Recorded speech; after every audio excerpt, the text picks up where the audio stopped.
Ua na o le Radio Samoa se furulima iwa toru a mo e tautuaina o e ilangu ngana fitu aso le vai aso.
Tuai ia e whaafonga mai lau te talo, ia le liu mai o whafonga i upu o lo ngutu, whaauta o le atua o lo ulea whasosoani, o lo o iai lele i e o whaamalo si mai a te au. O te watu taulanga i a te oe whaifua i lo loto, lele i e o te vi atu i lo swafa, a wae le lei. Ia vi ia oe lo mātua tua, o le tai au sing-singi, ma le tai au totoa, tai au manino, o le aso faua e au mai. Mātou moni mau, i le mātou wa ai, wa tala mai le langi, le sili ese o au lava ngaluenga mamana, ua pu e le mātou whaalongo, ua pepese, matala noa manu inga ngano le tai au, ai o whainia lātou vi inga i a te oe. Ua muamua nei tai au lo mātou tua, se io mātou lu fale ma le loto fia io loto a e pese o vi inga ma alangaina lo manu ma lo e le lei lava oe lo mātou tua o mātou wifo fo io luma mātou whampe atu e pa ia lava oe le atua ma malu o oe o le atua ma mana o le atua sili ese o le atua ma tautia o le atua e pule hao i mea o malava o le atua ifo uma iai o mea na e whaia, o le atua oe malia i manao i mele lei o malava, o lo walofa o lo whaamaoni, ma lau lava anga le lei, e le ma whaio na le liu, e o ngata anga o mea o malava, o le tupu lava oe o tupu e soifua ma le vavau, e o lava le whaavavau. Le atua oe la e le vi ingo le mamalu o le atua oe, puru le mata ngofie. Ta maa whaaftai lau mea lofa lo la fau mātu maua le nei tae au. Whaaftai lau lofa ia o lea fōiwa e whaapopore ni aso fau. Whai ta wino aso la sui fuola tunu mara mātu wala. O le nei wa mātu o lia le ni aso ngafua o sifuru ia aso mati o le mātu wholaunga. O nei tu sanga. Tua na ilwhai ungara na vai aso. Te le whaolava singa sa whengai ma le tunu. Ia le ngā te leo taimina mafuta i a inga i kāle sia. E osi le taulanga i hante oe. Tele ai pea o lava vi. Ia, o le mātou, wholaunga nei aso lo mātou tua, ua mātou tu inatu o au whamole mole se e tau tai i le malanga a whenei. Manu ia whaiva, le whengai mai le tunu le amatanga nei vai aso, whamoi moe na mau se lātou mālo longa le lei, e le whai unga na vai aso o tua nai. Ta mālo whangiana ia mātou whanau, atu inatu lātou ia o onga nei aso, mātou walau le paolo o au, te ofo of tai ma malu tia na ia mātou whanau. Ao sa ili le poto e ala i awa onga. Whamuria i whaiwalo whengai maalimu tamata i whaia onga. o lo ngafa malea o oina o nai e mātou whanau. Mātou talo, mātou wawa i atu le nei langi ma le vevesi i taua lo mātou tamā o ai e while mo ai ua naa o lava. La whangia lo mātou atua, ia maua le nei langi le while mo, pa ia saunga le mo ai au tangata ua mau ola lo mātou tamā o no taua ma misa le sailinga o le pule, ma le malosi o mātou iai, i le nei langi le tu mau, manuia le tunu pele i Samoa, manuia ona te tai, manuia na i o mātou hainga, mana i o mātou tangata uma le ngata i Samoa, whapena le lala ma le pāpā awai, e so se tafa o le nei ke lope, whamulia fo le nei atunu o New Zealand, o lo mātou nofo mawai, i o le nāfo te talo mo atunu uma o le nei langi, e le mawhaiona whaangaloina le te talo ma le tu malu mu panga, na ia mātou mātua tu asin sino le atunu i malu mātou malaura nei yaso, ia maua pera lato se fua lau le leil tino se te sili le nganga e ala lau fatasi mai. Ia o mea umala whana mātou whaira nia so faulo mātou tua, taua i ne mātou whai, ia fo i erivi inga i ante. Oi, whamuria mai tamā, whamuri mole, e le tautua rida sa mora ni yaso ato o mātou wale mātou wala au, i nei mea malawai ala le swafa mara malo Yesu Kiriso, lo mātou ri mara mātou whaola. Amen.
tuia lo tātou alii o le vi inga e valu se fultolu tu spese de karesia e whakasā. Langina le vi inga o le tua o whai pese de karesia whaapotopatonga ki Rishano Amerika Samoa mai pē te sauta.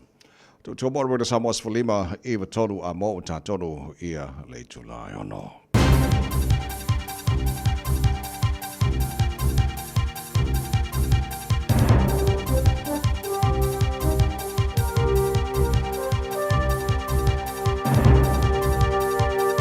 In this update, an urge for the government to strike a balance between public and private infrastructure projects.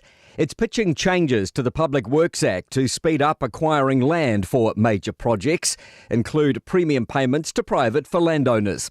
But Auckland University planning lecturer Bill Mackay says the changes look to be targeting those that have been fast-tracked, most of which are private. He says most people would be more accepting if there were more public works on the fast-track list. But if it's simply a kind of a private project, and this could be a wind farm or something like that, we're in trickier territory there when you're surrendering your home. Wellington water bosses will today front up to both the local government minister and the region's mayors as pressure builds for resignations. The capital's water provider faces the fallout from investigations finding a lack of competition in contract procurement led to overpayment of ratepayer funds, potentially by millions. Local Government Minister Simon Watts will meet with Wellington Water today. Chairman Nick Leggett will also appear before a committee of the region's frustrated mayors, some of whom have expressed no confidence in him.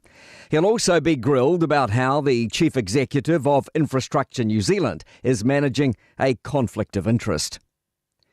Australian insurance providers are being inundated with claims after ex-tropical cyclone Alfred wreaked havoc across the central east coast.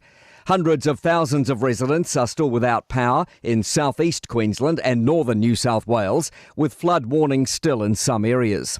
The Insurance Council of Australia has declared an insurance catastrophe with 3,000 claims made so far.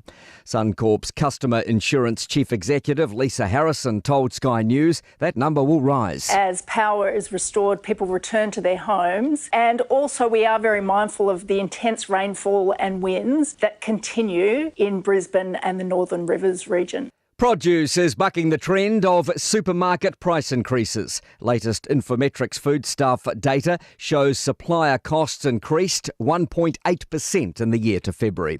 That's news. In sport, and to the Dubai International Stadium on Sky Sport. And that's gone away into the fence for four. It's the Champions Trophy for India.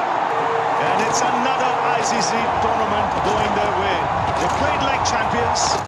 India have chased 252 to beat New Zealand by 4 wickets with an over to spare. Captain Rohit Sharma top scored with 76 off 83 deliveries for the victors. Michael Bracewell returned figures of 2 for 28 from 10 overs.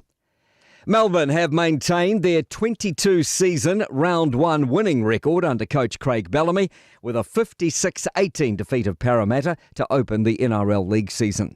To Six Nations rugby, England lead Italy 42-17. That was a short time ago in the second half at Twickenham. That's sport. I'm Malcolm Jordan. Ua na ole Radio Samoa se furulima iwa toru a mo e tautuaina o e ilaungangana fitua so le vai aso.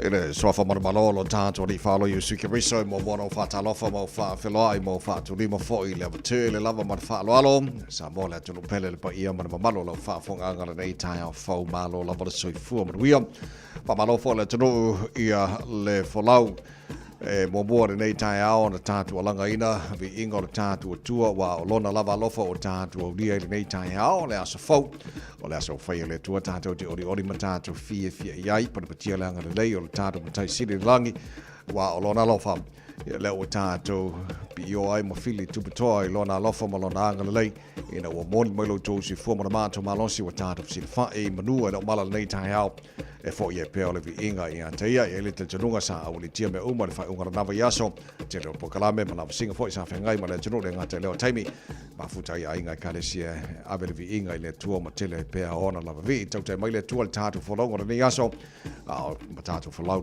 na lofa tatu iai ele fo longo le yaso fo o se fulu ia so mati o tatu fo longa o le lua fe lua se fulu ma le limos mai lofa fonga le pokalame ma le tai out Radio Samoa Svalima eva tonu mo na tansha ba lua so so mai Sini on Facebook, ma di YouTube, already Samoa, Sarah Tasipantia, ma le whenga pesta, LJ Lucio, Macho ona nei tamai meni te tuina I se pai le tula. Iwa, I le tae o nei malo le usu malo le se fua tash. Malo fo ele lange mamalo sungala o tavaivi ele tuele nei fo itai au fo. Fatalo fat fo imalangang fifi Samoa la tunu pele malo le soi fo manuia. Malo le le se mo se. Fa marsha mo tato nei tae. You will face many challenges that seem to defeat you today, but never let yourself be defeated. Ole ai ni lu itau. E lu itau ina ai fo I tātou I le nei aso mafōlinga mai o le a whaato I laloina I tātou. A ia aua lava ne I avea I tātou ma tangata to I lalo. Ia manuia tele lau fo launga le amtanga o le nei fo I vai aso.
Sawa mana fa pesele ka sia fa por tonga Yesu I Samoa mai le fio anga o pia ina o to I mal afa minute amin o I mal afa minute o te ile tula yo no ku aklai kiki akwai ai sawa aba se la le toi ia le o ke o te ale ono le nei tai au ma lo si fo maria le nei tai au vai o le vi inga le na langi le nei vai o le fili nga al fa le anga fa sioki ia me o mo nei la langi a o le lo fol ta tu ti nei ai le fili ina ia mo ta tu le o di mo fi fi nei aso o fai le tua mo tanto ya manga ya langa ya le and manuel weekend Manuia lava whaaftaita vai. ya le nai mino to musika sui fai floi se fa fi la chano le nei fo tai fo te kwata le fitu le tai nei mana pe fa avro mai so taimi mo le taro pokala me a veto o le ola o tanto ba lo tai fa le nga fo na mal so ya pasta la fa copa la matanga ni verso tanto ya today in history taro ba vai pan mena tupu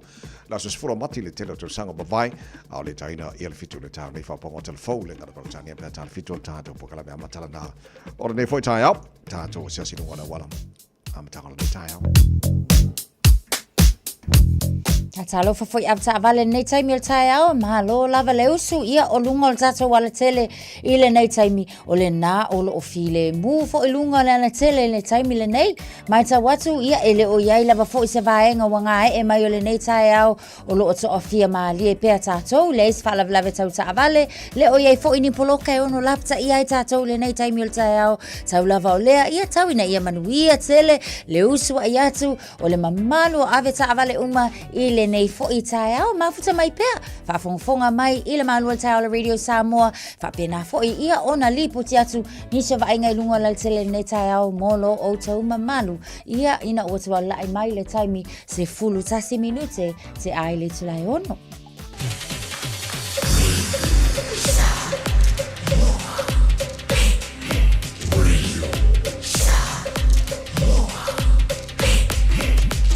Tasi limoi votu amo. Ua mawhai ana au ina atu le tala o le tau i aso taitasi ona o le lango mai a le Pacific Finance Limited. Telefoni o Valselau fitu whawha lua fitu. Mai ngā matara nei i le tala o le taure nei fo i tai au fau tamaki makaurau au kilani no whanga whaasalaunga a le Radio Samoa Sfutololo i le maru lua le ea nei vaenga o le tai au. Winga wha mawino le tau mo le nei asonga fua o le awhasolo i na susuru mātungo while la le telo vaenga au kilani. I le nei aso angi Maria Marsavini mai saute se sa e loa se fulu ma le ono o maununga o e le vevela le emo au kilani le so se fulu ma whae lona ma walalo tai au pe au lio le awhasolo fo in susuru mātungo while la le telo vaenga au kilani. Lua se fulu ma whae maununga le vevela wha mawino mo tātou i au kilani le aso a tai aso fitu lona ma walalo le vaenga i on tuatu. O la whasolo na awa o lang de leile aso lulu, lang de leile aso tofi manas for reile, whasolo po lang de leile aso tonai manas sa, ma wea tu nema yaso, ma ngaya, whasolo lang de leile tau le fwe mana ial ma whanawhana, wha mawina, ia mo ne yaso ma so uma o le nema yaso. Ia, a whanga solo fwe po karame manu o le tai au, la whaintara pa vail tulang o ele tau telo isi vaenga o ni sila whapena fo le tau Samoa, mani sa vaenga o le kelope. Tala o le tau ale Radio Samoa, wanato whalolonga ale Pacific Finance. Ua loa le tautua le Pacific Finance in no ngā tupe mo so se wha moe moe, ma liu, whai puiponga, aso whanau, sa whai whai ngā balolonga, ba so se wha lawelawe. Apa laine lo le pacificfinance.co.nz, pe bala au le oval se lau fitu whawha, lua fitu, e talo sanga sauna no ngā tupe i le bao le 5 se lau tala, ma le lua se furu hawhe tala. E lua minute whai lau talo sanga online, www.pacificfinance.co.nz, ai tasi le tu lai whatali e se tali, e iai inga whabitoa, bala au lo le Pacific Finance Limited ile oval salau fitu fafa lua fitu oval salau fitu fafa lua fitu. Spotolo mo la follow te ale tulai ono e ki so use on it as a second to pulanga. Talina fa fi fianga Radio Samoa nei tai ole tro anga tu te mangal wenga o nei tai fo. Am tanga va so ta tu ye fa mo bona mo se malo longa le lei. Fa wana na va so mo ia faiva amata va so le sele mo. It's a fun that's my love.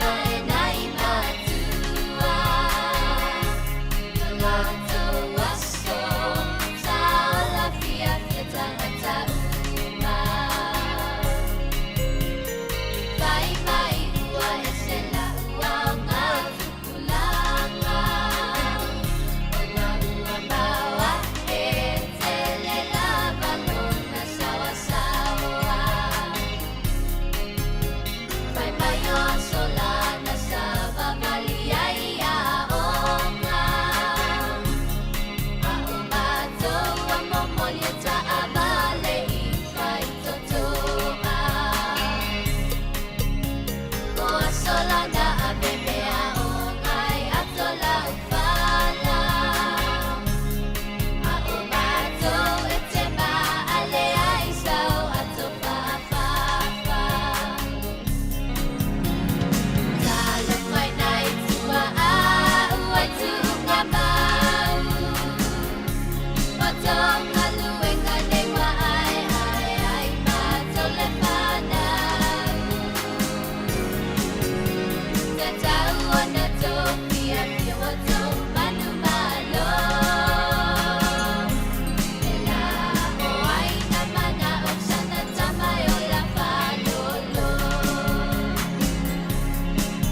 sa ua matua I talatala le pesele ese senga o tupulanga ia na soifua mai nei o tātou mātua ia maringi vai kaimi o kako iai. Ia o le tulanga rana iai ai mana ia le laina le pese e tauana mita na i o tātou mātua ua manu malo I lātou I le tauati na ātina e mai o tātou o la Haiti. Ia wā o te loa ia ka ke kaukalaka I ka I mea ki leo ka maka ia a le o kosol pao I le sami so mai se ia o le amole o le ako I le manga so eskalo so eskupe ina ia manuela on ia le o ka pang wan ngai vai kaimi ia o te lo mo tupulanga ne vai taimi tauna ala langa fia fo in fa taina to ina yo tato matu ia wala to le na asai na bailinga su o le tai o pe upu masani le tunu ma ngai la upu pesi ia le lei vai o fia o to na fa nau e se foi le family no to tupulanga ia le fa ngofia la tina mai atina e mai o na vai kaimi o kau so singa kupe con el pilio la o ngai las ai sa le le tino fa tes mai dunga ta Facebook mai YouTube or samo malo se fo mo nei ta fo fa ta lo fa to o Brisbane ia me se fo Queensland o sa fia o to cyclone Alfred ia te lo le tala la mai le e ni so to fo io la to ainga pa wa mai ngore power o lo fa le ton to te le tanto no mo si le power ia fa mo lo sa ngole mo mai tanto I le night to atu o le vai ngo Queensland Australia ia o cyclone Alfred ia pe ona ia I le fa una na va su mai Pacific Festival e sa fa to no le fa una va su io e vai tulanga matango fie fo ia mana tu lava fo ia pe se tasi nei fo na nisi nei o vainga e sele le look forward fo le ia pe sangi matali ia tangata ia mai se o tupulanga talavo ia onga ese ma fa la potsonga ona le tu fo le ole fa alinga o tu manga nu ia tu nu tasi o le Pacifica le la fo sa mai tawina tu I nai Western Springs ia o katavai e sele mana ia so atele o tu manganu ese se fulu malitasi ia tu motu o lea fo isa faalia ia la tu fatinonga o fafiafianga pe valu lele ia tu ese fo ia le malai sa fa pena fo ona fatino inai ia le nei fo fa mo le ngata ia onga ia onise fa la potsonga o au siva o se tulanga matango fie ale kamala le vata vai ta umafa o le kai ai top of the line se tu matango file na ia faaftai e foi ne sosoani foi le tau tupe mai le malo awa ale foi sosoani e sosoani ai ia le ma fai lava foi na fa tau nu ina nai nei tau ma fainga ma fa fianga e fa lau I lo atili nai ia tu nu matu moto le Pacific o tu manga ia tātou Pacifica e te tasi tu sanga o na fai ma le fa moe ia faari atu ia tunu o laulangi o le Unity le tu o tangata Pacifica toro New Zealand e ala ele faatino no tu manga ele ngata o le ukulele o le siva o le hula o alava ia te le lo foi poe sa faatino tatu siva sa mo ile aso ma mai fa pena ia palasi ngero kamale o kai o kamale bang o le ukuranga wa le fa pe mole mai o fa fianga le fenga sauna nga sauna aru mole le fale le kawanga le fale ulo le fale la ai sa le le tavai a wa te fai e moni lava foi o tato watu no Pacifica e se a lava ona maua le na namu ia male ta o mafale nei se ia vanga na lava o ia fa ta singa fa apea o le fa ta se ia tu motu uma no Pacifica ia na fa to ai lo foi le wa wina foi la ta mai tia onga ia mai la to e wai o le ta o mafale mai le atu no okay ia o anga ia matua le atu no o se tulanga le le o te le o mautino langa o te le io o I le vaenga len fai le festival astonai o mea tate maratua mai tai o involve fo il tele o vaenga o Pacific Festival te sanga mai o le kelo le ngiunga sa palai mai Samoa o le mana ia la nga mai kai mi kusa sawa ngiu sawa mar pulu mai Samoa ia ala kul mele I o kusa yo amai ama ba ka ka fa ka fo le manga yo nga vai kai mi so ia te le lo po te mo ni vai tai na so no fai ngata le nei fo I vai tai ni kasinga va inga ma nei ai la tau sanga o leo a mar giu a sa wala kiu a kule ma isi giu ma lu e ko ai fo ile le velo le asola tu Aulele. ma nei e a fa pena e o atu o le festival le asko konga ia amu ia oi Amu ia auto. fa mo mo so fa au si ma so ka ma fa ma ngai o le festival le fai mo va so ma nei sa tala nol po kala me te lo por vasolenta te atu nei tala no ai e tamaya to luale tu va la ta vale ina o tau file leo ona fai le fo mo o Terry Point ala fo fa po poletala na mawali potia na po ale New Zealand Herald a lo o fatino se tansio alo Samoa David Tele ia se saini na lima po se petition e tawa tuai leo il fatino ino lanto ngarwenga ia male tulango iai ona o le pe foringa mai o faise investigation ia ma o le ala fole na o le saini nga lima le fai ina ia faise su enga e winga nga yo inga a leo na fai langa le santala norpo kalamena o mai le lo stasi o le te bava yatu e foringa mai o salo Samoa le sunga ia fa sala Samoa matue ia o te lo tulanga na o lo tong faile sunga ia David Tele ina faise petition ia ina ia tau ina toi leo tulanga ila tonga yo inga e camera se fa ngai leo te lo feo ia malato fo le vai ngai faina po ina ia tonga yo inga le fai e tangata pe o na lato o tuli pe ia ma o te lo la fo na ile video na alu viral lunga le social media ia lo fatino ile lo la tonga wenga so le facility la I wa fa mo kali sawa pe o mai le so nga po le investigation ia te lo le nganga na o le petition le lo tu fa sir so nga David Tele ia E o mai laila wa uliana na fipea ma le fitu afe la tau la ua mai e ona sainia foi ia le foi saini ngā lima pe on saunua tawai au le tūlanga na iai mana tua la o le naunau ta inga o le a inga lava ia ina ia e whaataunu ina pe iai vaenga ia body cameras a leo ina ia mautinua o whaamatalanga ia tu ina mai e mai se o whaalave lave whaapue nei e mau waisoifua whaafua se iai ona mau soifua o a inga o po nisi fo o a inga ia mauti no lelei o lai sa o le whaamatalanga le au mai o le whinaunga mua lo iai mana tuana au mai le tala mua whaape mai o le samurai sword peitai ina ua to e sauleli poti muli i le video ma atai ana au mai fafu o na o se pou a mea fo i le sa u mia e lea li o lea ua maulo na saifua so o le tele na o fe ese a zinga mana tunga o ainga e ta tau lava foi o na whaatino le ngaluenga leo a ia whaatino I au wala foi e le ono mawai le soifua o tangata peitai ia e tele whaamtalanga o leo au mai I manuanga ma mea uma pate pensa no vai o le mangai ia ai o kako kuli mata ia la le taunu unga o le suenga le faasolo nei pe ai se ana lai ia pe ia se isi tulanga na mafuai ia ona mau pe maliu foi ia le sunga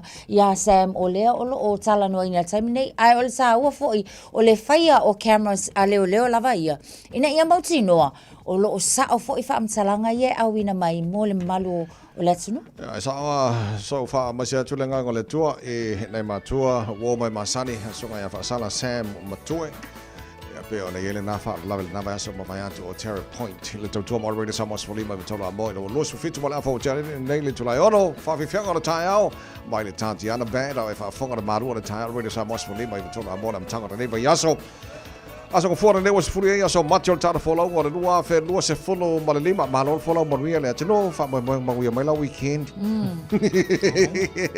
Kia good morning.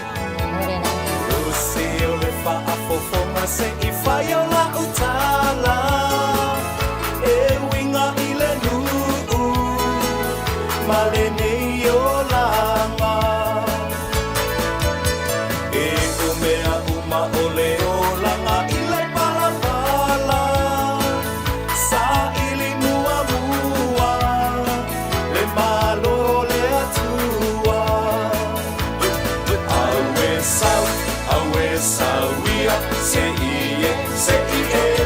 Tofoina e se le manaia o le ta a se le tala ina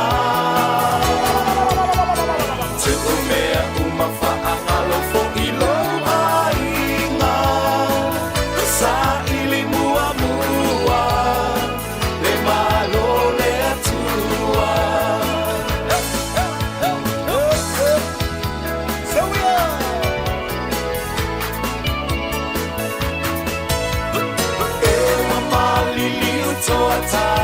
Samoa Wa maule tasipo tua America Samoa Me fina malo yo le atua ele maseu Ua Talo whakwa manali le asalua tauto alua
Se fua o se la au aina Bo o se la au e wha asaina Leo la ae o le malapanga Talu oe e walo tau tala A tamu e po o whea e a oe Wale se wala ua mi oe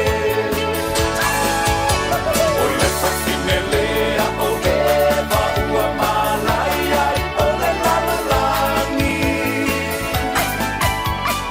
Ona o siona ata ata ma wala wala au mai O e dia dali no e whewe O a mio ale ai lalolangi O le whawhine lea o e wa ua malai ai o le lalalangi Ona o siona ata ata ma wala wala au mai O e dia dali no e whewe O a mio ale ai lalolangi Au e whewe O a mio ale ai lalolangi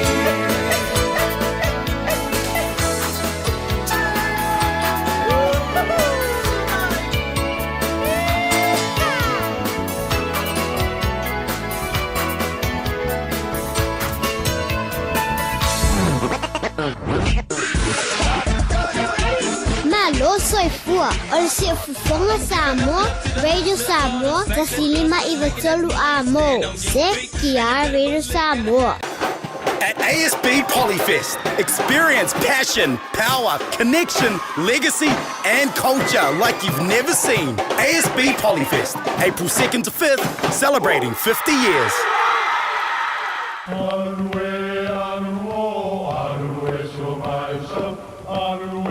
O Samoa o le atunu ua mai au na tofi. O le la au ua mai au ngā tātulanga e le to e tau au whangaina. O le vai fo i ua malili ua mai au na saiki. A o lau polo kalame o le vau filifili. Ua na o se toi wha manatu.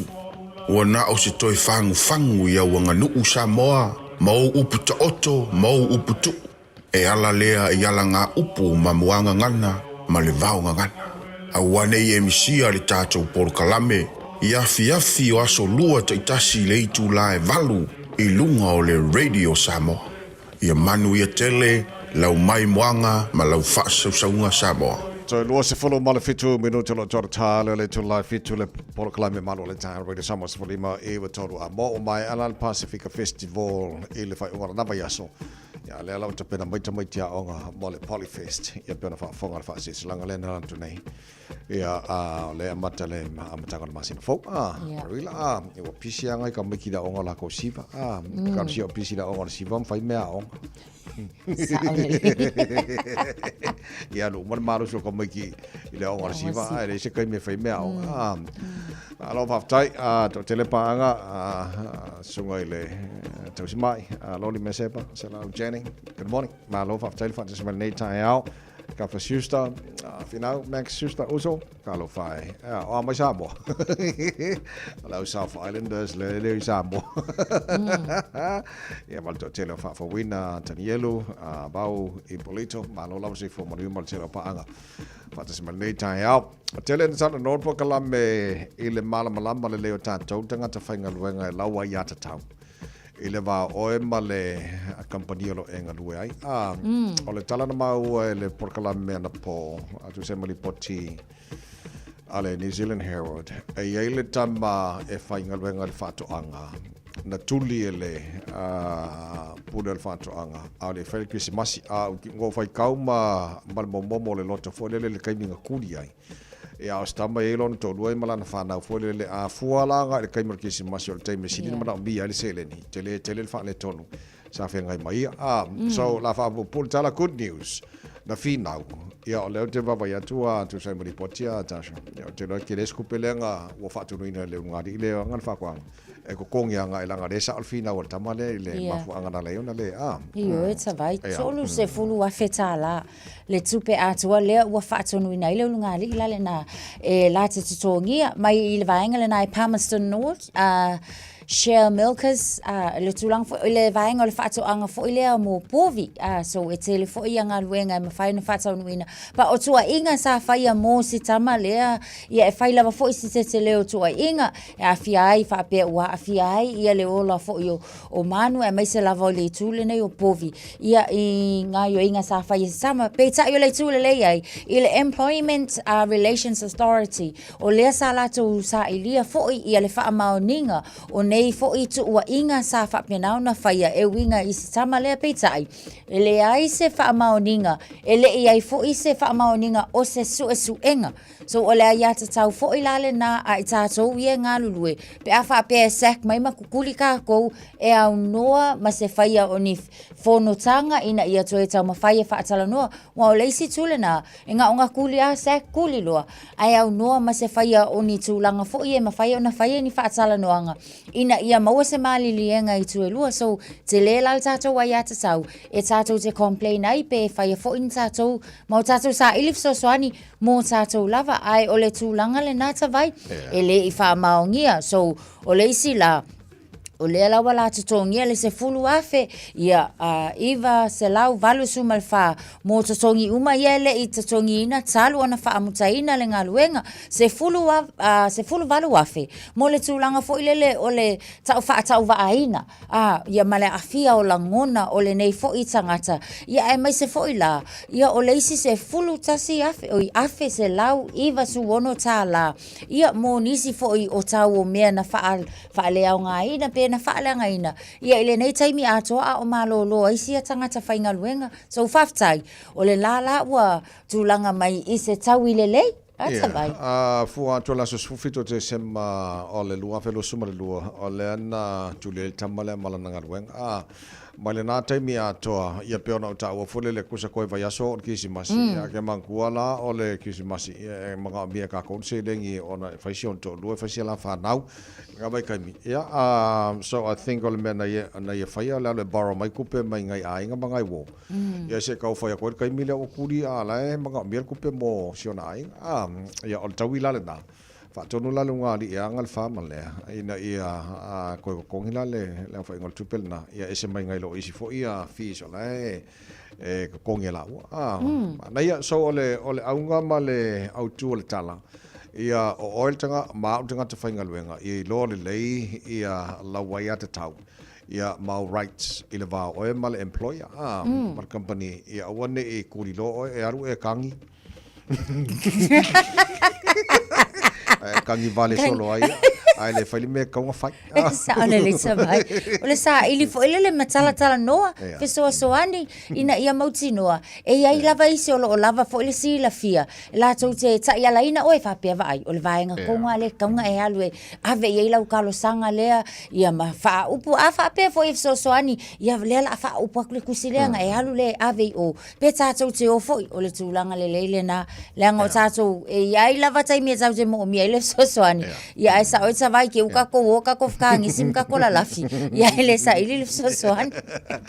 Ya nga vai ku mo kangi vani fa le ole me ko fai I la vai at tau on nga te fai ngal venga le va o mal employer la company tele na fa manatu el tano pokala me vai le na ya lo to mai tai fo le na I matua fa mole ya make sure sa ngale muta mai til tai me avela o ngala ngale ti lot ele teinea onga lena misia mai le onga te opo somewhere in North Shore or Bofia ele na fa fa manatu mo tanto you make sure sa onga le muta mai ti il teimi o le momoni ai o fala onga fa mo le matu o Skyla le ngo o si alo tama tai se fulu fa na tausanga o le na misi mai o Albany High School I le vai aso na se ima vai atu nei o le la o lo talo sangaina e leo ia e mai se fo I lava o le fo I fonga mai lo tātou watunu o le nei tai au ang alo lo faane ia e se fulu fao na tausanga o leo lo tausa elia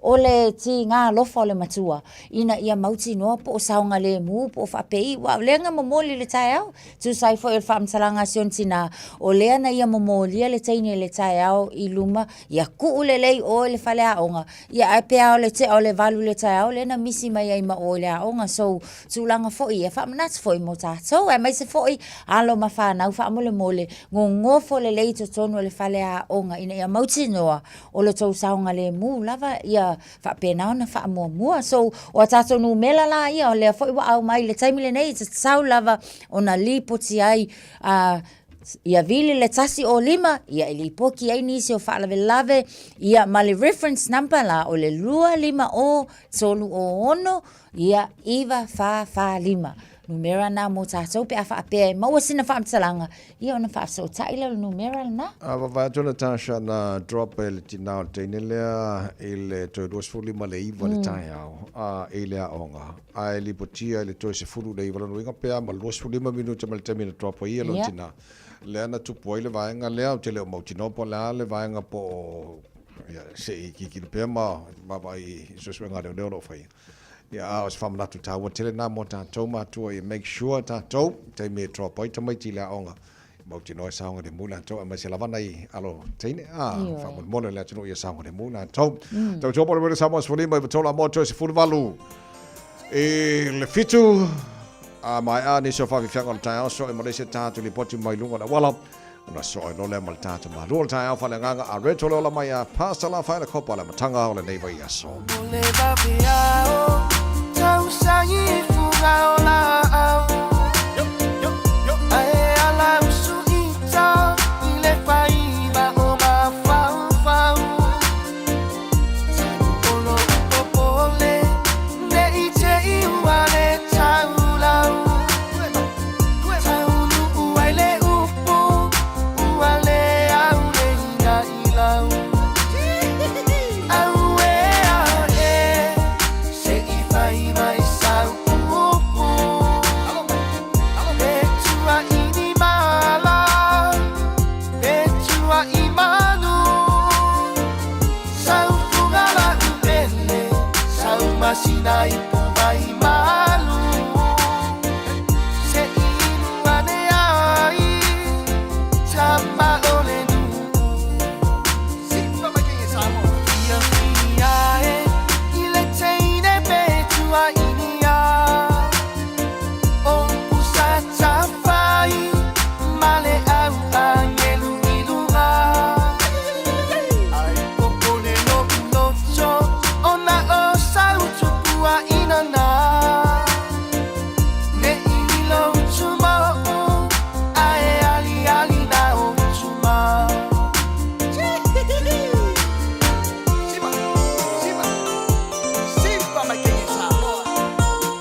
tua imanu Sau fungala umele Sau masinai pubai malu Se inu ane ai Sama olenu Sole, eva mali pese. Malo fa fonga Samoa, malo fo ile va ile musika. Radio Samoa #1 New Zealand akoa. Sipso.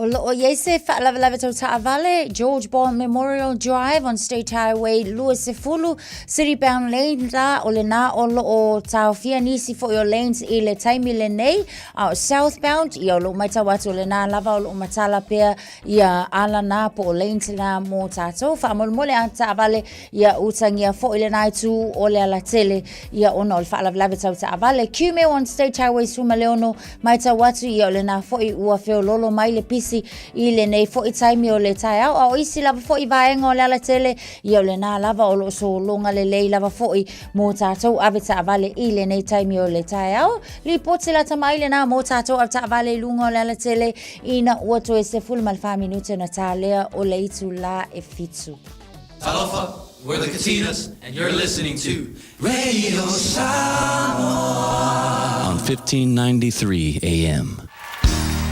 Bread of life sent down from glory. Many things you were on earth, a holy king, a carpenter, but you are the living word. Say it now. Come on.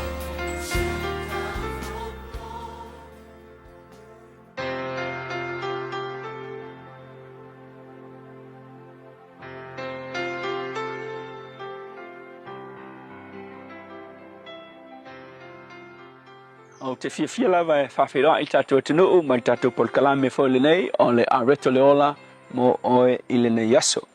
O le ngaluenga I luas fulfa, le whai upe luas fulfa e whapea, ua la unga tu Paulo e Paulo le amio tonu ma le lenga o ia ma le whaamasinonga atali o na ngatete ai lea o Filiki.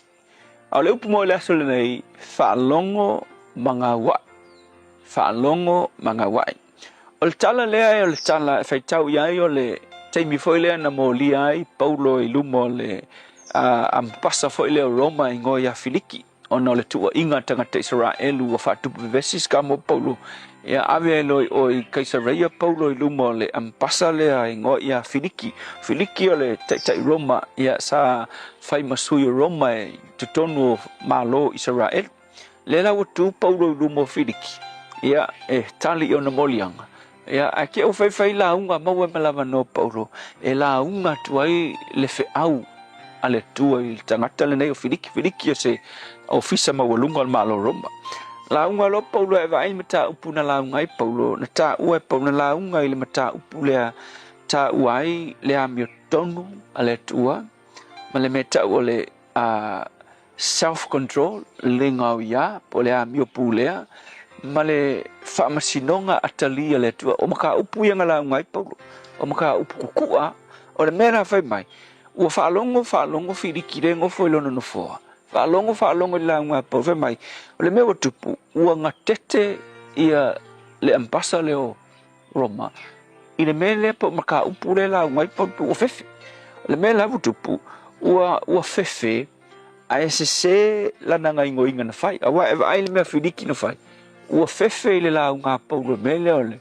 whaamasinonga atalia le tua o le amio tonu o le tua e kaunga e whaia ma le me ka o le o langa pulea kaunga e pulea inga lo o la o whaalongo kamaro ua fefe a le sese ua fefe a ua sola awa eva ai tala whai mai o la unga Paulo whai mai whirikat Paulo kali se e koe ki koe whaalongo la me a sau kua I e koe amia koe ua sola e se ua manga o e kapungi o ngatalinga I le upu le tua peise pelu ua kui lo na watu so o le mea la tā ua tele o le e tele fo I tangata whapena tangata fo I le pa I ku I le upu le tua I te tonu lo na loto ai se langa respond ua fefe sola o le si ua fefe le fia whalongo ia iloa o le upu le atua e tāua tele o le upu le atua ua faatusaina o se moli wila malosi e ki aku kokongu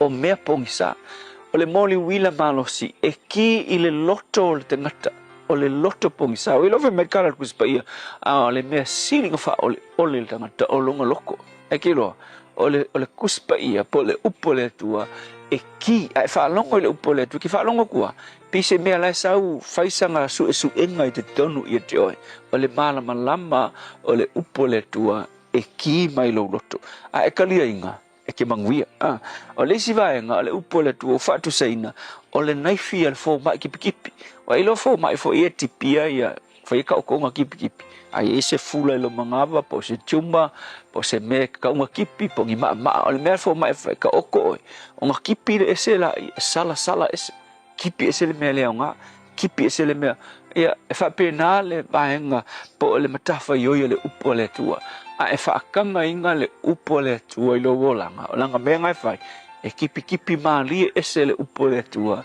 ia mea leanga o lo i te tonu ia te oe pada o le whale o le whawhitauri te leisi tangata e kau kipi aku le upu le atua a e kewa o isi tangata e whai aku ka okonga a e ku lunga aru ese aisia e le mangao e malolo a le upu mo oe le aso le nei whaatanga le afionga le atua e whausia lo wolanga a whakanga oe peke ngakeke peke ika pe e kiloa whaatanga le upu le atua e pa ia te oe a wai umai fonga o lo wika malonga tete e wha amalo lo ina oe mai mea ngai e te a wha inai so le upula mo oe le aso ngai fese me ke maua ke wha longa le upu le atua fetala yatu ia te oe a wai ke wha pe ai e le se upu moa o le upula mo ai upu mo la fai o le upu mo singa e le whikawi a ke loa a e wha longa le upu le atua so se me ke alu iai e fetala yatu iai loa wha peifo ua fetalai mai moa o le upu moa o le malama lama moa a e ngā wai ma etalia e kupu lowo langa masuia lowo langa i se mea lelei awa o le upu o le atua o le naifi o le moli wila e ki i le mea pongisa le tua le ai se isi mea sili longa malo si pa i te tonu ia te i mātou masuia i mātou ngai lo laua fionga o te talo ina ia whai laua fionga masulu mamala malama i so se tasi so se taimi e whaalongo ai ni ia lo suafa Yesu amen.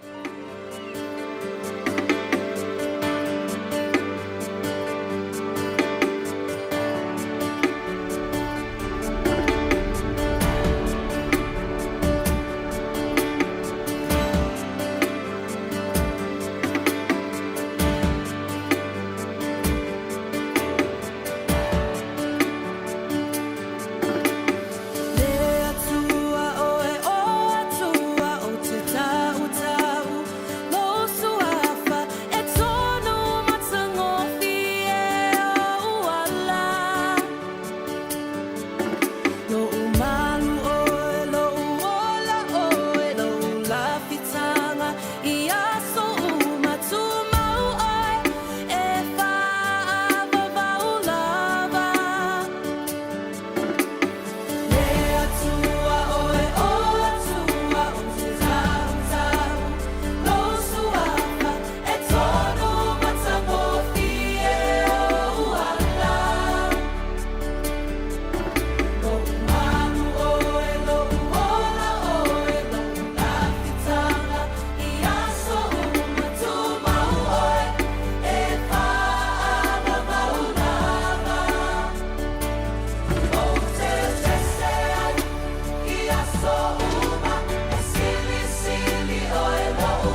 Hallelujah worship team malipese o te pese ina wa tolu mino tolo tolo ta le ole July fito la se fulo mati po ani mena tupu nei aso tau sanga mo pai.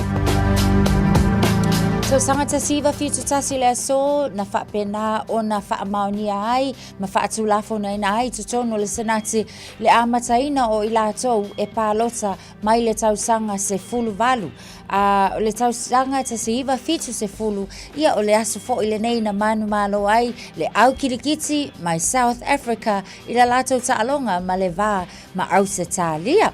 Tau sanga ta siva no iva o le aso ia na fa pena o na talia ai ele sunga e po le ali ia James Earl Ray ona molianga ilona faaoina lea o le oti ia Dr. Martin Luther King ia mafasalaina ai i le iva se fulu iva tausanga i te tono le fale pui pui nisi na vainga mena tupile nei aso i tausanga o mawai.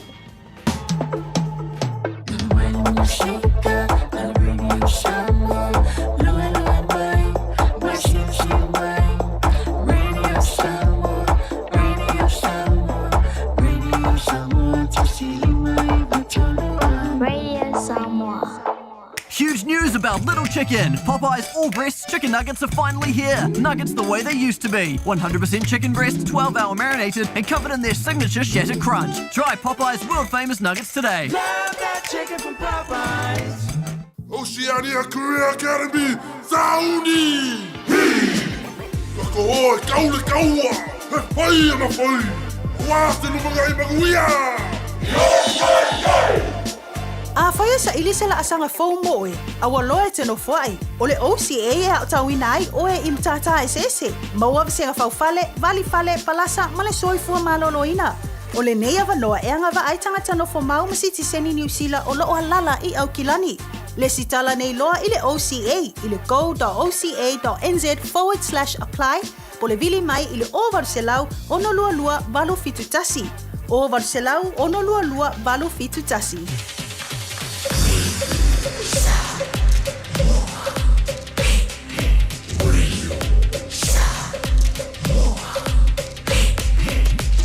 Tasi lima iwa tu, amo.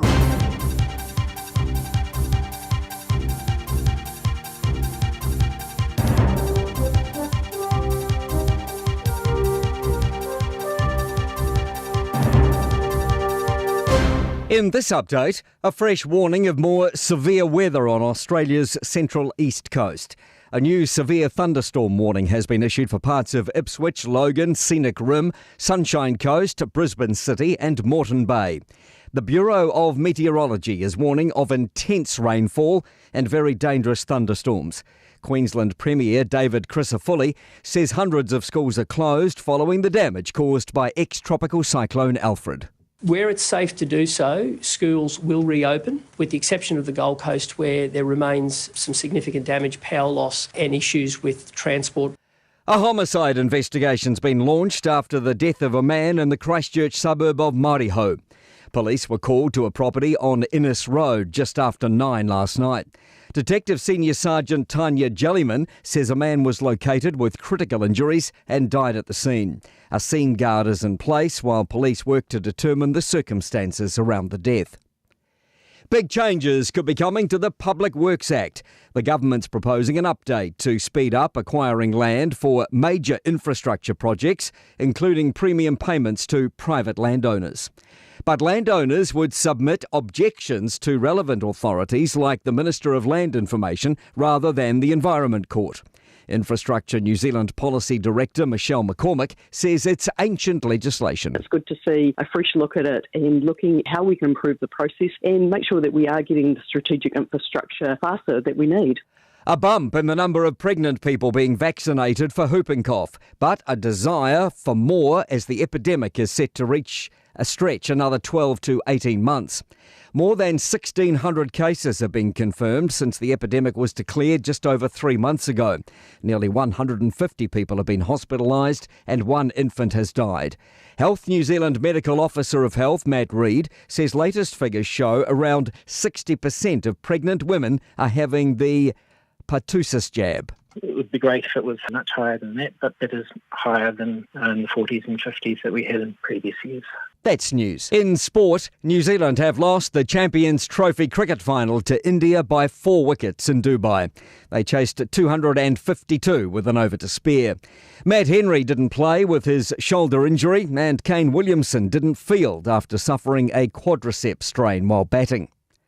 Melbourne have extended their round 1 winning record to 23 under coach Craig Bellamy with a 56-18 home rout of Parramatta to open the NRL League season. The visitors had to wait until the 37th minute to get on the scoreboard in 33-degree temperatures. Paul Cole has defended his New Zealand Open squash title in front of a record crowd in Christchurch at the Isaac Theatre Royal. The world number 4 beat England's Marwan El-Shabagi in 4 games. That's sport. I'm Malcolm Jordan. Ua na ole Radio Samoa, se furulima iwa toru a mo, e tautuaina o e ilaungangana, fitu aso le vai aso. Newmarket o Maitawato le na wa amata na pisi mai tātou I le nei whaitaimi le tai au Mountain View Road on State Highway se fulu maleono o lo of Maitawato I tātou intersections ia o le na whoi wa amata na pisi whapena whoi Western Springs on State Highway su maleono city bound o lo whailawa whoi si mamafa ia ma o le na o lo o iai nei poloka I le taimi le nei Royal Road on Massey whoi lava I le Maitawato lunga tātou State Highway su maleono le na whoi wa amata o na iai nei delays Ile nei fo taimi o le tai au Maitawato le North Shore southbound on State Highway 1 anga iatu le Harbour Bridge o le na wa a mata o na pisi tātou Mount Muskell on State Highway se fulu maleono lo o Maitawato fo o le na wa a mata o na pisi ile nei taimi o le tai au Nisio Vaenga I o le na o lo feololo lava ile nei taimi tau lava lea apta vale tau tuana le saunga le mu manu ia lau whainga malanga le nei taimi o le tai au na wa whami nute te ai le tu lai fitu Radio Samoa, tasilima iwa toru a mo.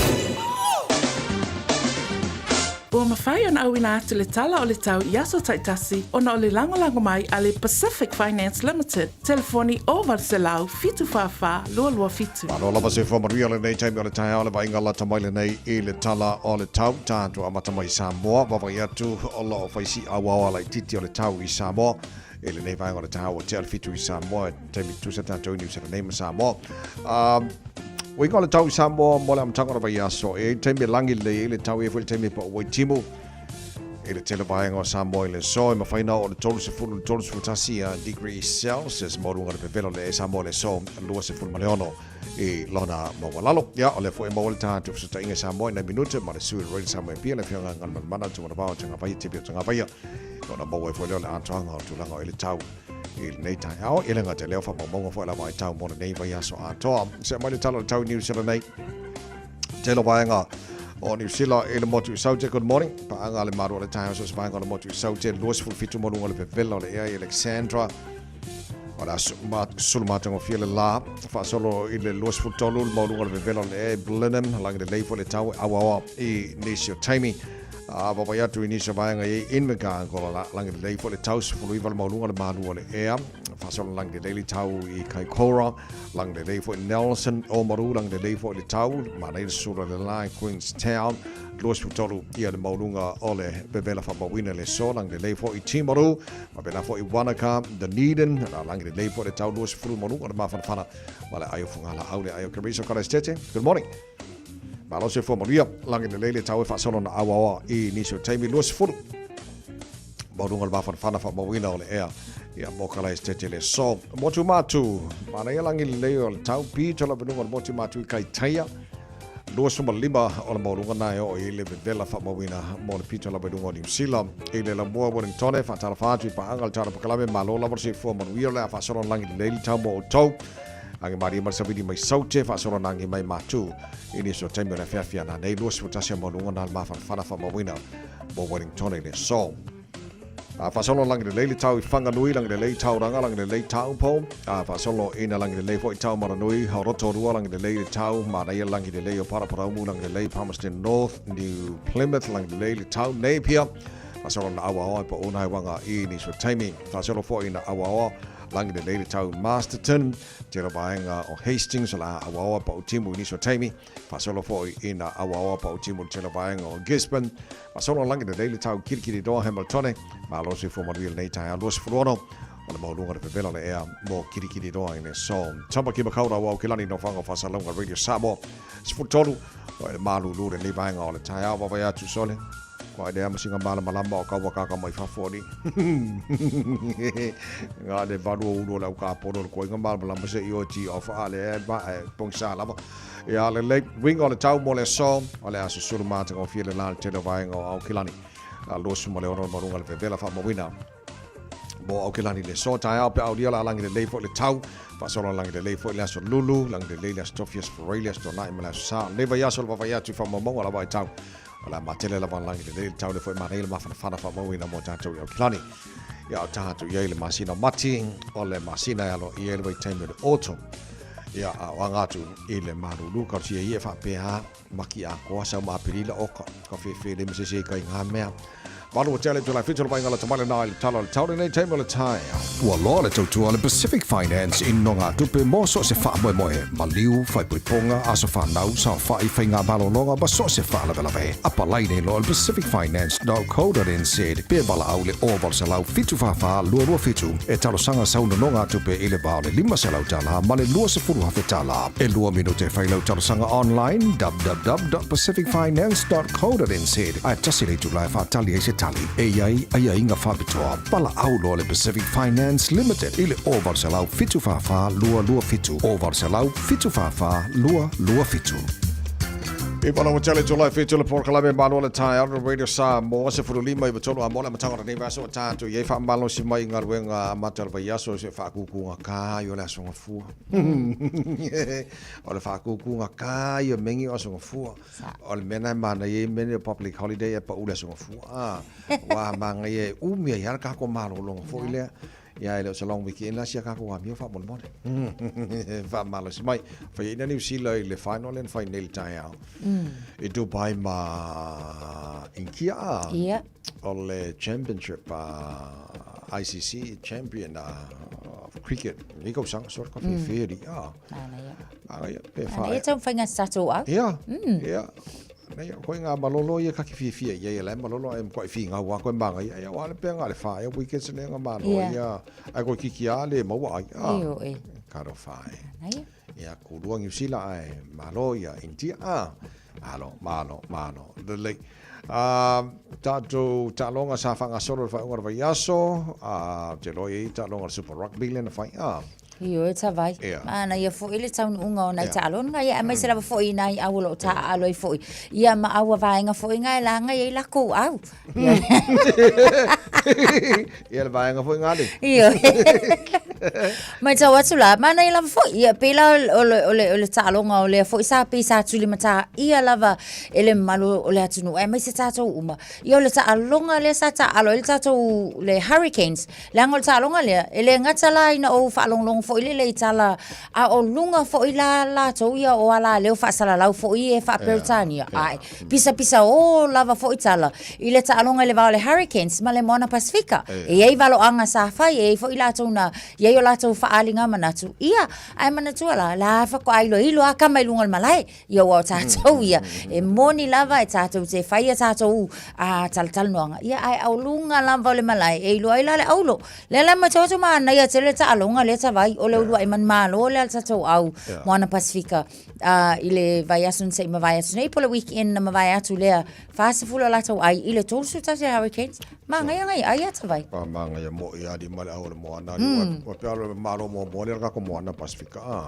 ma ngai ko rus ko ale ano le sa mo miracle fai lang ko ma ngai ya so le ya le hurricanes o le si au malo si do ka mo sanga le ia so le Mangai kalau sia ia sosok mangi malo se koru ka ko mona ko fa malo si mai ko lo ingang malo ko pe fa supi konse al me mana el malo le mona ole le malo la ko malai la to home game le na malo ai au ka alo la ko malai aku ruang ai kasele au kulu ai kasele ai kulu ai Langu buanga se ma komesi ya. Se le ale le ke malo blues la talong le fello na malai. Io manu malo ele Brumbies le salata alo lusu tasi ile luas full le blues. Le se talonga mana e fo ile talonga le aule Fijian Drua tavai ia male sifi le aila ele kalia vai Fijian Drua ka ko sifi. Luas full valu ai le Fijian Drua ia ai lusu fa ia ai le sifi.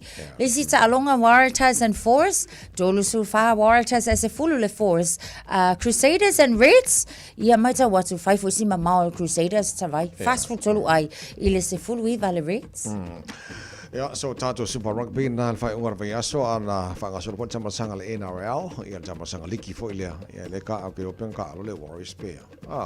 I think all the Warriors le ole asa yungi mai le vai aso le weekend le nei ata vai. Ia au is lava au ia le na fa nga solo fo la tau ta alonga pe le Raiders. Fai solo. Savai esa nganga malo le Raiders ya Warriors. Ai le ngo fai akulanga le ko sa au mai kama. Le weekend le nei. If you lo la fai inga si vai inga fai inga si au si oka fai asti nga savai. Ola sekara. E tol se fulu ia ai le Raiders. Ia ai valus tam fai nga le Warriors. Ma ia me si nga mo le van. Ia le me si ko nga mo. Magaya. Salong ale Panthers, lusu valu Panthers as if luas full le Sharks, Roosters and Broncos manu malo Broncos as limas full lato ai se fulu fale Roosters, West Tigers and Knights manu malo ia Knights se fulu ia ile valu ale West Tigers, Rabbitohs and Dolphins manu malo e foi Rabbitohs se fulu ono sufa, Dragons and Bulldogs manu malo le Bulldogs se lusu valu ile luas fulu, Sea Eagles se fasu malua, Cowboys se fulu lua lato ai Storm lima se fulu maleono ia malatato io se fulu valu ke va ku vai pengi ai kirikiki e ai esi Galo fai e mo ki ho leo au ye ngi so le le NRL mal chama sanga lo ye so le maro rosi kile au skele au manaya le so tulanga na ilta to Super Rugby mal chama sanga le NRL fai unga va so fa fo mai tato fi fiel ta longa le golf po tanga polo tele lopeto tele ni sa masan ma to ya sola malai le itakapuna o titilo atu le fa le plan le council le we nei o ono tapu nia le malai le skemi la kamai ona le mana o council fa nga o se no fa nga sto ai le vai kai me kele ki mu so o lo fa le fi tele o le pulenga malato o lo vai le malai le ono tasino malai to tele na to e nga e ka aloi fa te inga o le fa mai ko ki kia lima se lau visitors a day kusama le lua se lau wa fel to sang roinga le to tele na to o takapuna mai Chamberlain Park o public courses here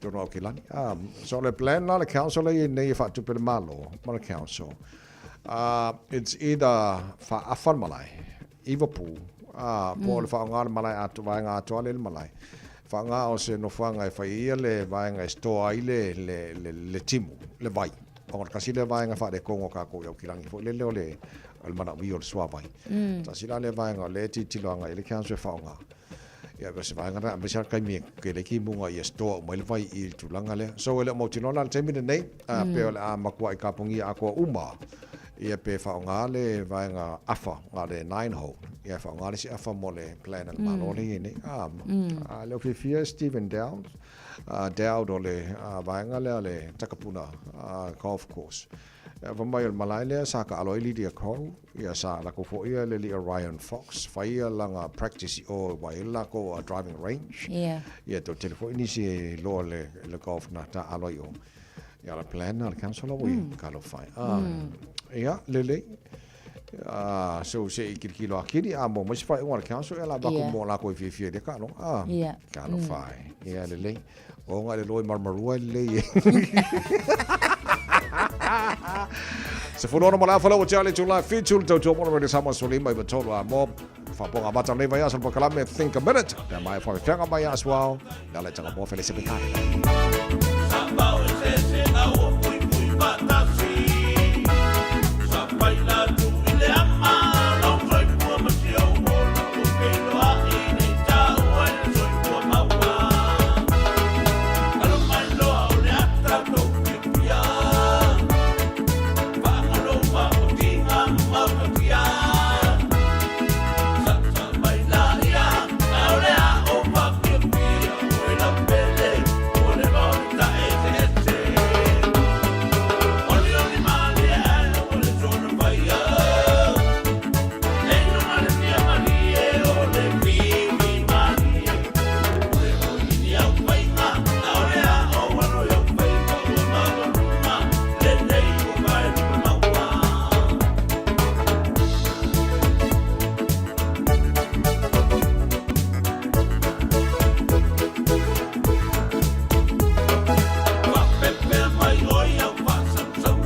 Just think a minute.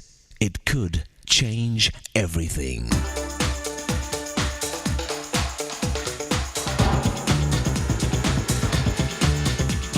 Think a minute. In the year 1899, 4 newspaper reporters were searching for a story.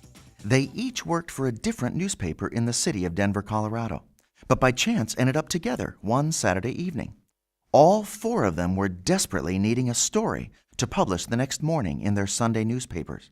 For them, no news was bad news, especially when facing a deadline just hours away. Finally, they decided to just make up a story about something that happened in another part of the world, since it would be much harder to check for truth and accuracy. Remember, this was over 100 years ago, before television, satellites, and the World Wide Web or Internet. After much discussion, they came up with the unbelievable story that the Chinese government was tearing down their Great Wall of China to show international goodwill and welcome foreign business trade from other nations. The story said that some American engineers were coming to China to bid on the job of helping blow up the Great Wall. Remember, none of this was true. Well, by 11 o'clock Saturday night, these 4 reporters had worked out all the details for this far-out, made-up story to be published in the next morning of their 4 newspapers. They never expected anybody to believe their obviously fake and phony story. But to the reporters' shock, people actually did believe it. When the Chinese read that the Americans were sending engineers to tear down their Chinese national monument, they of course were very angry. One group of Chinese patriots even rioted and attacked embassies, killing hundreds of foreigners. In fact, this imaginary story and hoax made up by 4 news reporters started the international conflict and terrible bloodshed in China, known as the Boxer Rebellion.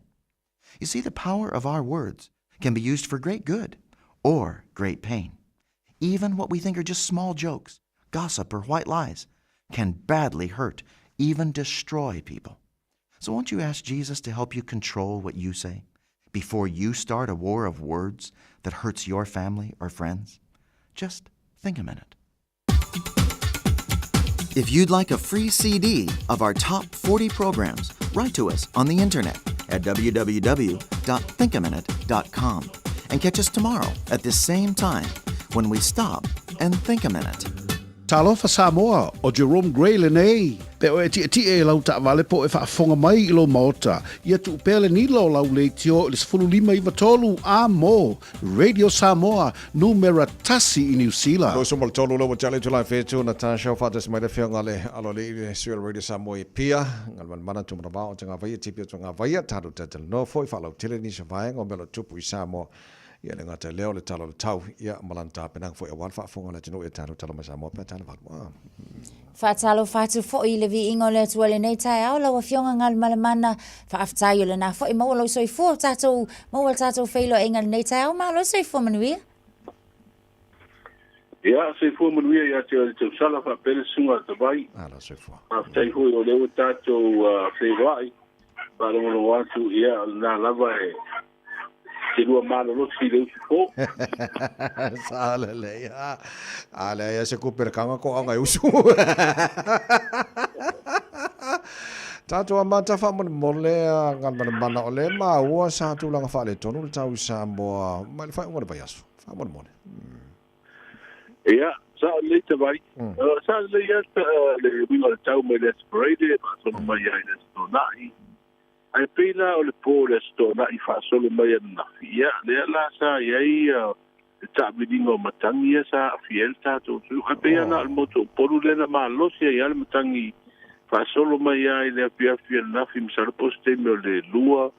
Sa wa ia le matangi le malo lo fa pe ka so pe sia fa me le o so mai.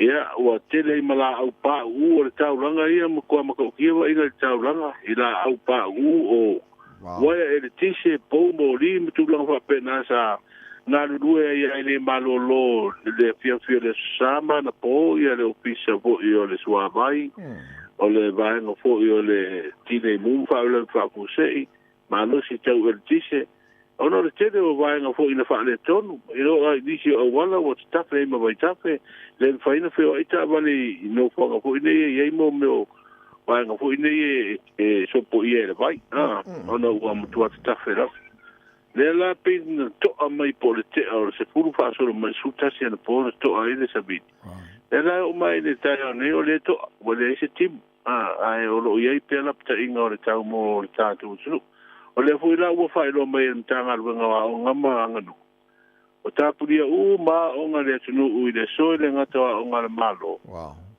o nga e ka le si ma o nga tu mo ti o no le o mai ta lo tau le so o le la wa fa ma no si ia lapta ingo timu ngo mafa ia fa pe fo ina fa ma no si lapta ingo lo longa ia ma vai tafe hoine mano fuanga ya fi ngo fi alo ye pe fo mo fa tu ngo so vi malo lo si lo fa ma si mo tanto mo tu per tu langa na so ye le talo le tau mai na fi da o di fa solo mai na po se o mai le so o sa vo ila sa fa lo tu ai di po ti fo mai sala pa ya na po le yo la to al tato mo tu se fa e me sa po o me ia papa lava ia se poru lu ko fa pe mai e tau tato mo tu ne ya fo ya ana se vai ngana vai tau mo le vai aso ato tau sono ngal le tau ne vai aso pe ia o se vai ngo te ingo sa vidi de fa pe mai o piso le tau fa pe mati munga lo te oto i sau te o tato o tunu o lo au mai ti munga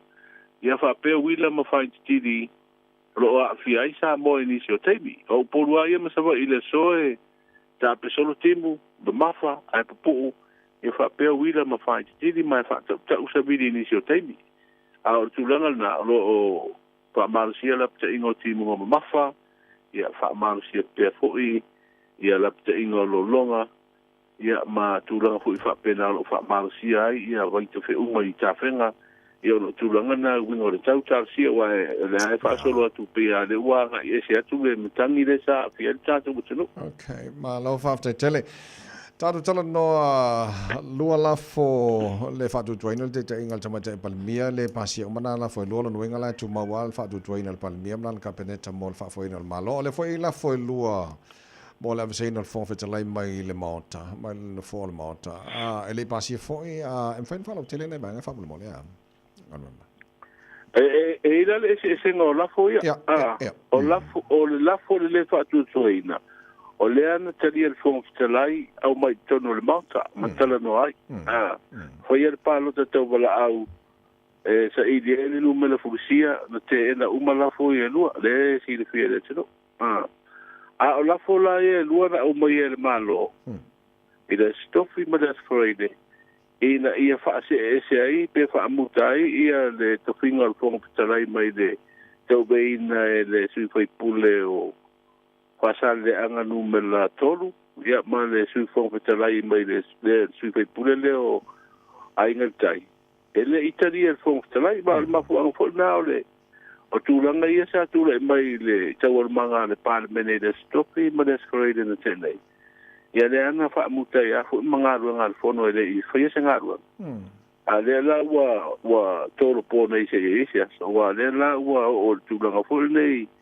o le la aven ta po fam sinonga e iro ai wa le sa do mai po tele dai me se vai ngo dai ngo tula fo no fa vai o fa sino le ave senga le po tele mai su po tele no o le fa tu doi ale ko fina wa tu le tu al malo yo la ia tu la fo ia pida io devo ia tu la ngai de tu ngai ola tu io ina le fina ngalo le tu al malo le fa tu tu ino po tele ono wa ata nia mai ona ia pena ia mer tu la wa manino le va ia tu o fa au po fa i tu yeah manule tau te ilva ngale fa on mole ngal mana la fa longo fole le o fa sia le tunu o le tele o te me alu nei me o la fo avese le fa tu mal le fa tu tuina fole le kele ngal wenga ale malo le tau tala no ele vela mal vanga le tu la fo no e pasien fa tonga no lu tonga fa vai fole o le fo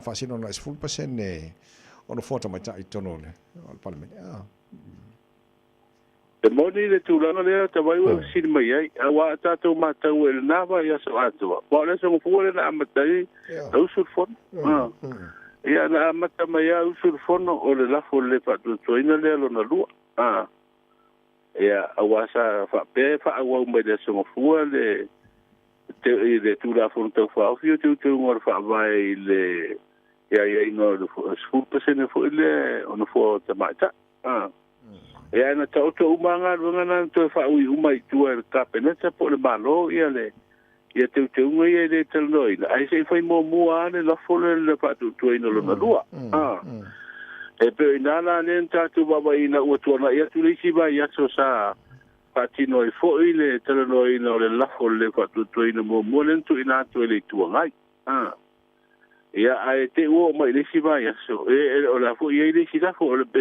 na le na ma fu ilo alu ile ba so ato o lu ngala lo to lo ile se fo no de so lulu to afa awa le stofi e de mo wai se tali o le mta upule le mo wai le stofi wa le te ai o mai le sfore ile la fa awa ia o le wa sa mo to nu le la fu le o le pasanga ile fo fitalai ma si fo fitalai a fuala ia i hoi lele e moni e lau whingalo ma le whawhi. Le se ngā luanga tasi na whaia. O leo le vāenga sa patino o tala no ino la.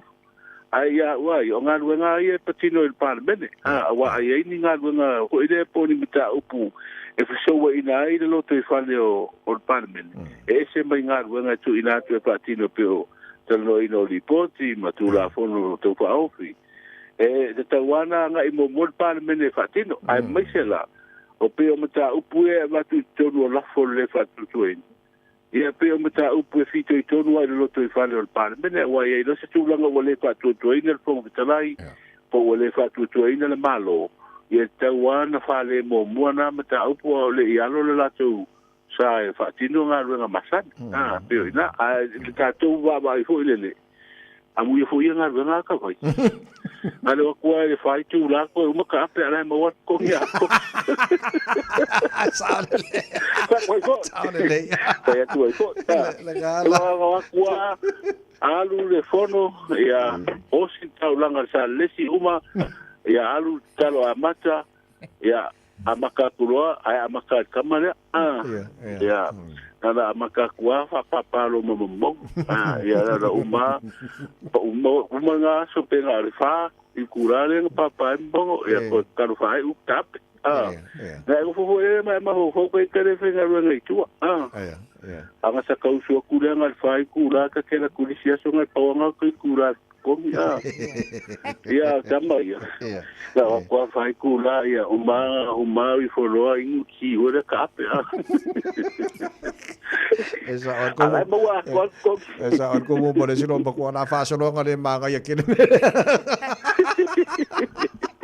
so ele no ala sia so ko su ele fono a ngal ba na lente ele ilo se so ele fono wa le wa todo se ese aso a wa le la o fa ilo se cha il malo il fono de le so ya ele ta pena le malo wa la usa no mai de fon stela ila ya se me galo tu la por fa vai e fa ese la fo e fa mutai de e to fino fon stela me su mo stela ya que mo fa wa la ko ye fino galo is ko pura di tu malo mani tu ngai ola ye tu la fon ya pero ivo wala le foi la o fa ese la fo fa sanga ile ngalo ngal fon stela me su fon stela ia rasa te ko ko ba i ka kura fo ngo fa mo po pe mo ia de sela sawa awa ka sila le tu langa ka ulanga fa ese te no fo tu la fo no fa vai inga ia ku ese ia inga wa fa pe e tu fa ta lo fa pe ia tu te fa tino fo fa ta lai ai dia di maila ese te mini tu langa ho le wa manta wa tu se no me la policia o le pale mele su foi pule wa vole le fa tino o nga nga vole tu siel tu tonga o le to fa maun la fa fe ala foi nga nga fa se fa nga ho le yai pa fa pe o le tu tala lo fa pe le se ai ia o ke o fo ia uia ke o fo ma fo pe na fa ile ai nga e ave se ile le fa tu i no pale mi bla na kapeneta nga fo tere sininta o le se yo me umalanga wale ave o wale la te pena le fina mo ko ave fam si longa wa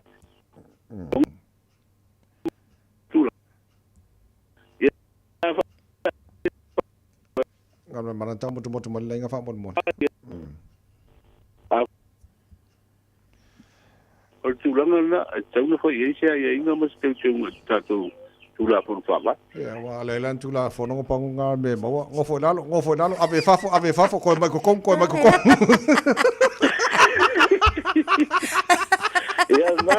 ya orna tu la nga ren ka ko la sa si le mo ba uno ko ele chulo le se me fa penga ngo fo lalo ko tu la le chofa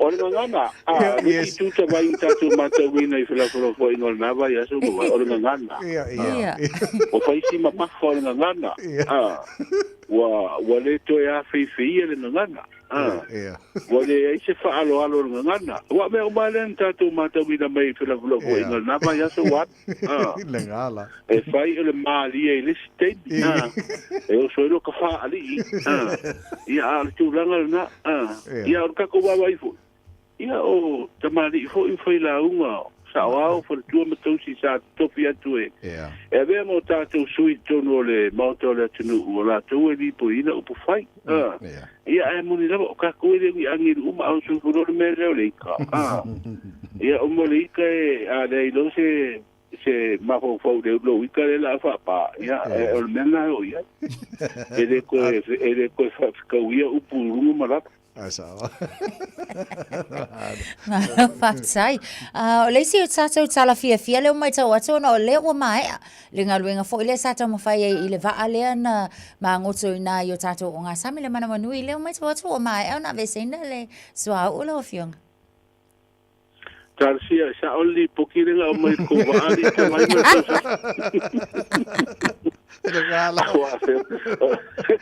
ole na mai va se le te nei da tele soile ole di potile te mai wa mai wa ve se uma ia swa uma mo sia ki uma tani swa ule no va ia ole ho ia va ngai na ve se mai ole ta ti I de wa fu ia pia ole te pena va tu esa ili na ni sina professional fo ngai la fo ia le tala la te mai na I ngalo ngale sa fa tino o mai ia o le lata te patani nei o le ale si la sanga le au ia Wa lo no winga ia o le si ba nga te le sa fa ilo mumu mai mai alva ni swa. Mai si ba ide nga umare no mol ba ia on o le ave se mai o aptenga. Wa ia aptenga le no mol ba. Ia le si ba nga na ia ta ti lo la ia le. Well, me la foi ko ba ali te vai mo. Sa le. Pe fa ang mango ko pe o nga kai fa le o tato moto polu. Mo si te usanga o ifunga no foi ma. Ia por me la foi nga ruanga be se wa nga umana ta ti ia pe abs ia bolantu nga o le sila sanga na le ta te pa tali ne. Ma no fa time mo le fa lo telino nei vanga ia le nei tai hama le matanga vai aso la watu le abano fa ilo fo ile atunu u ia ta penanga ia wan la tu fa fonga ta tala mai samo pe ta fa mo le moni kamera mana Pasta te vai valu miliona le tau le monta fo le maftanga tina wa le kale si e fracasale o tala ma se pale boa mai fo si tono lo to fo imre lo mo le colisio papauta o le ua silsila le tai o le vanga fa fai o fa tu ile tu sa mo tasi ma le fa fo tu yo foi pule luas furu se fai unga moment sta to iva le ana palota ete ena le lanto la fo le fa tu ida o sa idia tu nei fam sinonga se tali o le te ena ia le fo te lai o le la fo fa mo tai o la to finga ma le sui fo te lai o le ua Palanga atu de la to ia le fiong fo pa mi o tato tunu ui le tunu o Britania i ni sio fa de Singapore i lo na tulanga o le telefono o malo le tau pulenga ia tala matei o le vai aso te vai mal te usala no lo fa ngal mana fa malo fa te tele to mal tato ngal wenga la matanga nei vai aso moni o fa va nei aso fo ia manu fo i le amtanga vai aso te lava se fo ia le fianga ngal mana tu mar ba o tanga vai tipi o tanga vai tara no ngara nei fo tai for na batu tano headlines what talo la fa lo tele lan tu a matal nei vai aso pa tala balu e le tau nei taru tala na mai sa mo to mo re sa mo sfolema e va tolo amo fa mo ngos fa na nei fo tai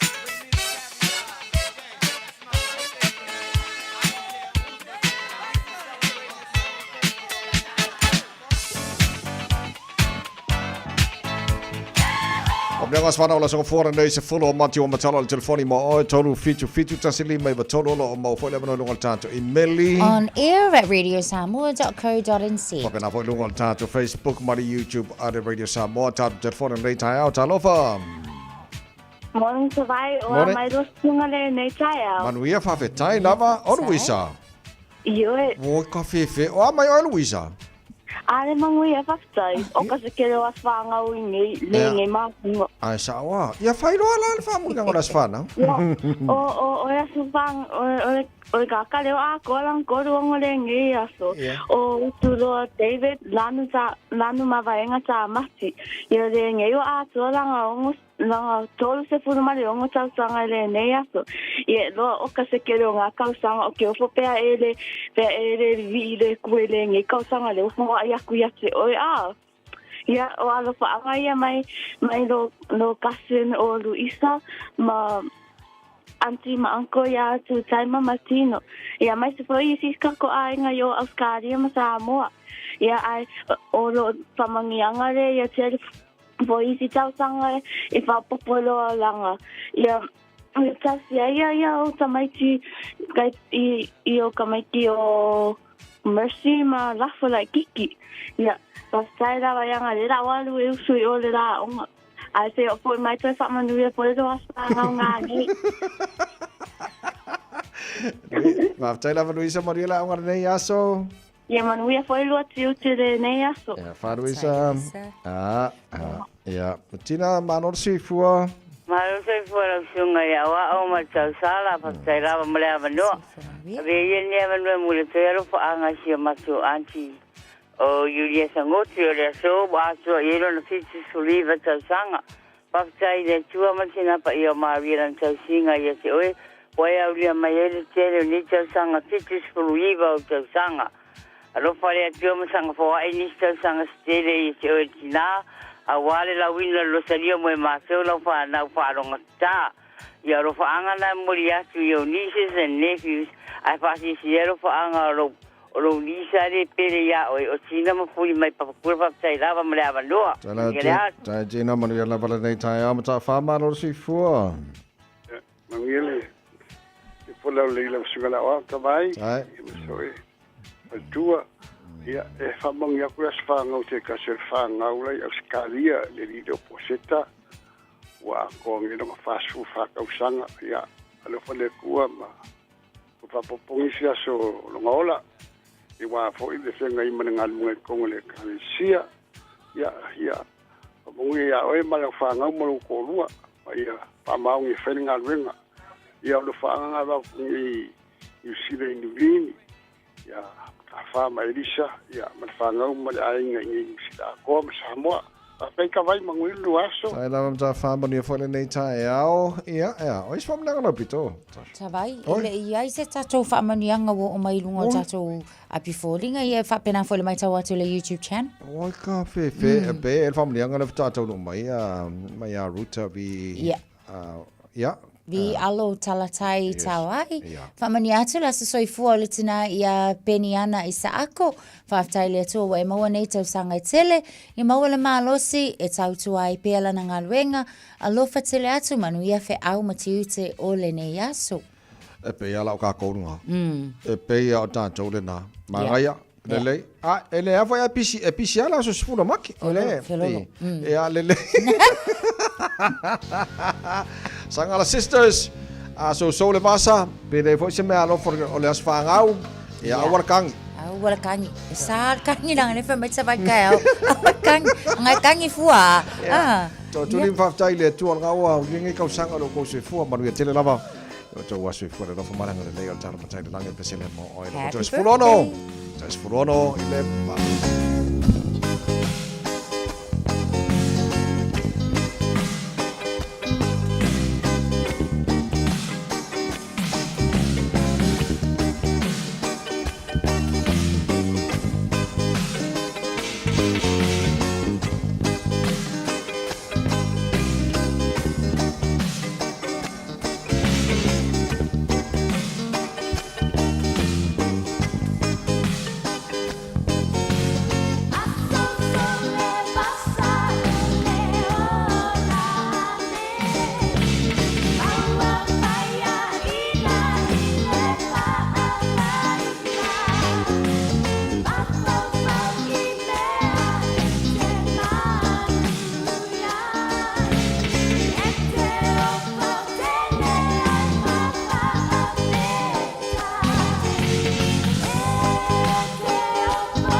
malo fa Samoa wa ule ne yo kas futialu a wal suia ngila wa le kio a eva mai ina se fulu lima iva kolu a mo Radio Samoa vevela a Matana Pisilunga la tele message to Oni Hanga State Highway Sul Maleono State Highway Lewis Fulu City bound on State Highway Sul Maleono my Tawatu Faisi Mamafa my Westgate to Aratu or Obo Yafo Yatatu delays on a southbound Ilunga Olatatu State Highway Lewis Fulu my Mount Roscoe to Oni Hanga my Salava for Ilanga Yatu Mayora Street on Ram Market Road to Penrose on southbound State Highway 1 my Tawatu Olana Ua Fatselena Tatu traffic my Market Road through Green Lane to Penrose, Ilatai Milene, Western Springs to Lincoln Road on State Highway Sumaleono, city-bound traffic, Maita Watu Olo Wafaila Fo Isile Mu, Mailevaangalena, Lincoln Road, Anga Yatu to Aratu, Yaolo Mamafa Lava Lekako traffic, Ilata Latatu on a Waterview Tunnel. Westbound traffic on Afuelo Maita Watu, Faisa Slow, Anga Yatu Yatato off Rams. North Shore to Auckland CBD, State Highway 1, Eastman Road, city-bound lanes on State Highway 1, Dele Tato Polokalanawa Yai, my Oteha Valley Road through Constellation Drive, Anga Yatu Ile Harbour Bridge, Ile Taimile Lane. State Highway Luas Fulu A, Airport Route, or Maitawatu, Prices Road, Cavendish Drive, Lambie Drive, northbound on State Highway Luas Fulu A, or Maitawatu, Slow Lavatato, Ya Maisifoi, Levayangalana, my Mangri, to work Kirkbride Road, Ile Taimile Lane, Ile Taiao. Hill Road, Manurewa, southbound traffic on State Highway 1, na for Iwamata, on a Faisi Pisi Mayo Tato, Mata Mai na Takanini ang Yanelea in Hill Road. Taimile nei, ia, ole tala le na mo tato abta avale nei fo taimi, ole taiao no tes full minute, Natalia, ole tulai valu malo le taiao Radio Samoa. Tasilima I Watolu Amo Radio Samoa. O lea ua tatalaina nei whaatalanoanga mō fofuanga whaaltausanga ala pūlenga nu o Aukilani. Mai mātou te mo o mia so manatu whaalia. Ia mautinoa ai o lo o mātou uia ala sao. Hanga iana il akhaveyoursay.nz/our plan. E whailo mai ei so fina ngalu. Aile ia ulia lea so rua valu o mati.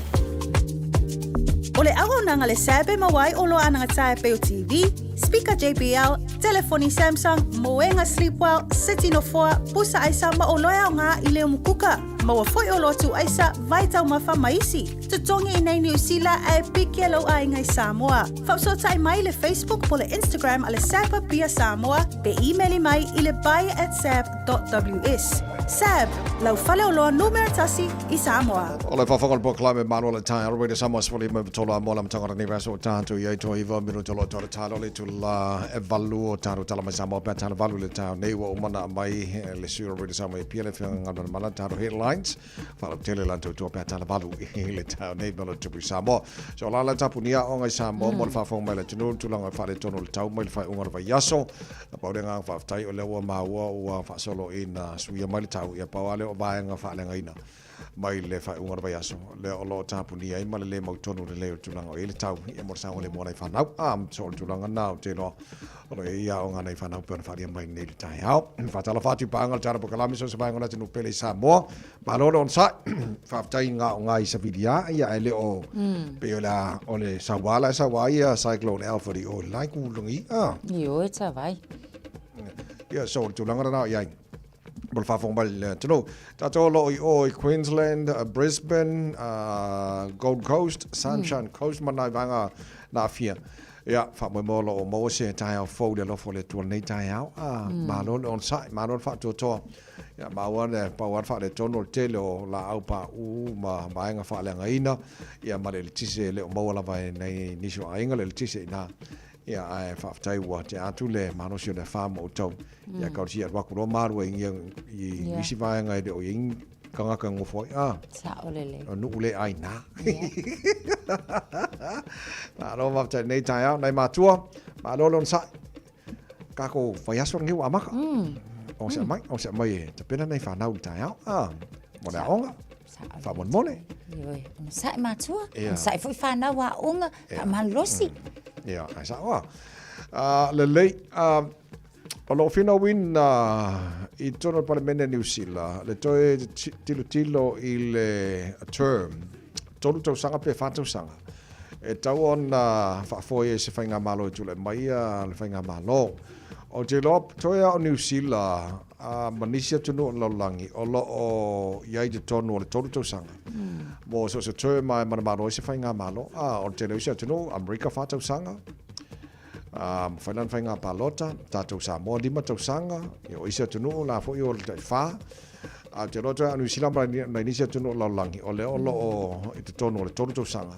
So se toia me tula, mes whainga malo, te loa la, o tasile maenga o leo lo tara noina nei. Pe wa te tau on for i New Zealand. I le whātau sanga e fuanga ai whainga malo i tue mai. Ia malato plans for le molu mana.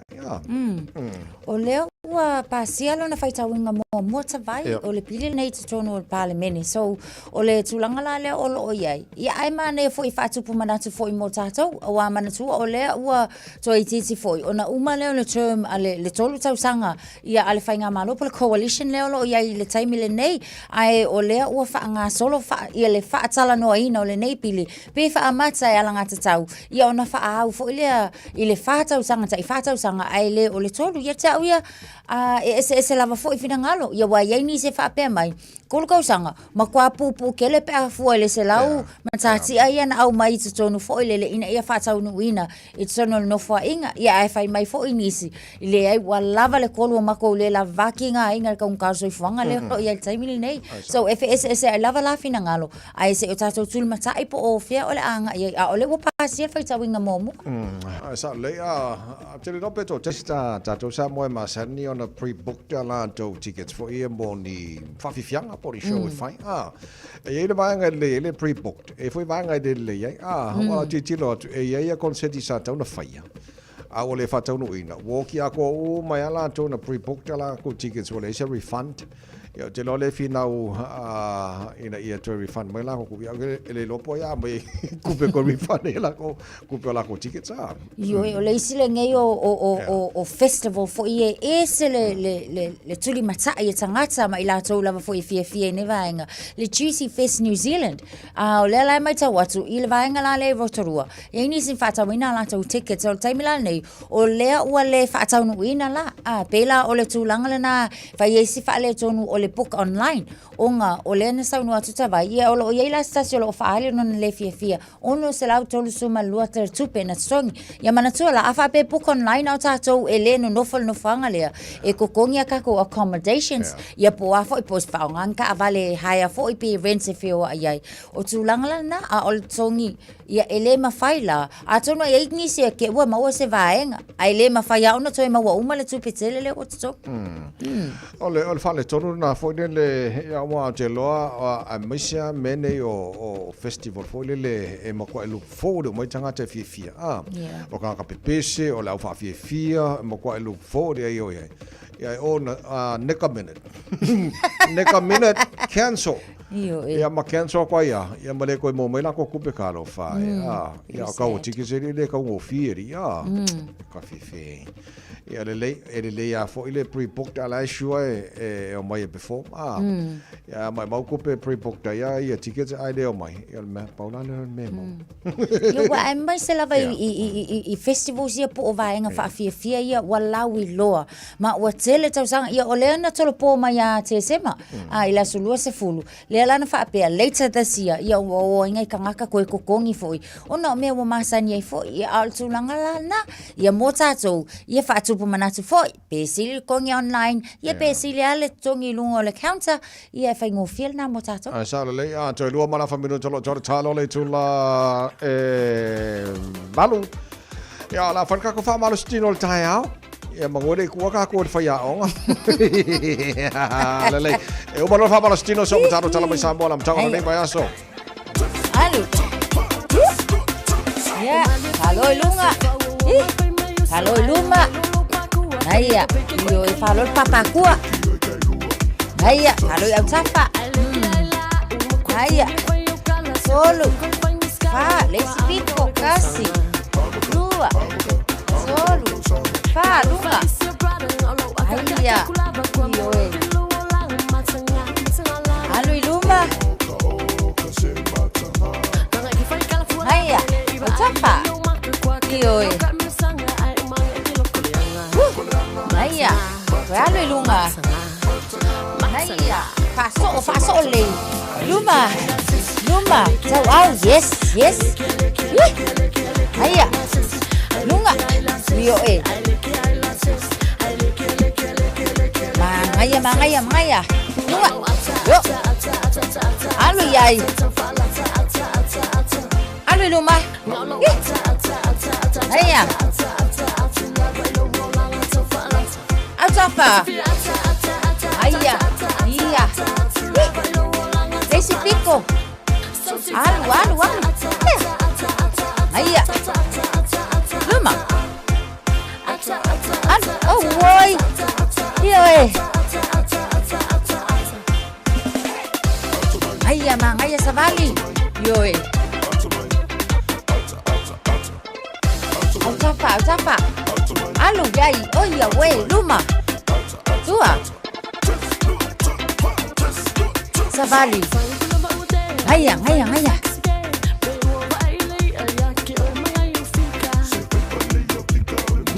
Iya, lunga. Haya.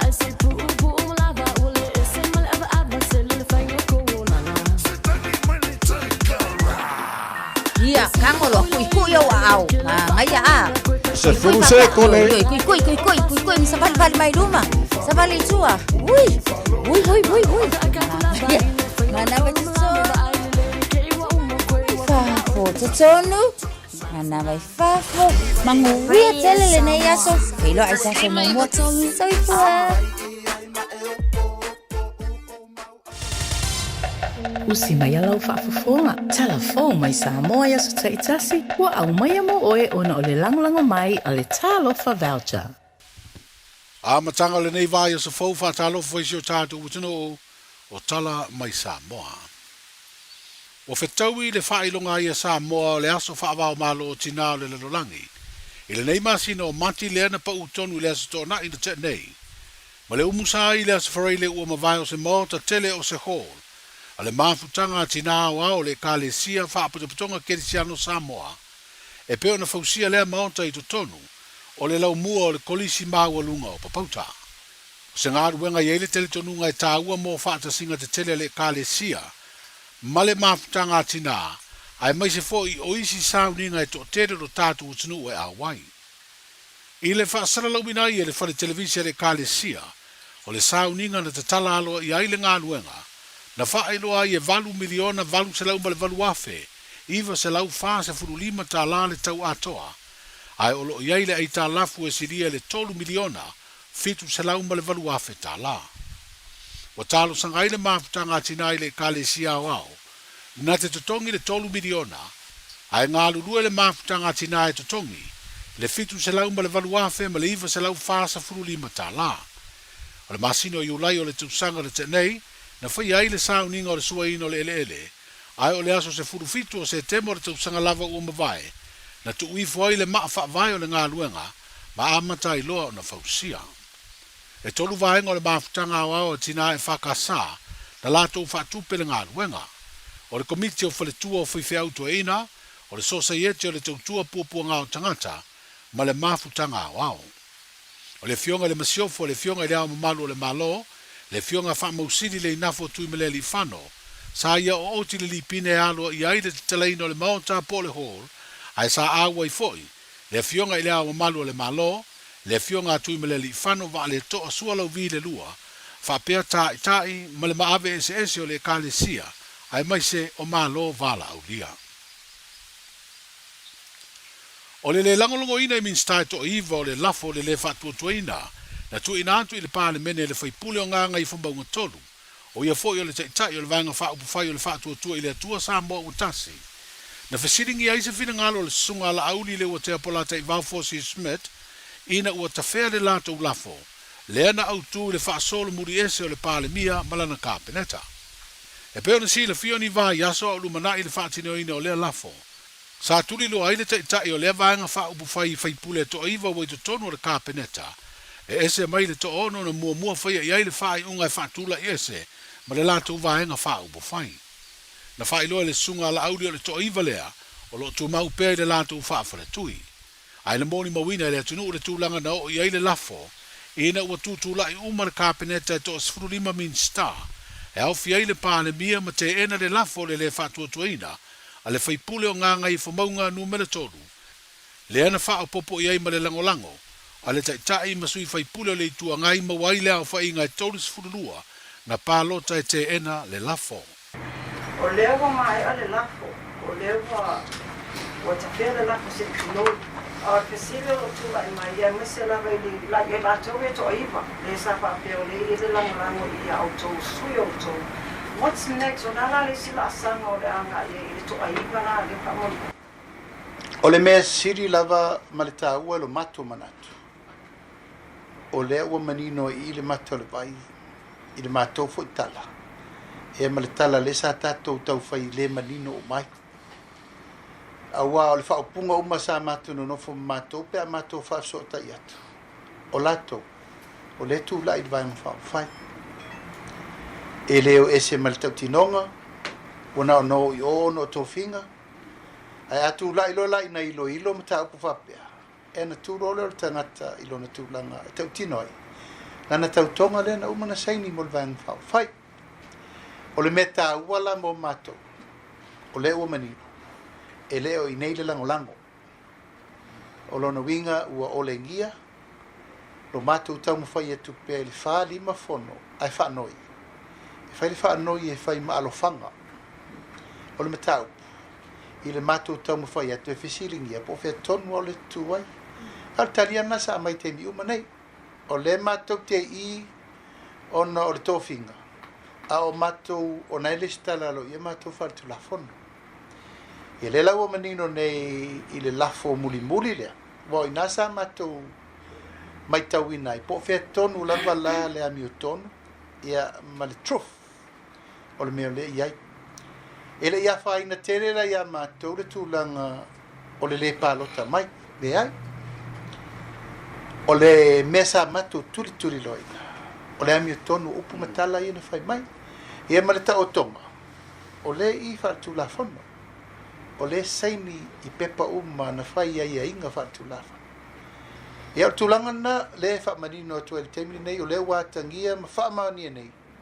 E le o i la i to tonu le vanga whai. Ia o temini nei le sa autosisira mai o le sa matou tatanoa. Ia matatala le ana pongi nei aso. A fau malie ia me furi sai fala au mamafa por aliston. Ia o tulanga na fa manino tulava o le matou na fa na tainga. We know exactly where they are and where they support and where they stand. Fa fiera toi ma le tau fiera ma le fiera te tai. E fai nei se fai o te gan fa fai e be fiera ni fai te me te tana mi me si le kabinete e toi ma be on te. Ia, o le manua le na, o le whata o mana nafi. It's such a fresh wound. Le whata matou, lore me moni i le tau tala sao mai a matou. Ia, a tonu e ise temi o luma, a le wana uwhai atu le, ma fau le lei, ma whai a ia inga, ma tu la fono le whasa tisi le mai. Le sāwhia mai nei matou lo ia. We have to take step by step. I le tūlanga e sao le whai unga, i le temi sao vo e whai iai. Al tulanga lava ia ua mauti noa they are not with us. Ia o le time comes, ia ona whairo se whai unga. Se whingalo le te whono ma le te tai o le vanga whai o le whātua tua i le tua Samoa o tasi, le sunga la auli le ua tea pola te vau Forsyth Smith, i le whailo inga matu sitala i le asfarai le ua mawae. O le mawhai nei se tau mawhai ngā le pūlenga whātonu po le kāpeneta, ona ave e sere to whinga whonga whatalai ma le sui whonga whatalai, leo lo tau ave le sui whaipule le tu malo whaasale le anga numela tolu, ma le whaipule o ainga i le tai. O lea lau te pena le tua le malo ai langolango i le tua ngai, e ave i le whaamasinonga sa whinaunga, ina ia whaamutai le tue tau aveina, e le sunga papali i li o lo i pola tae o masipa o le tofinga whonga whatalai, ma le tofinga sui whonga whatalai o lo tau ave, e le tofa au apa au muri pola alo i tafua. O le tui nantu i le whaamasinonga le neimata upo e mafua le te ena o lafo e lua le kāpeneta, sa manino ai le mafua anga, ua le tau sisia le whonga whatalai tiu te o lana tau tonga o le loto whaamaoni, i le whaafoina o le whono usua le atunu, ma o tua inga fo i le malo, wa iai o na ia white nai, ma ua whaitu au. A se sila rau tō whionga le vai, ngā whāsuru iwa o le whawai. O lo manino ina, o le whiriwhiri ina, o le whongafitalai. E le o iai se tūlanga whapena o se le whātutua ina, o le whongafitalai vai ngā whāsuru iwa. E whapena fo le 5 e le o iai fo se tūlanga whapena e ono au mai ai se whatangana whawai e ono whatuina ai se lafo mo le whatutuina o le whongtalai ma le sui whongtalai e se mei e lua e le po le mamla mo tatu parmene e se mei e lua o lafo ia na mai atu nei o le whatutuina o le kapineta o lo manino lava i tono o le whawai torsu toru pui lua pui pi manino in express words, no confidence in the cabinet. Express words. Lala na lena, fayeta to lafo yeluon mai atunei. Ole se lafo se lefa to ino fongtalai matui fongtalai. Ito tono tato tu lafon fawai. Matu lafon tu maul maut. Ia ole te fa maru ruo tuai. Ole fa vai na se fa unga foi wa batu. E de fongtalai. Ia mo pui lava. Ole no foal tatu tunu ia pe ono o sa fa ia tuai nei se tu lo mafu angal na mai ole tu la fono le e sa no mai ai ole fa vai mai le se fam tala ina fa vai na fam sino ma volunga o la tol na e ona le fam tala ina ma le fa winga ina tu la fono ai ile tu la valea o le mauta i whiriwhiria le whongwhitalai. E tau fwoi na iei se awa noa i le mauta. I le mata upu le walanga ina nei. Ia ai mai sa le anganga fwoi le sa mo o mia. Le tala noa ina i to tonu o le pānmene. Whai luma, whai le mamea. Whai le malamalama. Ia mai e se fwoi la mātou whai tau i le tūlafono. Au le me mua sa mo o mia. O le whatananga e le whongwhetalai. E watu aile mta upu i tono o mauta i tala noina. A wao ina, e mwhaina whai ei ia whawhaaringa o tauwhi, ia mai fwoi tūlanga tūlafono. I le Malesi, fwoi leo le tāpā fwoi o ni whautuanga whale tūlafono, po le loia sili, ia po le tāpā fwoi o se whaaringa al whamisinonga. Au mea umai o le whamoimoe ia sa whapea e au na tala noina i tono o mauta. Ia au a whauli tō lava ia le whinangalo le whongawhitalai. Ia Malesi tūlanga whaingatā. Ona o ia le whasino ia le mta upu. Au ia fo ile ua whaia le whaiunga i le talia o le lafo. Whinangalo le whongawhitalai te urumanga le whono le asfroile umawai. Ma se whinangalo le tamai te pāle mia i le whelo inga matu stala i le whaai unga o le nāwā, yaso. O le whina wina le tua le mālo le lātou lafo e ave se ai le whongawhitalai, ma le sui whongawhitalai na whaai do ai le sui pāle mia, i te tonu le maunta whono, e ma whai o na wha o ngā le ta iala ma le mau wha le tū la whono ua tā ua, o le Doctrine of Necessity, e whina wai le wha mutaloa le tofinga o le whongawhitalai, ma le sui whongawhitalai. O le ta iala fo i lea na whina wina ai le wha masinonga māwalunga, le whaatautonga le whale ia o whaipule umo le vanga wha upu whai, o le whaatua i le atua sa moa watasi, ina ua loka whai tutoa le maota whono o le pālemene, ma le ma whai na whaatino le polo a inga le whaamsinonga māwalunga, na whaatonu ina ai le whaataunu o le whaatautoa ina o sui usu whono, o le paia inga lona sa furufitu o le whono a wao whaitula whono. O whaamawina i tala whaasoropito o le tātou pālemene, le whaatautonga le whale ia ina ua tūla i mai tūlanga le mautonu, ina ua tuana i le pāno ta tele, o le tausanga e lua o rua tasi. O lo malanga i le atunu o peletania le teitai o le tātou malo le fionga i le pālemia, le fionga fia mena o mi mata afa, i lona tūlanga o i o le teitai fono o le fono a malo o le tau pulenga. O le tali malo ai o le tātou o tunuu, i le fono a malo o le tau pulenga ia o ki topo le tausanga o mawai, na whiriwhiri ai e se e atu le teitai o le tātou malo, e tau ave le tofinga teitai fono.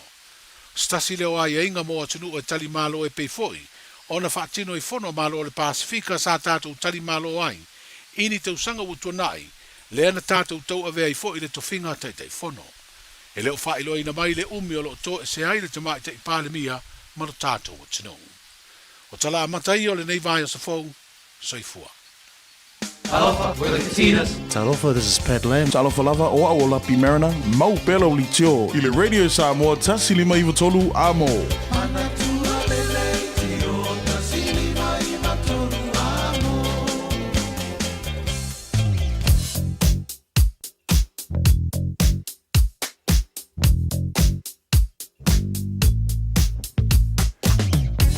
Ai kana tamare na he lunga ole awala mole silfia tu no ma se foi apta vale malo non sai apta vale nei tempo tai fa si polo telo vaenga ma se lava tolo malanga ma si sifo o te roi fa lave len tupu le tai ao te lo vanga na le polo kai tolo malanga ma si sifo a mata mai West Gate fa solo mai Royal Road fa bina fo Lincoln Road Terra 2 anga Rose Bank anga Point Chevalier anga Western Springs malanga mai le sifo le highway furono o lo poloka fa solo atoa nei taimi ole tai ao pai fis poloka tolo malanga mai North Shore City Bound Northern Motorway a mata mai o Albany fa solo mai Rosedale anga i Wairau Valley fa pena fo anga i Takapuna Esmond Road o vainga poloka o mana o nei fo i taimi ole tai ao mo tolo malanga mai North Shore so vai to Highway 20 pasi mana tano fis poloka la titia Ferrolo va Dominion Road anga i Hillsborough anga i le awala la papa o hanga fis poloka nei taimi ole tai ao fa pena fo i le southbound State Highway 20 pasi mai i Puinu Road fa solo mai Lambie Drive off ramp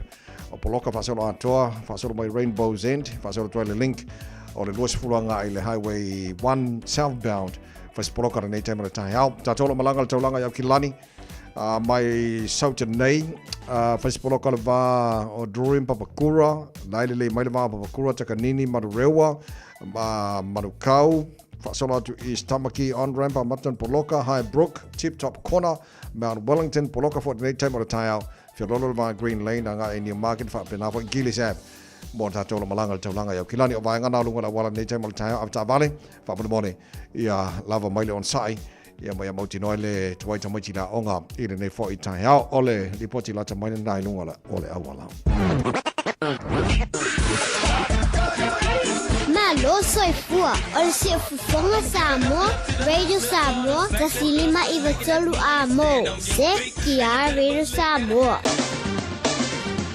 Ua mawhai ona au ina atu le tala o le tau i aso taitasi ona o le langolango mai a le Pacific Finance Limited. Telefoni o Varselau, fitu whawha, lua fitu. Wai ngala tamai i le tala o le tau nei taima le tai ao, sa wha le tonu le tau le atinu i le whai ungar vai aso, pe ta ele wo mai nei le tai ao, pena lipa tia mai le whianga ngal le mana le tai ao nei. O lawa Yesu inga o le tau, e ui o lo i pelapta inga mai le awai tau, tulanga o i matangi malalosi mati munga, ia wa ele lofo le tual nei tai ao fiololo mai le tau o winga o le tau i Samoa le so o le fasoron po uti mo langi le lei i ni so taimi e mo feo na o i le tolu se fulu tolu su tasi degrees Celsius molunga o le vela le e Samoa le so lua se fulu mo le ono i lona ma walalo fatalo fatwai le mano le tano fa fa mai tara proklame i le mai le tino pele Samoa mano la se fu mo wia o le o maua tapuniel tele wa onga ia ono tulanga fa le tono le tau pena yai mai le fai unga ole na foi pe yaso ole tulanga na el tau Samoa mana tuane le tunu le talo fa mon mole sa fe ngai ma fa le tonu fo le tau mai le fai unga na vai yaso ma vai atu tulanga ele tau tele mai nga o Australia malo la versi fo maria pa angal tata pakalami so svang Australia nei time le tau tatu amata mai o i Brisbane le sa afia cyclone Alfred mai le fai unga na vai yaso o lo java vai atu Brisbane luas futuro lo ele vela nei time le tau e tu mau na mafati munga le amo watu mafa na ti munga i le audi ma le fiafia na nei luas furono al maurunga na le au ele vela le ea ia mo tolo Brisbane fatala fatu le tunu iso se vai ngo Brisbane o mai fata se mal tara kalame mana tu sanga le mo mai o tau i le lofo malanga le lei o tara matai le langi i le la mo Canberra futuro lo ele malulu nei vai ngo tai au o la fasono na awa pa o timu le sofa si vela o le ea mo tolu se fulu i lona ma lunga se fa lona ma lalo senior stadia ma lo se fo mo via lo su tasilo e ma fana i le nei time o tai au o la fasono na awa pa o timu ni so time lo se fitu mo lunga vela fa ma wina mo senior stadia le so Melbourne o se fo mo lo su fa si vela o tai au lo su fa lo iai o la fasono su sulu mate ngo fire la o le mo kwa vela o le ea tolu su tolu i lona ma lunga ma o tolu le so O pa atu sufito le malu le e Perth Australia pa solo sul mata ngo file la tol sufutasi o maudunga o le vela fa mawina mo Perth Australia le so ma ne fu sul mata ngo file la Adelaide le vela io nel taio lo sfurono lo ieri ne banga le taio o le fa solo mo qua vela fo le tol sfurono ia mo ne fo yaso sfutvalo lo le malu le e i Hobart le tempo le taio o le fa solo na awa pa utimoni so temi lo sfuruival mo lunga le vela fa mawina mo Hobart le so awa pa utimu malosi disabili te la vaenga o Darwin tolus futolu le morunga de vela fa mawina mo to le so o le tele na vaenga Australia maltulanga ile tau ile amatanga de neva so ta to yai tamaki makaura o kilani no fanga fa salanga radio Samoa po pa ya tu no mane sur mai le la ne foi vaenga o tai au o winga fa mawina la o le tau mo ne so fu la so sulu matanga o file la ile aso a to fulimo lo ile malu le ere ne vaenga o tai au la fa solo na o le morunga o vela lus fulono e lona maurunga su fa lona maula lo tai apa audio le ma nei fu sul mata con fiole la lo su fa maurunga le vela le ea mo au kilani tai hao o le vainga tuatua la awa lang de leile so lulu lang de leile la stofi lang de leile for rele ma sto na ima la sal ne va so ato la va ya tu ma nei le su la lang de leile le tau mo tau ma nei fu ma fa fana le ea mo ne va so ato Painga la tamai na il talo le tau ile nei taimi ole tai au. Ua loa le tautua le Pacific Finance in nonga tupe mo so se wha moe moe. Ma liu, whai pui ponga, aso wha nau, sa whai whai ngā balo longa, ba so se wha lewe lawe. Apa laine lo le pacificfinance.co.nz. Pia bala au le oval sa lau fitu wha lua lua fitu. E talo sanga sauna nonga tupe ile bao le 5 se lau tala, ma le lua se furu hafe tala. E lua minute whai lau talo sanga online, www.pacificfinance.co.nz. Ai tasi le tu lai wha tali se tali e ai inga whapitoa pala au loa le Pacific Finance Limited ile o Varsalau fitu whawha lua fitu o Varsalau fitu whawha lua fitu Lo se furu lo tari le tu la valu taro tala mai samo pe na fa fonga ile tunu ola te fa sala wina mo pe tali tu la se furu male lo le so male fitu po ana nei le se fa ponga taro tala mai samo le ta le valu le tai au le na fa fonga mo fa longo le foi o e se fio o lo o mena le tilo tupu i Samoa ia ele o po male lo tu si fio tu lango iai ia ngasa maro lo fe ngai mal tantu tu no au mana tuane ia o temi talo le nei fo yaso ka ko ini vai kaimi o le fanga fulu ia ngaksi fia le ia le winga o lo itono le fionga le tua ia ai le le manu tua pe le tano le tatu te talo ma to fo tu lango ile tau Samoa ama tanga le nei vaso o tatu iai lo so maltasi wa te ai nei le tu la valu simala fa fonga tatu mo fa Samoa nei fo itai ama le tanga le vaso o tatu iai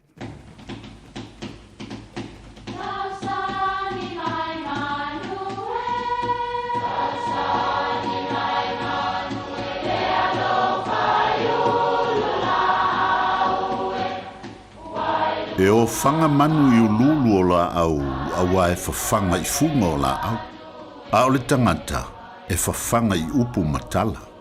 O le mawhileo o alanga upu mamuanga ngana Samoa maona whaapongai, e a fua i lona sio mianga. O lona lea sao i le whaatufunganga o le iloa whaale aso, mai le tautua se ia o ina pule. O alanga upu mamuanga ngana, ua lanto mamanuina le tō whamanino a Samoa, mana tua fo'i, e tāo fitau muli le atunu. E le aise toe whaamamali ua whaafea ngai tupu matamali. E whapea le tala, e le aise toe soona tautala, e le ai fo'i se isi e soona toe talafoni upu. Awa o lea ua fifio a inga i tala e lua o le maota. Wala la tai tu la toa i pou o launga. Ma ua no foia foi tala tua e le tausala ma le aumanga. Awa ua fea ngai vini ma tāpanga e pei o le upu i a le pata. E le aila se toe whaamamali awa ua pa ia fafo, pa ia fo i fale. Ona o le e mai ma le tala mai o a ao. Ia manuia lau whaasausauna.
ia e nice manga ia ma nei fa fianga ia mai na fianga nga malai palodi sifo o lanto pespesenga fa langa no ia po ina tu sanga dua fe malimo fa mai e tato ba fa sabo amatanga nei vasa wa tato heli tu mo re sa mos lima e ba tolo amo e na wa luas lima la wata nei ia le tu la valu ia le lei ola mai se fa mar se fa nga mo tato nei tai mo Chris Amania le fole tola wo yele tuan ni teo faftai do na lo famlo na le ya tita to yele tua wa tato fer fa me male song le mun ni teo ale la fe men mau de mo tato ni teo fe mai ye e tu ina tulo wala ide di ma fa tu ye te ia ona faia lava lea e ia amen friend take that to down 80 friend take that to win na tu ile tu to wala ali friend ai fi mana ali friend tu win na ai fi mana e faia le tu wala ye fa tu la ye te ia ona faia le lava le e ia le fa me ye ni me muri de le fa me yo ni me muri no ma fa mai ma fa tu ye te ia ona faia lava le e ia ona winga di friend tai ta jon ta wa tu ina tu ile tu ta wala ma fa tu ona faia le e ia tai ta friend to one ne ya so tai ta tu bran mene te pole ai po mene te ne ma fa ti ai lo tu ta na tu ina tu ile tu mai foi ye tu ina tu lo wala ile lo no nga tu ina tu ta wala ile ina te fa ton ina me te wai da so ni a different friend te ye te oi da so ni ta tu ina tu ta ala ile ma ta tu fa tu ona faia lo la ye ona faia le ele tu mo ta tu when you touch mauna tato ni tayo famania tele tuale tu moto this our friend ni so far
Radio Samoa. Tasilima i tu. Amo.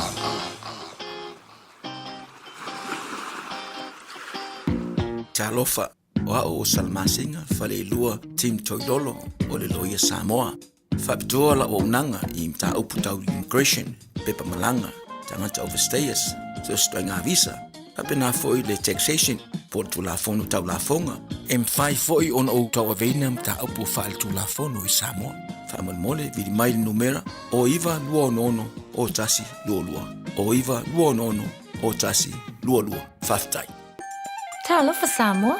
I mawhai na fisoasoani atu Dr. Chen pe a whai te a fiele mai suka. Tota mawalunga le maua se whanau. Ma isela, fatu ngao, ti ngā le ua po tuli. Whaalusi le tino puta, ka nesa, ma le tino mangeso. Maua fo I le kulimi fulunifo mo nifo ti ngā. Ma toi whaafilesi ai lau manawa. Tele nisi o loa e fisoasoani I lo soifua maloloina. A fio ane loa eva ai Dr. Chen. I le tuatusi lua lua ono Great South Road, Orahuhu. Telefoni lua fitu ono tolu tolu fitu fitu extension numero lua. Talofa Samoa se ua tinu pele. Ua tatala ina neila matau fale o loa o le leata I lai Super Red I le Onovalu, Michaels Avenue, Ellerslie. Molo fifonga tau mafa. Ua maua neile matau talo fiti I le iwa tala iwa I le kilo. Talo Samoa I le valu tala iwa I le kilo. A fio mai loa I le Onovalu, Michaels Avenue, Ellerslie. Po le telefoni mai I le olua fitu. Fitu. Lua lima, valu fitu. So lua se fulu ma le fitu minuto lo jora tale o le tula iwa te pauna minuto lo toi o le tara po kalame maru o le tae o le amatanga rani vasa o tātu ia esong fua vai aste tasi o lo maul po kalame lunga Radio Samoa ma le matanga ruengo leo te le o nei lapta inga tāua o lo iefo numero o lo mwhena awina atu o wale mala awi o le tenu pia mana milif sosani I le aso ma le taimi patis mai le fionga sa tini ya tu mana bawa siki ashu mo tara po kalame nei tae au ya fio mail po kalame nei tae au lo fionga sa tini malo se foso ya sai fo munia la sugota vai va pe for tau salon tae au ya Natasha ia fa fila fo ile pa ila sila sila tatu tunu o me tatu fa salonga nei tae au o le vinga mal fa taile tu ne va no fa o tatu mo ta vai tatu te mafuta I lungo ka ngalo le ya fela fo I mo tatu a inga wo ia fa pe for tatu tunu lo fa fonga mai so la visita fora nei tunu umana nei la langi talo fa malo pe yang o fa lo fa sio pisi kele le weekend ka le Pacific Festival fa le usure pe ya ka fa pisi ya ole weekend la vai le ana mato fa ngal winga yaso uma le weekend la tul fa malo ya mal fa tai fo il pe ya lo telo tatu tunu sa fianga ia fo ia matute fo I le tato Pacifica tavai mai se lava fo nei tato ainga sa fa yala to fale o loa fo ia fale ainga fa tai fo le anga le ia o se festival Peter Chili fo le ana na umi ni sila nei tavai tolu sulu to sang ia le se fa le tonu nei ni fa fitau ni na yai Paula Vanisi o vaenga ia via fo nei tu lava tu fa fo tuanga le tunu fai o le asau neo I se wale le polifest leo lo manita vai o tapena o na fai asi bebelo le tauta vai a inisi o le tunu usa fa sa mo fo I mai fo I o kau makapungia fo o le si vaenga sa ringa ko sa fale vai o le lo ka mai matua ma ai tato fa na ia me se la vai no fuanga fai tele fa o le vaenga fa aftai ai ia na toi mau sia tali ilea ia munumuli ane ia o faisi umi ai ma nei fa aftai le tuai o mo fone ne weekend nga wenga sa fenga ia male pa matato festival ma sa fenga male tunu tawai malo ia mano fumo tulango ia asa ole le ia kawanga o ka penga ia su fa pe ia pe la tawal polifest e wolfia 5 pe a tawai ma vita mikia legal vai uma ifo ai lo fata malo ngomori ai lo fiso ma ole fa malo vai ngota bitita vai asa le tatala no ole ma ua mtanga wenga le no ita mai ti foi le o nga e o ma o penga ile o nga se mele le me tomba so vai lo fa tupu la ia le vaenga le o le pulinga I tono le onga po le vaenga fu le so ona fa ia ista mai ti na isi fu ta mai ti I tono le onga ma fa o ni manua wa avea le ma vaenga ma mafuanga ua oi nisi o whanau o loo a awhia. Ma ave a upenga i tutonu o lato ato a onga. Ia mata mai le naifi, vaenga whaapea. O le whautuanga whamole mātua. Ngā onga e koe siaki au le ato le atali, o le a whine le tai au, ele iau. E whamauti noa le iai, ilo iai ni a upenga, lua. Ele, ia mai se lava alum whanau le lalo i whasumolo na tausanga. Ia whamauki ngoelo e ni a whipengsi. Ele o iai ka kosika le ki tulou fo whafonga le atunu te vai. Whamole o le vaenga leo lo whaima whapole ngai fo ile lei. Ia li ima tama i tai whaia o na o alum whanau. Tupu love vesi fo i e tawai. O ila e whaonga i nei la tau au penga nei e whao o le manuka tawai. Lelei, ma ua te le wha lawe lunga na wala tuere lopana mea fuai po le mea ua mōne av tāwale po o nāle av tāwale ia o maenga o mai leo la mai lapta ingal tāra matanga ruenga leo tai mo fa manatu tawai e ini se la tona ma so fu le weekend tawai man to for tato fautuanga i la to lo fa ngai na tato wilafi ne ia fa itete le vai a wala fa itete le sao a wai po le ale fa mai o le o vaenga fu o lava tu lo mapulo ai a o ai na tu ngase la via ia te le lava no ma wo so fu luo vaenga o tato ta vale la ve o lo ma wo so fu alo ma fa na vai mana tu fo te vai o la wala la vai le malo e mo ta vale ma wulafi mai ta tu sa vali e le o se malai ka alo tu lo fa funga le tu o lo vai e pe le fainga ta longa ta me ti no la wala lua a foi la ta alo le fa na luma mai o lo la o lo mota local pa o le fainga o fie ta me ti tina ta mo ele a wala me le polo tu lo wa fiki fa mo le fonu o i le si vai nga e la bebe ele fa na o lo ia fo le fa na o lo ia la tu ila vili vai ma la tu scutas fo ia fa mo le tavai fa mo le tala no ele fa na du sa ngale mo ono lo ma wo so fo i ma ka ko drive boy le o lo ma no ma la be ta me ti fa mo le fa ilo si aki ma sa ni o lo fa ka milo e ia fo fa ka milo nga ye si na puno la ti tilo ma si la ila lo ta vale ia ona fa mautino le ua kilia ona lo ma wo so fu o alum fa na lai ti fa mon mo le fa tama mana ia le lei le mai se tu ala fo mo nai ma tu ma monino to mai nei tai au suicide de lo manga le pule le ola fo le te lo po ma fu anga ai vai o le nei o langa ko fu maka ko fa fitau le kan fa share ia ma fa so ia no mo fo no stali fi mo tanto o mai o le o ia vai fa pe fa tai te vai e ia le te mi malu o so ngo le nei o langa te vai there's always light at the end of the tunnel te vai la tilo version te le fo tilo le tai o le nei o ma to fitu la vai la to mo so fu le la vai se of ye mal am sanga le vai so i de tato tilo si ka mai ngume la ai le ai te vai o se numero tele le nei numero fa mo le tato ainga tala no le fa na a fai o ye ni fa fi tau di to no le a onga a le u a matona fa le to no ma fo fa na tala no kom kala ngoi fa ya onga tala no ni si fo yo ainga mo i la to lo ye fa fi tau lo fi kala ngoi si o le a fa pupunga kala muri ta vai e mo war kai me i ngore la muri ma ai singa masivo le tala noa fa soa o ani longona batu so vai vainga ma o se so ani mo o a fai o ye ke va ai lo o se suinga inisio le a inga po o lo a inga o lo to lu ma lo fana o e lo o ye se fa fitau fa mo le samu sa ili se fiso ani e ko kuai aku kako ia o le anga lo na winga o lo maua a wala fala putonga e maua le so ani ata vai ia e mo ila to lo fe so ringa tu la fono sio tato numero che li pochia mai la tutta vai o lo iai mi fa la fa fo se io lo stupu le te mi nei fa mo le samo bili tasi o tasi o lima o tato numero ma sani nata vai e fai lungo telefono e ma fai fo lungo lo penga te fai lang e umila ki e fa tali ta vai ia mawala on sa o tato numero na te fa so ia tanga lu nga le ai le o se fa la fa fo se ia ma tato o lo tasi o valu faiva tavai e le se fale lone ma wai ka ngula fa ko e amon mole se mangu e maria lo fina ngalo O le nu mera le nata vai e molo si la fia Samoa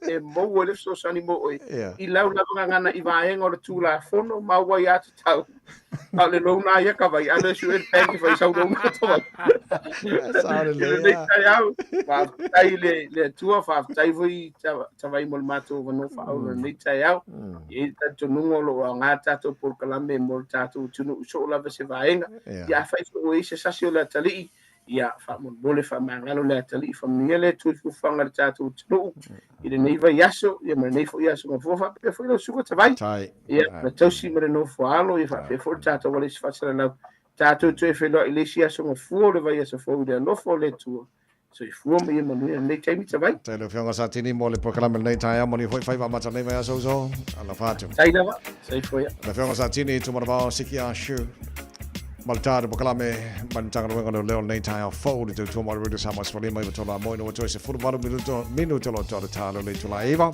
semi ato ina watele mai tala tangata ye watu silima mai lo ufa atauva ele ai se si tonu ile nei olanga se tonu ile nei olanga e anga sala umalava o tangata ye eu ese mua lila aula yo mata ne ie pupu solo a o ele anga e tonu amasa o yo manatu sa uma fo itato fatu ye le ala leo lo unei fautu atu ye senga luea o e tauma fai fo ia u ele ai se si e tonu ile nei o langa e anga sala uma lava o tangata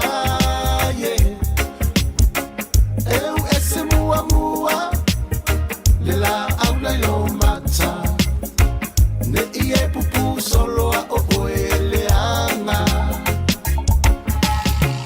a elo toma wala lo e te malo awa fo ile manatu pa amawalunga ye ele se si esa o ile nei olanga Wana ole atuale ato anga. Hear me now. Bouncing up, listen up, me wanna tell you one time. There ain't nobody perfect underneath the sunshine. The Bible said if you know sin, then cast the first stone. So if you know be perfect, then leave him alone. We make a mistake, you got to learn from it and move on by.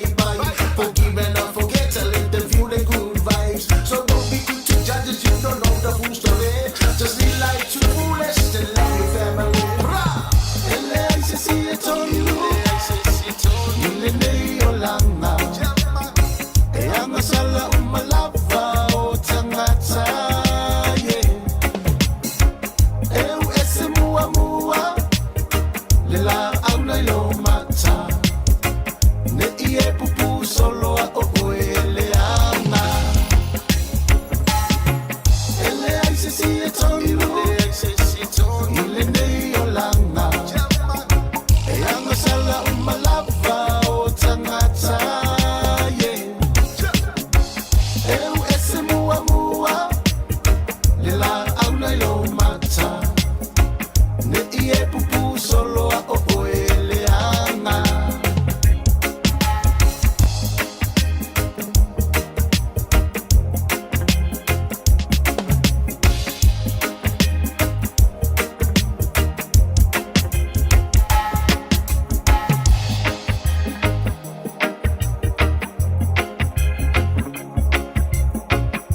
Taraflava o David Tua le nei o lo e whaafonga mai pēi le Radio Samoa. Tasi lima I watolu a mo Samoa I amanuia le nei aso.